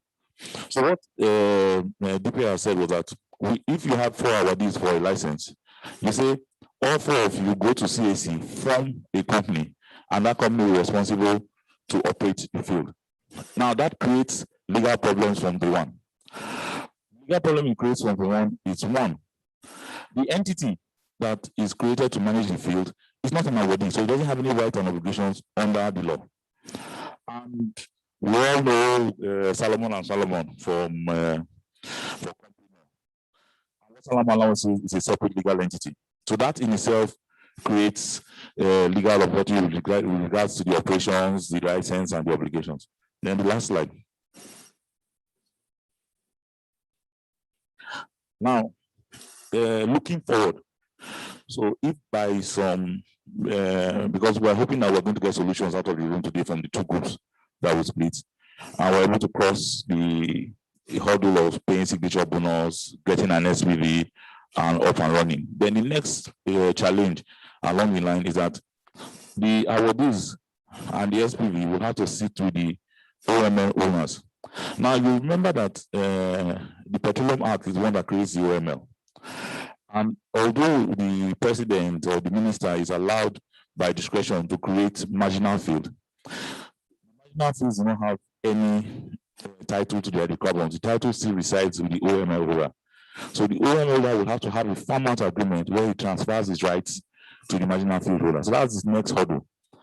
Now, we are saying that the legal issues that are created by that is that we have an SPV that is a third party to the transaction. What will happen to the statutory obligations that come and produce on the operator? Will it be on the awardees or will it be on the SPV that is operating? So that is the context of the discussion. Can you go back to 2 slides? That's the context of discussion. So for us, what we want to do now is to say, we have some clarity around what the issues are. So we want to split into 2 groups, 2 major groups. One group will deal with, go back. One group will deal with the SPV operators, the challenges of the operator that has been created, and talk about what the issues are and report back, get somebody to report back. Now, we don't want you to dwell so much on what the legal issues are. We want to say, okay, we know what the risk is, what are the solutions that we can adopt to resolve it. Then the other group, go back. The other group will deal with the pure legal issue around the implications of multiple awardees. And one of the issues that I think that you need to address is that when you have this multiple awardees situation, then you now have a challenge with regards to raising finance, because the SPVC doesn't have title. The multiple awardee have to approach the market separately. So reserve-based lending now becomes a critical decision. So for me, in the context of multiple awardees, I want the group that deals with multiple awardees to address how the financing of reserve-based financing can be addressed. Nee, is it one? But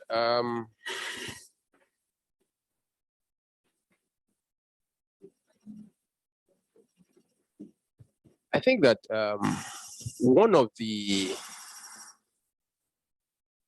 solutions that would be good to have again today is,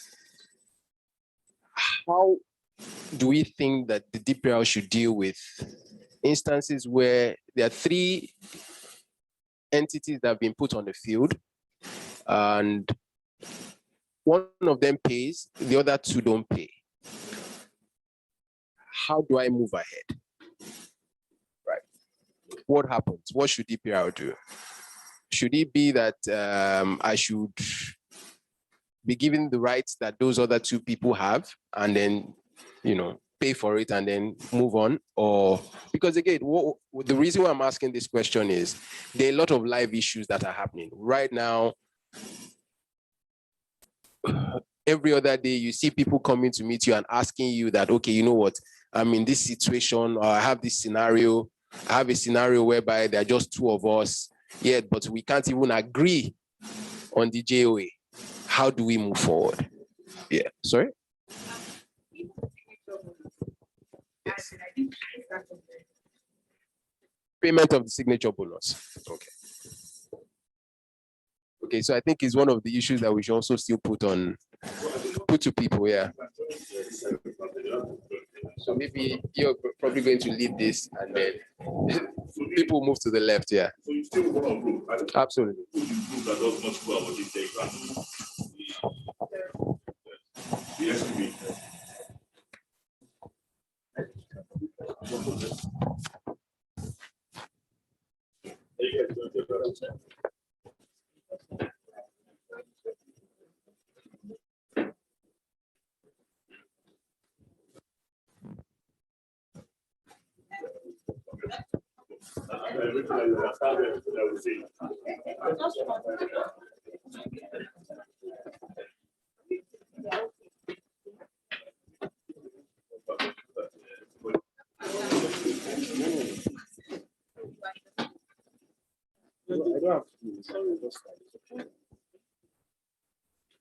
Thank you.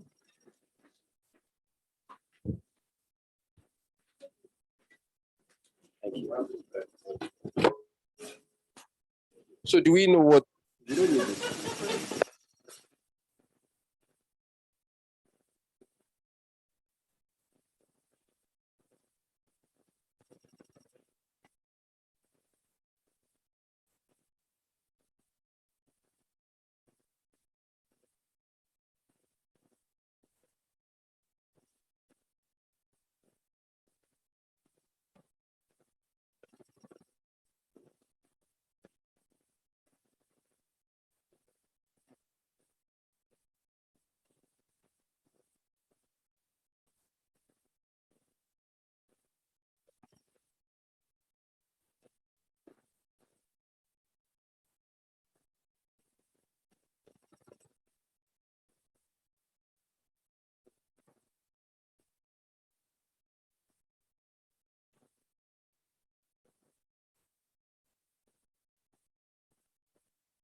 Okay, I think I mentioned earlier that my name is Temi. In response to his, in the aspect of share capital, well, I don't know how all these things work exactly, but I believe if you guys are all coming together, I think everybody should have like an equal share, so that there's no issue of maybe somebody first owns of all, more have to interest. address the issues. So maybe The it should be issues equal. generally Like bothered on the fact that 90, if there it's are no 100%, guidelines the because shares, in the if there are past there three, used to share it be equal, only let one license everybody holder. have Now when we equal have stake. multiple You look license for the holder, money. In there's no response to clear our cut own question, law or try to find the money. rules, set of I've rules or heard guidelines. of So a eventually, situation where we'll have to work with the a discussion of the particular DPR, and organization that raises a lot get this of money to pay. problems. They So don't first of all, have we the money highlighted to pay their the signature problems bonus. roving around So transparency, they got, and we will not be able to yes, someone to clearly finance them. define. There So will be no basically, clear those cut two are coming books or together. They will provide the records, funds, but you will do the work. So templates there's by a which you can solution run for on. the Then funding there's part. also the There's issue always of a way out. there will also You'll be find the the issue of money contractual somehow, disputes. even if it's sharing a Personally, I percentage think of that would also even your cause some kind of red tape with that because person, just the to whole get the process funds. of After trying some to time, by the agree, time you guys have negotiate, the money to go back and like forth. float, Bureaucracy is then good, you can but let the it has person go, because it's it has its just downsides. you So then probably we agree got on to the time frame pursue when solutions. We started it should garnering be, like ideas. I how think it the should first run. idea If that it's was a put year, forward 2 years, was that you are sure by then eventually, you will be on your as much feet, as there and will be then disputes, since you it's a purely can contractual agreement, since it's a purely commercial agreement, it's not a charitable enterprise. Eventually, people will No, have to I said agree. in response to If they are somebody allowed, talked yes, if they about allow that freedom of signature contract, if they are bonus, allowed to or negotiate freely, paying. they will Okay, eventually maybe she agree. was the one They will in the eventually other be able group. to Sorry, come up with, say, that an stuck in my MOU mind. Yes, by which but they can work in with. So, on his own, yes. I So think yes. equal shares will be better. And then To in go terms into of JVs for the as well. board, That could be a solution as well. I don't think that should be an issue. Pick, if it's two people, pick two people from each organization that will represent you so you are the director. You bring two names from your organization, bring two names. I don't think that should be an issue in setting up the board. It will be agreed in their, yes, on how to resolve such Now, in answering your question, you guys have your representatives. JV When is there is an issue, when there's an issue with deadlock. Okay. Looking at it from company law perspective, company that an SPV that was proposed by DPR has to be incorporated by Kama. So because bringing those people, it has to have all the characteristics of a separate company, separate legal personality. For the distinction between a SPV and JV is that for JV you can opt for an unincorporated JV. Yes, so you just have a joint venture agreement and you have two separate legal entities. Yes, so that is it. Yes. So what I hear as one of the solutions is to, instead of insisting on a joint or a special purpose vehicle incorporated, an option will be to set up to allow parties to enter into an unincorporated joint venture. That way they retain their legal personality and the incorporated operator is unincorporated. You sign That's when you pay, an then they option. give you your own stake. If it's 40-something%, you will not bring 1 billion for signature bonus and a small thing as who will be on the rig or who will be on the site, or all of those things will be a problem. Because first, once you get your signature bonus sorted first, you now have to sort out the operating money, the money you use to develop the field, which is going to be contribution based on your stake. So in the field, so if they give you 48% stake, you bring 48% of the amount that is going to be used for developing, or anyhow all of you decide, because there's sometimes one person there may be more buoyant than every other person, and he gets an arrangement that makes it possible for him to, because if not, yes, so you get an arrangement of because if you want to assign any of your interests, you have to get the minister's consent anyway. You get into an arrangement that says, okay, you've paid your signature bonus, or because this happens, so you cannot pay a signature bonus because you may not even know who else is in that consortium until you pay. But politically, you can get to know the other people, and then you go to meet them and say, oh, I cannot pay, or I'm having this, and he has more money. He says, okay, I'll pay. but off the books, when the time comes for management, this is how we are going to do it. And it may work if both of you have an arrangement, like if you can trust each other and all of that, it may work. I've seen a situation where that arrangement was entered into.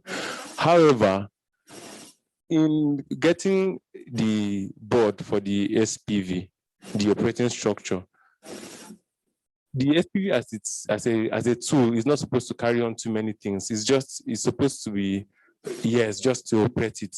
So you are not supposed to put too much responsibility, too much things on the structure. So you'll be able to, maybe you get like 3 or 4 people. Oh, this and this and this and this. You do this, you do this, you do that. So they'll be able to do all the filings and do everything. But as for disagreements, I do not see more. It happens, but if you remember how much you are putting in, it will inspire you to quickly get to the point where you make an agreement. Okay, thank you. Okay, I was going to say something. Let me just, I think one of the challenges that I note is the fact that in the composition of the board, you have the CFO, that's the chief finance officer, you have the CEO, the chief executive officer. So sometimes what some companies do is one of them picks the CFO, the other person picks the CEO. So maybe that might work in this particular instance. The other thing is some companies have higher debt profile than the other partners. So the question then becomes, how much debt can the SPV be allowed to carry when it comes into operation? So one of the things that can be done is that the debt of both companies can be warehoused in a third company so that the SPV is not having to carry that burden. It's just having to, like, you had mentioned, it just focuses on issues of operations. Then the other thing is with shareholding. If it turns out that maybe because of how much, maybe one company is doing more in terms of signature bonus than the other company, they can then have a third entity to more or less warehouse whatever is the extra, so that at the end of the day, they are equal. Because the major thing that causes an impasse is that you can't both make a decision because both of you have the same powers. So it is to be able to create a situation or a scenario whereby a third entity is now having to weigh in to help reduce, exactly, to cut the tie, so that that hopefully will help. Of course, the other issue is how independent is that third party, so that you don't end up creating even more problems for yourselves. Then with issues of different work culture, I think that the two parties can come together and agree that this is our staff policy handbook. This is what all staff are going to do. If we're going to be 8 to 5, everybody's 8 to 5. If one group does 8 to 9 p.m. as their own, and the other one does 8 to 5, let us come to 8 to 7, and have a single work. And then with respect to, and that's the last thing I'll say, with respect to third-party funders, there could be an arrangement whereby the SPV becomes like a second party to the to the funds. But the other issue is what happens when the SPV has operating equipment that have been borrowed, and who was the finance? Sorry, I think finding it difficult to think. Who is the financier and who is responsible for paying back? So I think those are some of the things that the two companies need to discuss when they are putting together their documents. Don't worry, you'll be our class captain. Okay. Yeah, so I think we're still trying to resolve the whole issue of the SPV. Maybe the parties can have a JOA just to choose one person to be operator, the cash call others, even if another person doesn't have money. Another party can carry the other party, and then during production, they share without trying to complicate things. Decisions can be taken unanimously for now, and then they can just, with a JOA, they can simplify things and all that's not too much complication. Okay. And to add to what she said, if it's a GVs, it avoids all these issues that were raised regarding the SPV. And these things I've worked at before. for unitizations, for example, even though they are forced marriages too, maybe not by DPR, but due to, just by nature, based on your location here. So those are forced marriages as well. And it's easy, just appoint one operator, one of the parties, just the operator, and then everything is sorted out. So I think that unitization solution, something like that, can still be applied to this as well. I think that I've learned a lot from what all you guys are saying, but I think I'm going to start with Ejike. I think the first issue is where you have more than two parties on a block, they're definitely not friends. It's commercial reasons that brought both of them together. So if they're together, if one person is saying that, okay, you know what, I don't have the money and I'm going to carry you, obviously I want gas or crude to be paid. The challenge with that is how do you arrive at the appropriate portions that will be given? Okay, so because you said something, you said that the one person can carry the other. In business today, nobody does anything for free, right? So if I'm going to carry you, there's a cost to it. But the cost I'll give you, will you agree to it? Is a question, right? So in dealing with situations like this, one of the things that you can do is, I like what she said. So you have two parties to it. Okay, you take technical. You be in charge of everything technical. Let us be in charge of finance, right? So we'll create that. So that creates the biggest challenge, because if they were just two, what I was trying to say is that you have one person CEO, you have deputy CEO, you have one person CFO, deputy CFO. So that way, you know that one person is shadowing the other. It's just like how the wrong government in the UK, opposition is shadow, and then the ruling ones are the main ones. So that way you're able to deal with the issues. But even with having said that also, a lot of them, or a lot of the parties don't have money, right? They've been able to successfully scale and pay for signature bonus. But because they've scaled and paid for signature bonus, the real work is supposed to be now. But the issue with the real work is that the DPR has said that we're giving you 3 months to sign a farm out agreement. You have not signed JOA. And time is counting. I think whatever it is, they probably have maybe just 1 month remaining, because if I do the calculation, most parts. So what is going to happen? The DPR take into consideration that A is different from B. How will we deal with situations where our people have come from different backgrounds and they forced us together and you want us to agree? You can't agree.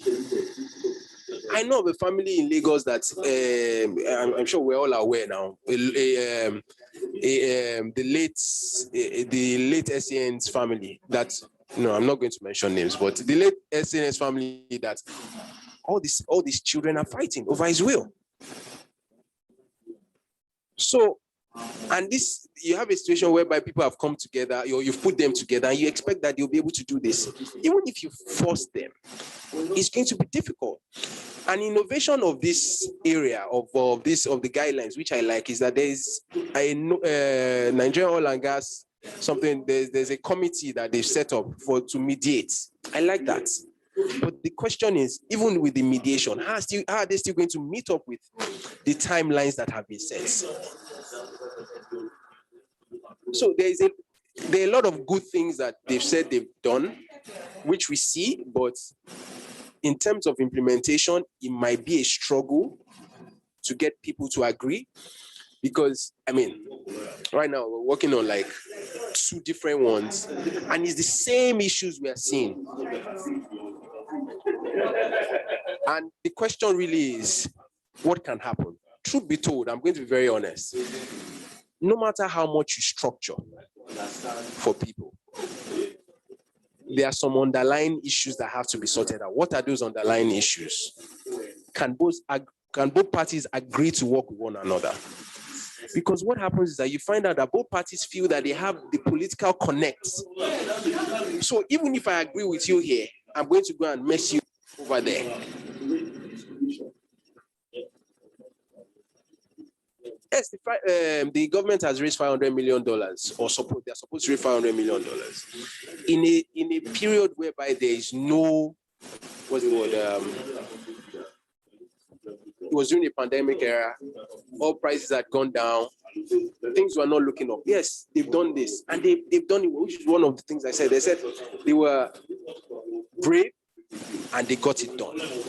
But the issue is now the approach. What is the approach? How do we deal with the issues that have been raised? Because usually when you do a marginal fee, what you expect is that government will incentivize people who are coming to pay for the bill. What do I mean by that? You want them to say, okay, you know what, your signature bonus is $1 million. Pay 300,000. We want you to quickly start drilling, start working. Let's see your field development plan. On base of that field development plan, once you start making or producing oil, we will take the monies from in royalties and taxes. That way, there's that incentive. Because if I've used all my monies to pay for an asset, how do I work the asset?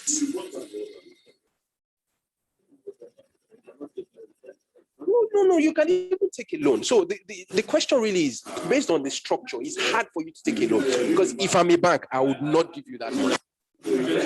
Because there are a lot of open issues.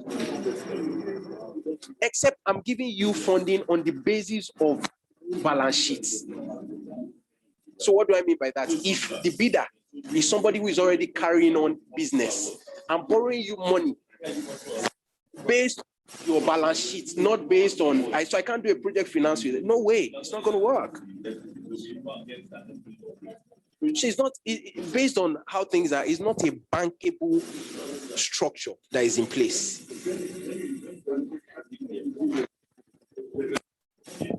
Shit. No, I'm just an aside. So even if the bank gives you, let's say the bank gives you money to pay your signature bonus, the bank has an interest rate of maybe 20-something%, and the money will be running on that interest rate. And you have never started using or getting, you have. But at the end of the day, you have, except you can get free any of these other banks.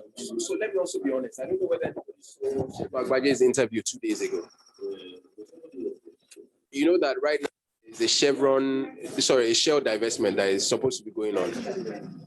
He said that Nigerian banks cannot fund it. They can't afford it. But it's not their fault. It's a reflection of where we are. So I tell people that we live in interesting times. There are opportunities there are challenges as well as opportunities. But truth be told, the banks cannot and would not go near any of the marginal fields because the structure is not clear.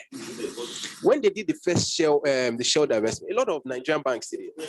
But how many Nigerian banks actually have capacity? No, they have capacity, but they don't have dollars to be able to lend to people to acquire those assets. If you ask me, what is the easier one to do? I'll go for the Shell asset to bid. However, the challenge is I don't have that money to pay upfront. I'll borrow it. I'll basically borrow against my balance sheet or whatever. But what you're hearing now is that the Nigerian banks cannot give you that money.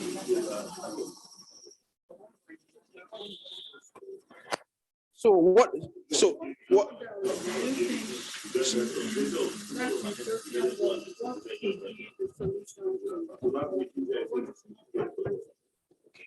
the first thing is that I think that the guidelines have to be amended. Number one, to make for reasonable timelines. That's one. Number two,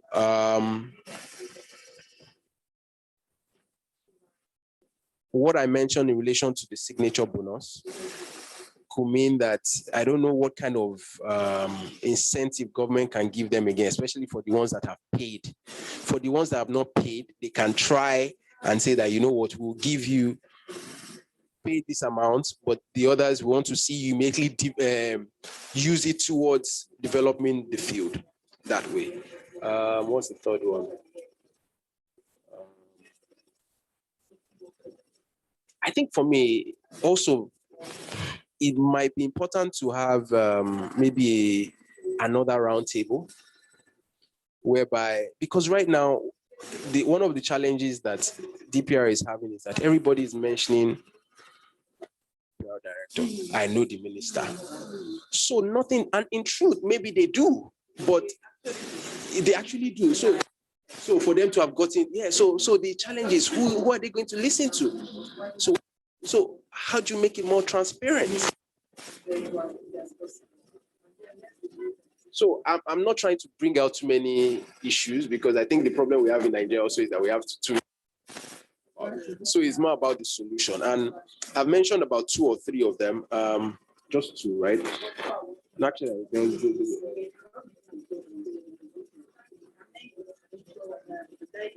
yeah. Mm-hmm. Yeah.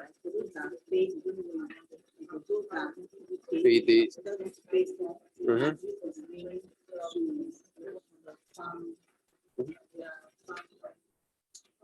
For development. Yes.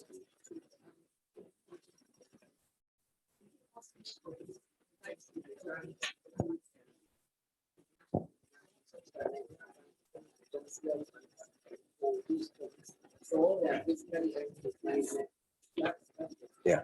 Secondly, isn't this Correct. Isn't a scenario for Isn't this a scenario where your African Development Bank and your Afrexim Bank can come in and underwrite the debts in terms of when they do get funding? If international financiers see the assets as being too risky to invest into, that Afrexim or AFC, and I know AFC has its headquarters in Nigeria, can actually underwrite it and say, okay, in case of default, we're going to insure this debt just to ensure that these companies are liquid enough to run because I think the idea for government, and again, it's not like I have privileged information, but I think the idea for government is to be able to get as many Nigerians involved as possible, but they don't have the financial capacity to do it. So the idea is, okay, if we have 57 fields and we have over 100 companies involved in those 57 fields, we'll be able to increase the time period within which Nigerians can increase both technical capacity and financial capacity. It's just that the way they're going about it seems to be not in the best interest of the participants. Okay, thank you for that. So I don't know how many people know what's going on in the world now regarding financing oil and gas projects by foreign banks. A lot of the foreign banks, now they've signed up, I've forgotten the name of that protocol, but they've signed up that they're not going to be financing those things because of global warming. So what you're getting, it doesn't, I'm actually talking about the big ones, the big banks. I mean, you can still have the smaller ones who are in different jurisdictions do it, but the big ones, the ones in the UK, the ones in the US, are basically signed up that, you know what, they are not going to finance those things, which is why you're seeing that a lot in terms of the divestments, they are, sorry? Into energy, clean energy. Yeah. But we have an advantage in Nigeria because we're more of a gas. So if people are focused on crude oil, it's a problem.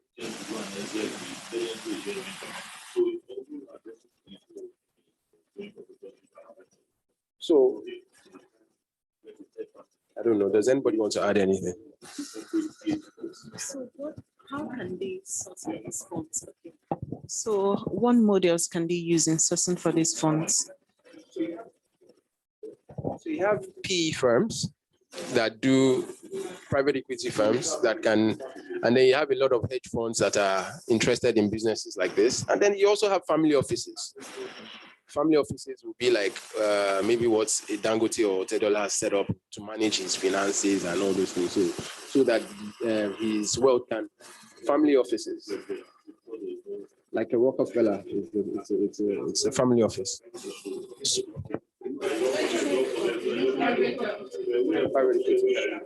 Private equity, hedge funds. Okay, so family offices, so like, I'll use Dangote as an example. So you have, let's say Dangote is worth $10 million, just say $10 million. He has now created, he's put aside 3 million. That 3 million is he's used it to set up like a trust, but not exactly a trust. People use different structures for it.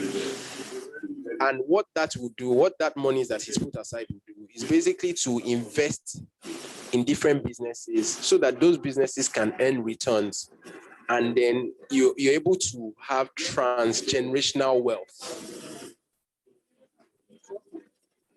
No, it's not a mutual fund. Mutual fund is what you basically do with the on capital markets.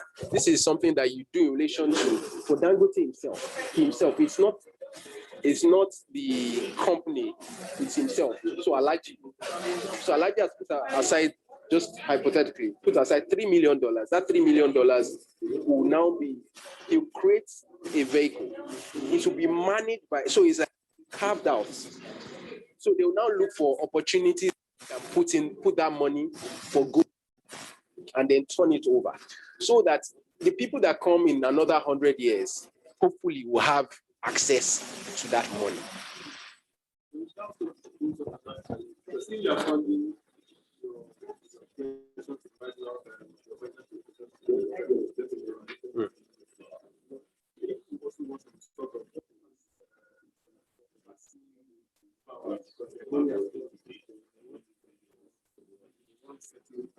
So for that, I think that you can always be creative about different things. I mean, you cannot give and not, you cannot take and not give. If you're telling someone to come and give you money, you have to be ready to you have to be ready to open yourself up. So one of the reasons why we are where we are in Nigeria is that a lot of people who have assets have not worked those assets. And the reason why they've not worked those assets is because DPR has not even penalized them for not working the assets. I know of a gentleman who sits on a large amount of gas reserves. He used to be formerly in government and he's not worked the asset. The asset is still there. And, he continues to just to do nothing about it. And obviously the regulator who is supposed to come in and say that, let's see how we can penalize. They never do that for whatever reason. I'm not going to go into that, but it's one of the reasons a lot of development in the industry, because even this marginal field, you said something earlier that government is trying to empower a lot of people. But you see, it's a problem in doing that when you say you want to empower a lot of people, because you end up not doing anything. You want a situation whereby you will give it to maybe 50 people that have capacity to do it, that can raise funding. I like the argument of what government said they were doing, that they try to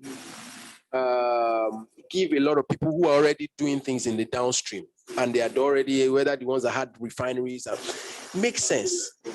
But you don't see a lot of others who they become briefcase carrying, they are really selling, they are looking for how to sell their interest. Is where we find ourselves. So unless and until there's the will by government to say that, we want to do this. And I won't lie, I like this government for one thing. The PIB has been passed. PIA is PIA. They've done a marginal field. A lot of I think the gas code or something. Network code. It's been done. Things are being done. But a lot of things are being done. It may not be in the best way, but things are being done. So we have moved from, we're all sitting down.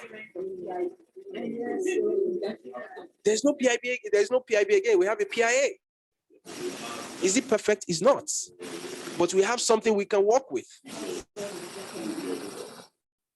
But have you wanted to say? Change your mind. So this.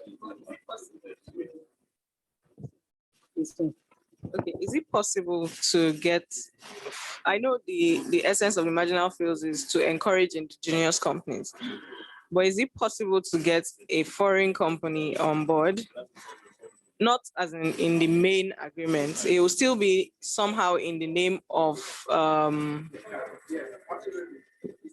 okay.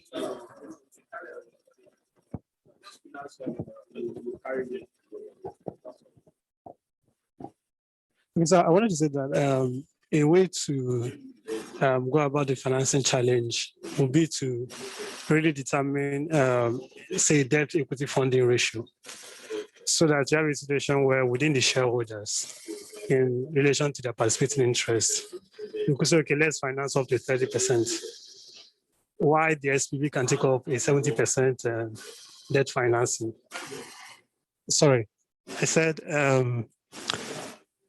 the JV partner, let me not call them JV partners, the marginal field awardees can come together and agree on a debt equity ratio financing.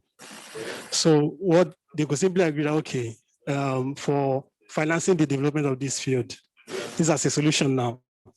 Let's say we do 30% equity financing. And that would mean for them that, okay, each party would, according to their participating interest within that 30%, will go and find the finance for development of the field. And they can use their own balance. No, they are equity in the SPV. But I've called it equity financing because it's not properly so called, because within their own company setting, they can decide to do a debt financing. But for the purpose of the SPV level, let's just call it an equity financing. So that is, the shareholders are bringing in this money to develop the field. So that could be a 30%, for example, if the awardees don't have that much money. So they can use their own balance sheet to fund that 30% according to their participating interest. Then at the SPV level, we can then do, say, a reserve-based debt financing, where a bank comes in and say, okay, this is the proven reserve of this field, and we are willing to fund the development of this field over time. And it must also be a bank. It can also be an off-taker or a trading company, using a forward sale structure. So, okay, let's fund this development of this field. And then you have that SPV now committing to deliver. Remember, the SPV is the operator, and the SPV is the vehicle through which they are managing the field. So that way, they can then use that SPV to offset the remaining balance for the financing of that field. But the problem I see there is this, and I think it has been highlighted. Remember, the SPV is not the title holder, both for the farm out agreement and the license. So I'm a bit stuck in my mind. What exactly would SPV give? Because it doesn't have title to the oil in the first place. But they will have an equitable title. And from everything everybody's saying, I think maybe it's a philosophy issue that we need to expand our scope in the way we look at money and the banks. Maybe the bankers are not doing their work, because the whole idea is using other people's money, other companies' money, other banks' money to do this. So we tend to have the concept of, what is it that you call family money or something? We tend to be more family offices, and we tend to be more clinging to, I am the one that's doing this. So we need, as a country, to go towards that. There is no need, you see, okay, just as an aside, the politicians that maybe they come into money, let's not say they stole it, but you come into billions and billions of dollars and you dig ground and you put it in there. It really does not make sense, because if we look for the money within ourselves, as in the family offices, this money is there. There are monies in the banks, there are monies, we can raise mutual funds and all sorts of monies to create the funds. So we need to change our philosophy as to how to get the money. And once that is done, then we'll have more access to it and use it for things. Okay, so I think my problem, maybe I'll try to open to the group, is whether a financial institution will be willing to lend based on what we call equitable interest. Equitable interest, she said an equity or equitable interest in, and I'm not sure there's anything like equitable title in oil on the ground, because there are some arrangements where, and I told this open, where the arrangement is as the oil is coming out, you are splitting it. So I take my share, go and find a buyer. You take your share, you go and find a buyer. The SPV owns nothing. So at that point, how would the SPV, who has done a debt equity funding arrangement, manage to pay off that amount if, as it's coming to the ground, it already belongs to the participating, to the awardees? And don't forget that as the awardees may also have had their own private funding arrangements, and a bank may actually have interest in that oil already on the ground, notwithstanding that the SPV has also entered into an SPV level debt arrangement. Okay, so I have two quick questions. One, can the SPV loan money for based on asset-based financing? So in order not to sound political, that's Islamic financing, because that essentially means that the bank becomes an equity holder in the SPV or in the entity that they are funding. So that's one. Do we go the way of asset-based financing in order to finance these things? The second is the issue of off-takers. So one of the reasons why a bank would not fund a project is because of the cash flow, the expected cash flow from the project. How long will it take the payback period to pay back those loans? Now, and I may be wrong on this, but I think one of the issues there is because we don't refine our own oil. So if Nigeria was able to buy its own oil, at least meet, because right now domestic demand for refined oil is still being met from outside. If Nigeria is producing 100 or is consuming 100% of the oil that it is producing, I think that would increase the cash flow that will come to marginal oil field holders. Like I said, correct me if I'm wrong, and would increase the bankability of such projects. So those are my two questions. One, can it be asset-based financing? Will that help? And secondly, will the fact that Nigeria refines its own oil increase the bankability of the project, since you already have off-takers with less cost of logistics coming into the operations? Okay, so for the first answer, the answer to the first question is, I don't believe that there's any bank in Nigeria that would want to go that route, because the risk is not something that they want to put on their books, especially with the way the world. And again, I think we should all be very aware that the world has really changed, right? Crude oil prices as at last year was, I think, about between 35 and 45. It's gone higher now because people are now, what's the word? A lot of people are back to work. But the challenge that we have, even with that, is that it becomes a lot more volatile. Remember that in Nigeria, that as at this morning, dollar was 560. Crude oil is based on, the calculation is based on dollars, right?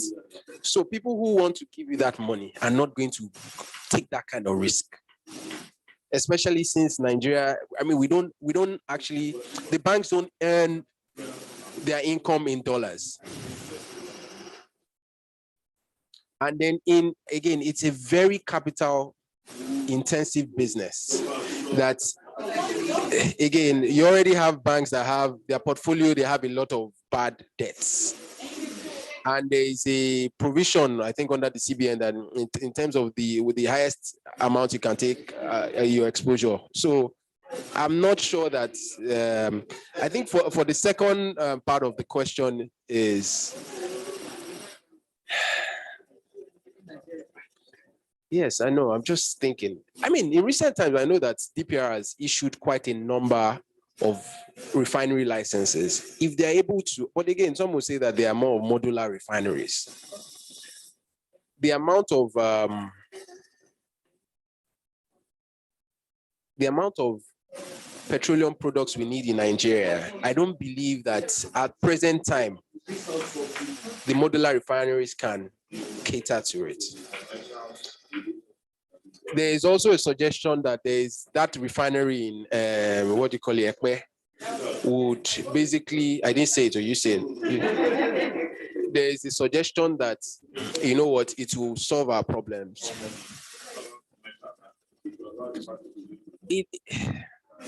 For a project that seems that was supposed to have been completed, was it last year or this year? It seems to be taking too much time.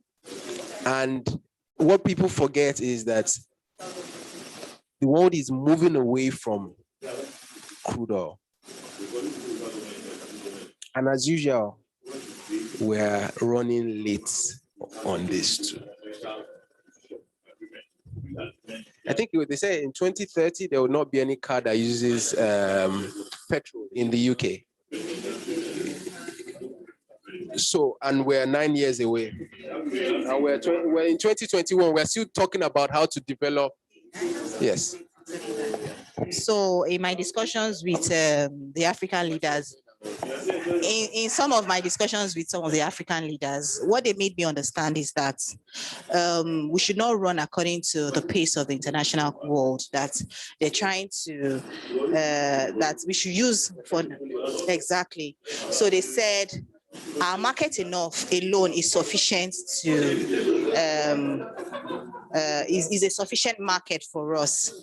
And that right now we have gas, right now we know we have oil and gas, and that we've used so many years to learn those technology on how to operate it. And the end product is energy. That's what we are all looking for. And that the African market is not well, we've not been able to consume, provide enough energy for ourselves. That instead of us trying to start learning these renewable energy technologies, we should use the knowledge we have now and harness it well to develop our market. That's the discussions that is going on, that we should not run at their pace. Because now it's, according to them, what they were saying now is that, okay, let's say we are now saying we're doing their renewable energy transition. It means, what happened to our gas that we have? What happened to our crude oil? Meanwhile, they are going to start bringing in experts to start training us on how to build all these solar panels and all that. That why should we waste those resources? That first of all, Nigeria alone, we don't have enough electricities to power our houses and all that. And we have the crude oil, we have the gas, and we have people that are now experts. Though some years ago they were not experts, now they are now experts. So let them use that knowledge to develop it and make our continent a better place. So that's the discussion going on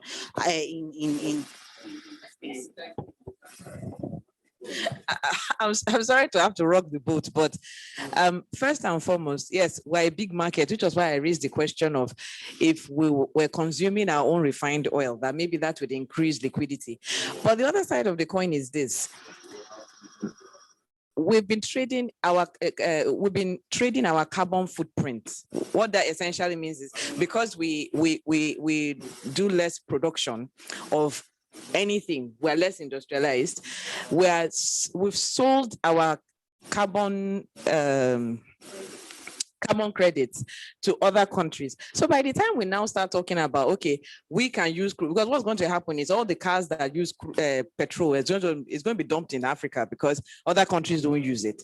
So agreed, we'll still probably have the crude to run all of that, the petrol to run all of that, hopefully the refineries to do so.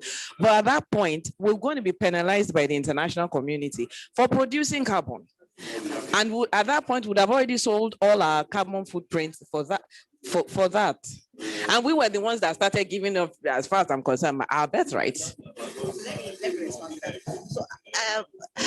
This is just a tip because there are a lot of conversation going on this, and we're planning that in our conference next year in March.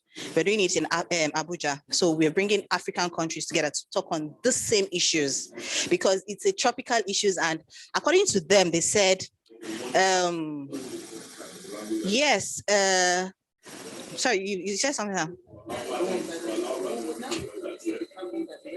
Okay, the international community that they want to penalize us, right? And I said, okay, it's just a way of bullying us. So some mentioned how did China go about it? So if you notice, the governments, the African governments, especially Nigeria, they're trying to see how we can take what we have in our country to develop ourselves and be independent in all the things that we are exporting and all that. You see that they focus more on farming, they focus more on agriculture. What are the things that we are depending on these people for? So even if they want to start penalizing us, we would have started developing. Exactly. So there are so many, because I actually raised this issue with one of them, and he said, see, we don't let them come here and start bullying that. That was the general the consensus among the African leaders. So if you look at all the energy ministers in Africa, you see that most of them are not running towards renewable energy. They are still focusing on exactly. They said for now they are not running according to anybody's timeline. That is like they've been working with people's timeline for a while. That we have the brain, the resources. Let's use it to develop our own continent. That's, you know, that is the discussion going on now.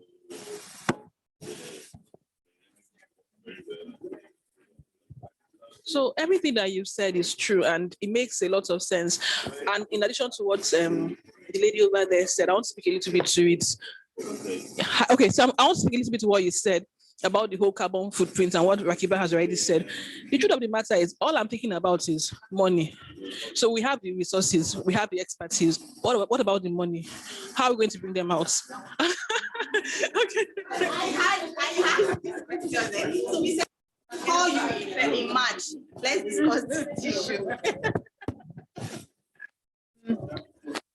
Okay. As an aside, there's this Nigerian or national gas policy, the 2017, and the emphasis on national gas expansion program. The emphasis is that there are ways that we can develop our gas by domestic use, by the electricity and the auto gas. And if we now change, I think there's a time frame that they put that you cannot import any vehicle that is not dual fuel, either petrol and gas. So all the vehicles that you're going to have now has to be running on dual or even gas alone. And there's a conversion process that all the vehicles will have, even all our generators, past your neighbor, will have. So the emphasis is on gas because we have it, and the cost of production is lower than the cost of refinery crude. So that is where our own money will come, because if it's scattered away, by the time it's processed and it comes back, we lose all the ancillary benefits from it being developed in Nigeria. Okay, another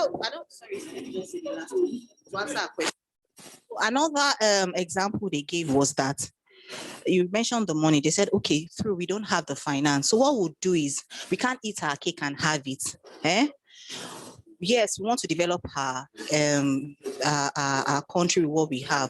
So instead of just saying we are canceling our crude oil, our gas development in general, in totality, no, we'll now give it a percentage. So, okay, fund us. Maybe you want to come and do solar renewable energies in Nigeria, okay, do maybe 20% or 30%. Give us the remaining 70% to develop the oil and gas, the ones that we have in Nigeria. So that is the ratio they are open to finance that process. Okay. I think, sorry. I think we've been able to successfully identify a lot of the issues and also provide or try to provide some possible solutions to the issues that we've identified. I think Rakiba took a note of most of the solutions. I thought you took a note of everything that we. Okay, so at least you'll be. Maybe we'll give you a. Did you take it?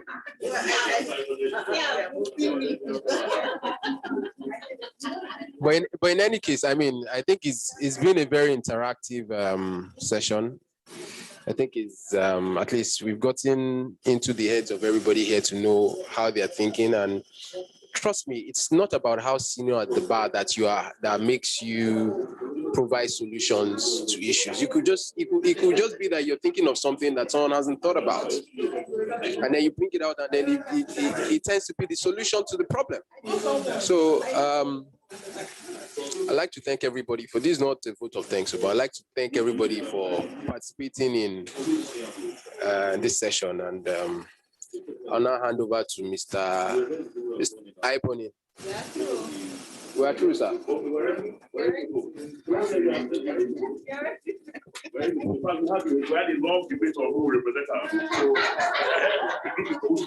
Yes, we will. Thank you. Sorry.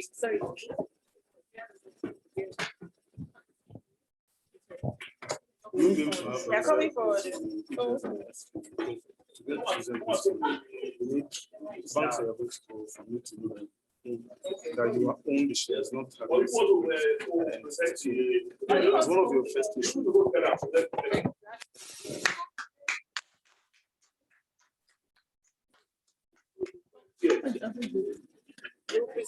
Who's presenting for them? Are we going first?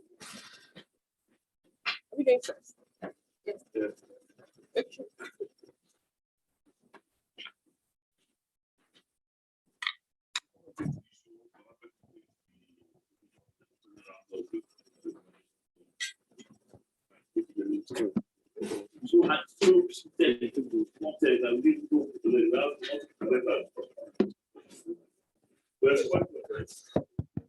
It was not so deep. Let me put a disclaimer. Yes, but it was an interesting session. I am Diana Bassi, and I'll be co-presenting with Fortune Toma. Okay, I'll lay the foundation and we'll just build on as we go.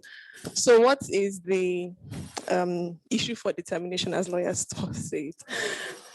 For the marginal field rounds, the awards that had been issued by DPR, there was a case of multiple awardees. I'm sure that was canvassed in your class, so everybody knows what the issues were. Multiple awardees, but one oil block just, and then having to spread that across different people.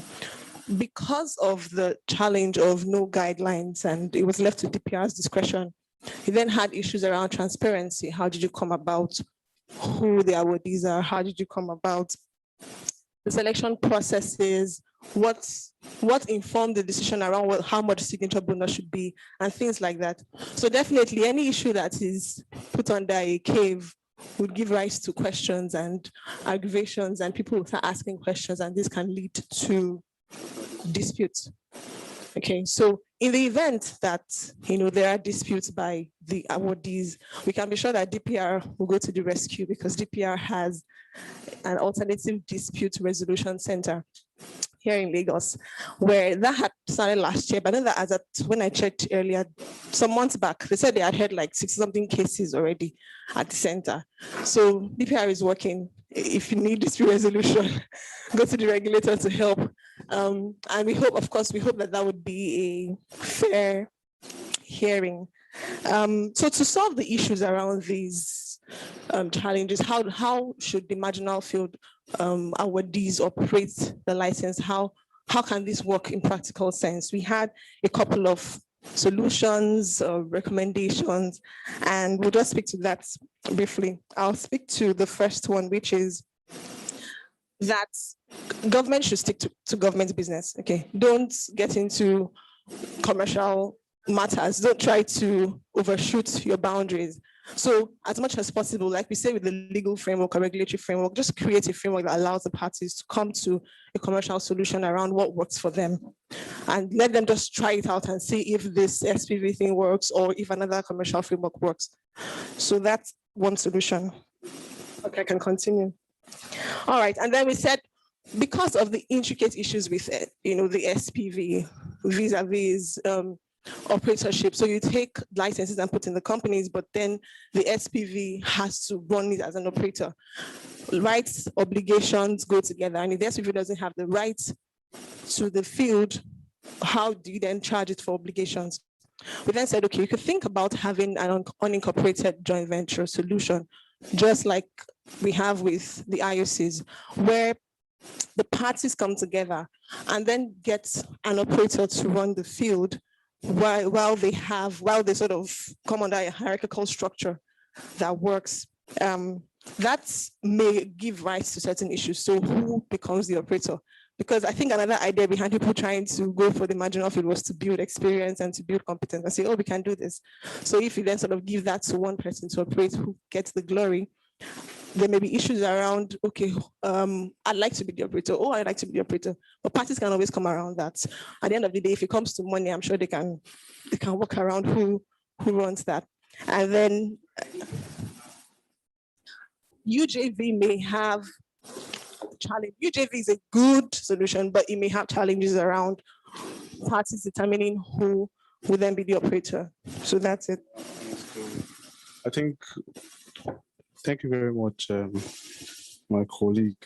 So now I'll speak as to the issue, one other issue that was raised, the issue of funding. And one of the challenges of having an SPV, the SPV model, is there may be issues of funding. For one, a very clear example would be that we would not be able to, the awardees may not be able to access reserve-based funding because an SPV is treated as a separate entity. You cannot go to a bank and expect that, understanding that the SPV may not have liabilities, you cannot go to a bank and expect that the bank would be very akin to giving out a credit facility to support the marginal oil field development. So now as a proposed solution, we talked about having government interventions. We know there's the Bank of Industry, there's the Central Bank of Nigeria. With issues around funding can always be resolved if the government is willing to say, okay, take some money, get this thing running, let's move forward with this marginal field. So I think a loan. Yes, because since there's no reserve-based learning.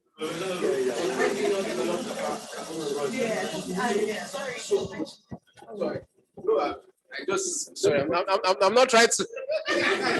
I thought that we're all being interactive.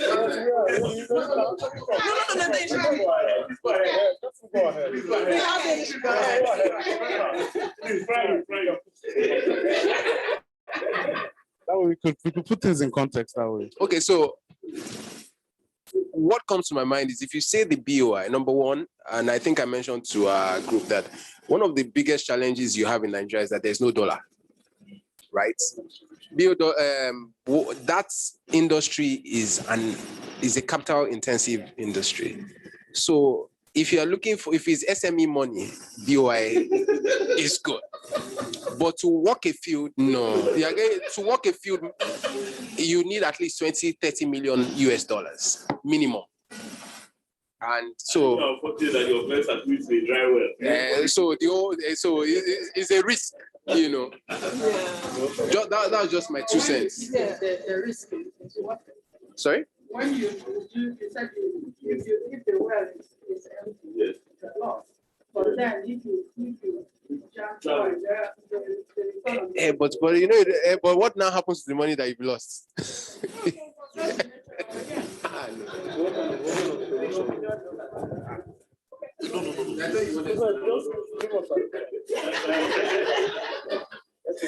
and I agree with you. I did mention it. They actually offer, I think, a special loan for the oil and gas industry, I think at 9%, BOI.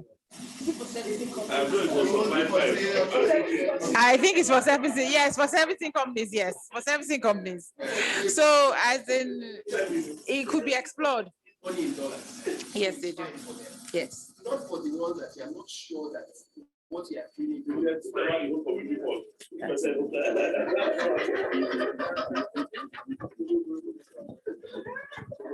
Okay, so that we wrap this up. And I did make this point that government funding, government doesn't have money. They tell you they don't have money.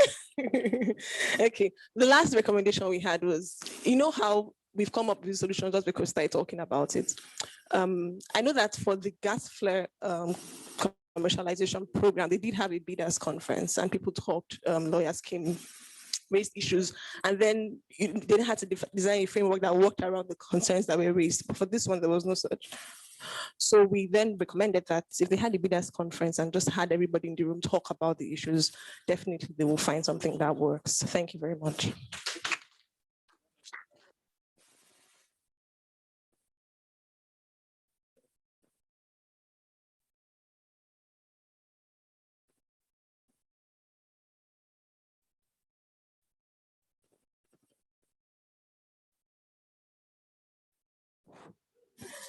Okay. So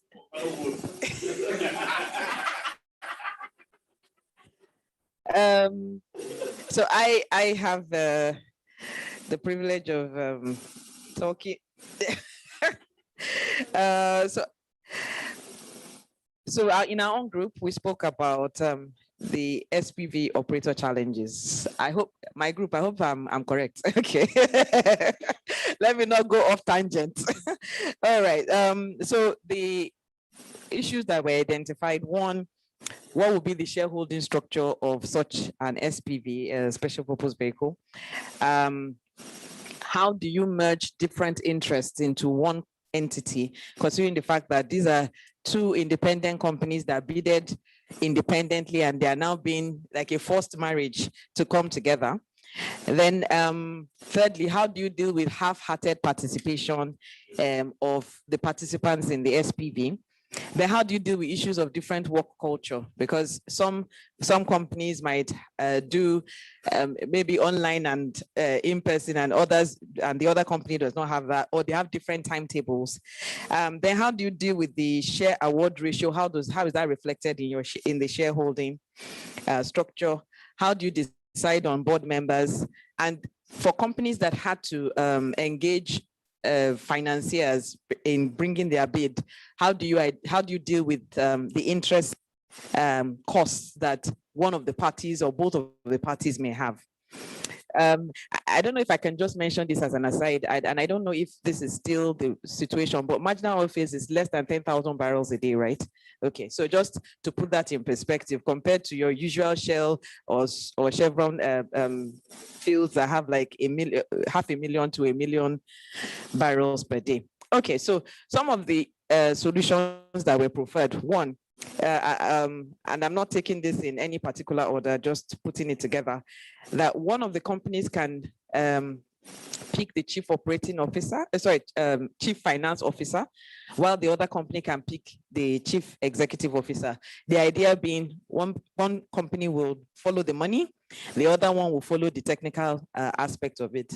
The other solution was to have a staff handbook where both companies can agree that this is the way staff is going to run their, the staff culture, what time people are supposed to clock in, when do they clock out, and the likes, and that in a situation, to avoid the situation of the indecisions happening because both parties have 50%, that you could have a third shareholder involved in the SPV if the regulations allow for it, so that way whoever when there's an impasse, the position of the third party shareholder will help prevent that. Another solution was for companies that for shareholders in the SPV that have loans, that they could have the loans warehoused in another entity so that the SPV is not burdened with that cost exposure, with that interest cost burden. Another was for allocation of risk, allocation of costs to be clearly stated out in terms of both that will usually be in terms of shareholding.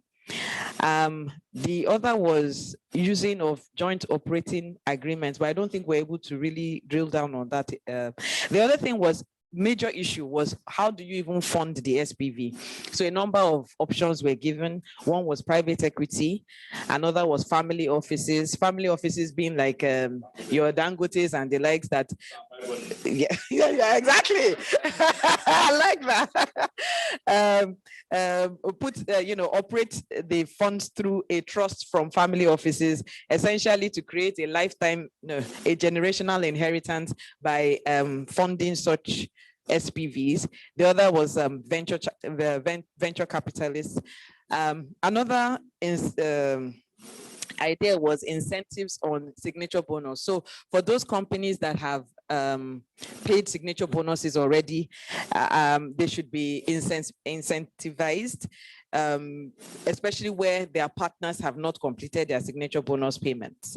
The other issue was the fact that there will be challenges with financing through international lenders, because most international financiers don't fund crude oil operations anymore because they are trying to reduce global warming. And funny enough, it's not only in the oil and gas industry, even in the maritime industry. The IMO has this vision 2050, that by 2050 carbon emissions should be reduced to 50%. So even in the maritime industry as well, shipbuilding for ships that run on petrol has now been is now in favor of oil and in favor of gas, which then comes to where Nigeria has a positional advantage. That if Nigeria focuses more on gas and less on crude oil production, we might actually be able to avoid the issues with marginal oil fields. The other point that was raised was, even if a funding option was asset-based financing, which in some quarters is called Islamic banking, the problems with that will be two. One, the volatility of the oil and gas market, but particularly post-COVID. And then two, the volatility of the exchange rate for Nigeria. So for the banks, they are not earning in dollars, they're earning in Naira. So if with one change in the exchange rate, all their profits can be wiped out. I think I've covered the field.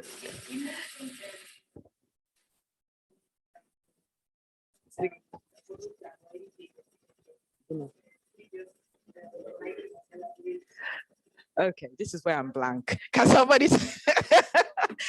Yeah, I don't think I took notes of that. Rakiba, did you take notes? Okay. So according to what we agreed, for the signature bonuses, we suggested that government should look for how to incentivize them. That maybe we can, sorry, let me look at my book. Wait now. They said that they can, for example, instead of them to tell them to bring all the money, like if they have 200, if the signature bonus is how much, $200, they can say, okay, pay 30% now, use the remaining to farm the fields. Do you understand? So that's what we mean by government should create some incentives around to even mitigate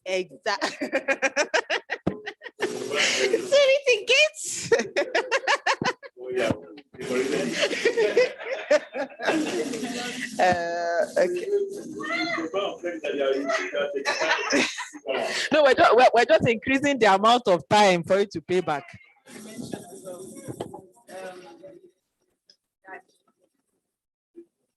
Whoever is able to raise the most equity, as in, will be allowed to operate the field. Yeah, amongst the SPVs. But I think that that's actually one of the issues we raised, that if you can't actually have a dominant shareholder, otherwise it will If create. they're all in agreement. Well, Ms. Anthony, let me ask you that question. Since you actually were part of the process. With respect, exactly. So but I mean, let me just rephrase Kemi's question. With respect to this. So both of you, with respect to this forced marriage, I'm sure they would, and this is because I mean I've not really read the regulations on this, but was there a limit in terms of how much shareholding anybody can have, or was it just, look, you guys go and get sort out yourselves, go and create an FCPB and run that? Oh, would you like to take it? Okay. I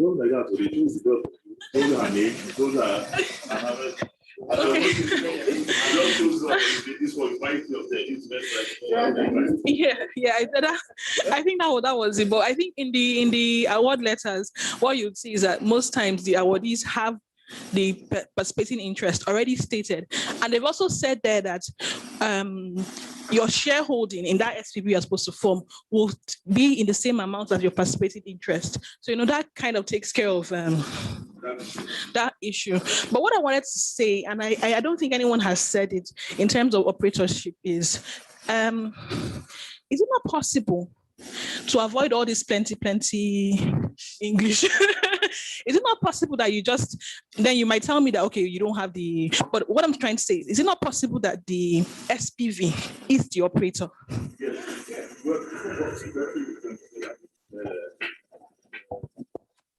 For me, I think that was what we in our group discussed. What in our group we discussed is that what DPR is saying, and I think let me make a case for DPR. DPR's case is very simple. We have 150 qualified, successful applicants. So because of their technical qualification and what they are presented to us, each of them could have won a block. These are Nigerians who want to participate in the upstream business. So instead of only allowing 55 of these people, when we have another 100 that are capable of doing the business, let's split the baby. Because from my experience in the past, even if we give licenses to people, they're not able to develop it. So let us reduce the risk of non-performance by paying them up together. Now, we in the legal community, when we're discussing the PIB, have all told government that the most efficient way of operating the industry is the LNG model, incorporated joint venture. So what DPR just did was, okay, let us incorporate this best practice into the process.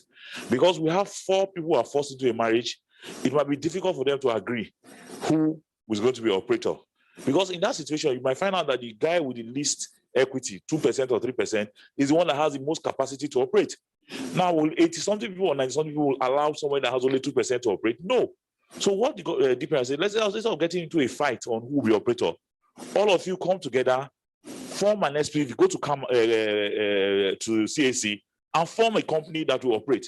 So that is the issue that we address, to say, you have access to go to the CAC to form a company. But this company you have access to operate is a third party. It doesn't have a license. So there are legal issues that have been created by this. So for me, that is the discussion that we're having here, to say, how do we're not challenging the basis of which they are saying that, but we're saying in this, the legal issues that have been created. Now, because our colleagues that are commercial people and engineers and this thing look at things differently, but we are lawyers and we need to step back, say, Petroleum Act doesn't provide for multiple awards. There are no guidelines for multiple awards. You have not done a bidders conference. We don't understand how you came around to give me 53.1% or 60.1%. You are setting us up to have a dispute. So let us see, are there no other ways or other thinking in the room to also address these issues more efficiently? And like what we said, first of all, is that this is a commercial transaction. Parties can always agree commercially on the best way to go, instead of forcing them into stereotypes. So for me, we have had a long history in our space where we have, this is not the first time we're having counterparties, but the license has never been split. This is the first issue that we have. The license has been split. We've always dealt with counterparties in the oil space. The NNPC holds all the licenses in the PSC and appoint contractors. Yes, and in the JV, Shell JV has 4 partners. The other JVs have all partners. Even the new Restore Risk all have partners. So they give you 100%, you give Total to go and do it for you. So marriages in the oil industry are not new, but we all know how we sit down together in a dark room and reach agreement.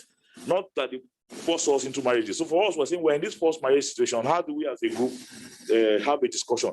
And like I told my guys, honestly, I didn't walk into this room with any preconceived solution. You understand? And I'm happy with the output that we have here, and I hope we'll be able to take it as part of the communique and continue the discussion in other forums. Nee.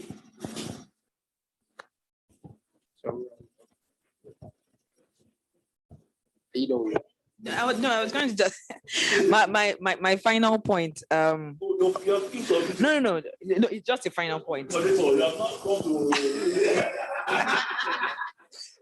Well, my final point on this exercise is that maybe another round on the marginal fields should be done, taking the lessons learned from this. But I just want to say, with respect to what you just said, that you're setting companies up for a dispute, and maybe this is just the litigator in me. We don't have a problem with disputes coming up. You know, maybe that way the operators, the regulators will actually begin to understand that there's actually a problem in the space. Unfortunately, our costs are not tax deductible, so companies might want to renegotiate rather than going to court. But at this point, I'd like to call Mr. Niyi to help us round up the session. Thank you. Okay. You know what is funny is that when I spoke to Rakiba yesterday, I said, how long is the session? He said 2 hours. I said, no, it can't be. I saw 1 hour. So today I was reminded again that, look, I just have 1 hour. So when I don't know whether anybody saw me when I was side buying, and I said, so how long have we? You said we've used more than 2 hours. So it was very interesting. I mean, I think that what Mr. Ebony suggested in terms of breaking up into sessions has been quite interactive. And I think that there is a lot to learn from the different ideas and solutions that have come up in relation to the challenges that we face. I'd like to thank everyone for participating. I think every single person participated. So it was very good, from the moderator to Rakiba to everybody in the room, you know. So thank you for having me, and I wish you all well.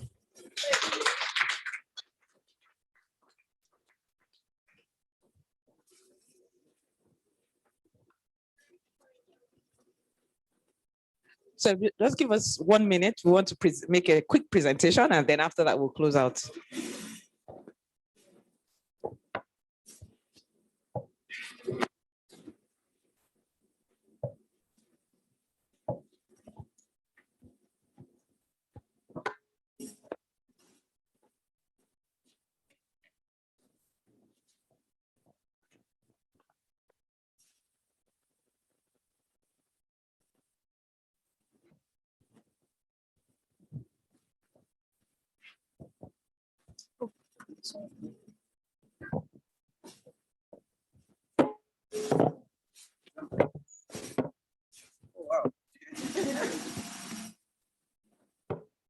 Okay, this one. Okay.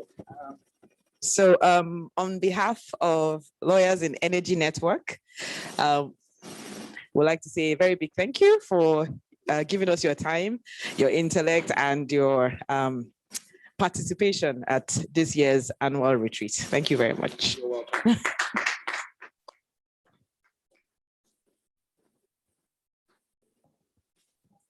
welcome, sir.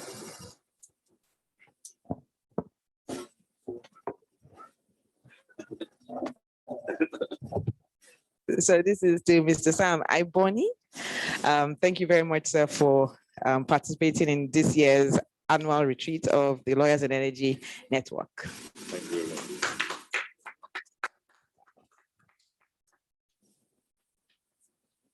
Okay, so this technically brings us to an end of today's technical sessions. We still have dinner and we still have about 2 hours, I believe, for recreational activities. Please, let's try our network, try and meet as many people as possible. And don't just say, hello, good afternoon, can I have your card? Ask them, what do they do? What are their interests? And I mean, this has worked for me. I've been able to get many seasoned speakers for a number of conferences I'm involved in through LinkedIn. So don't just network, connect. So everybody have a great day going forward. And please do enjoy the dinner. Thank you.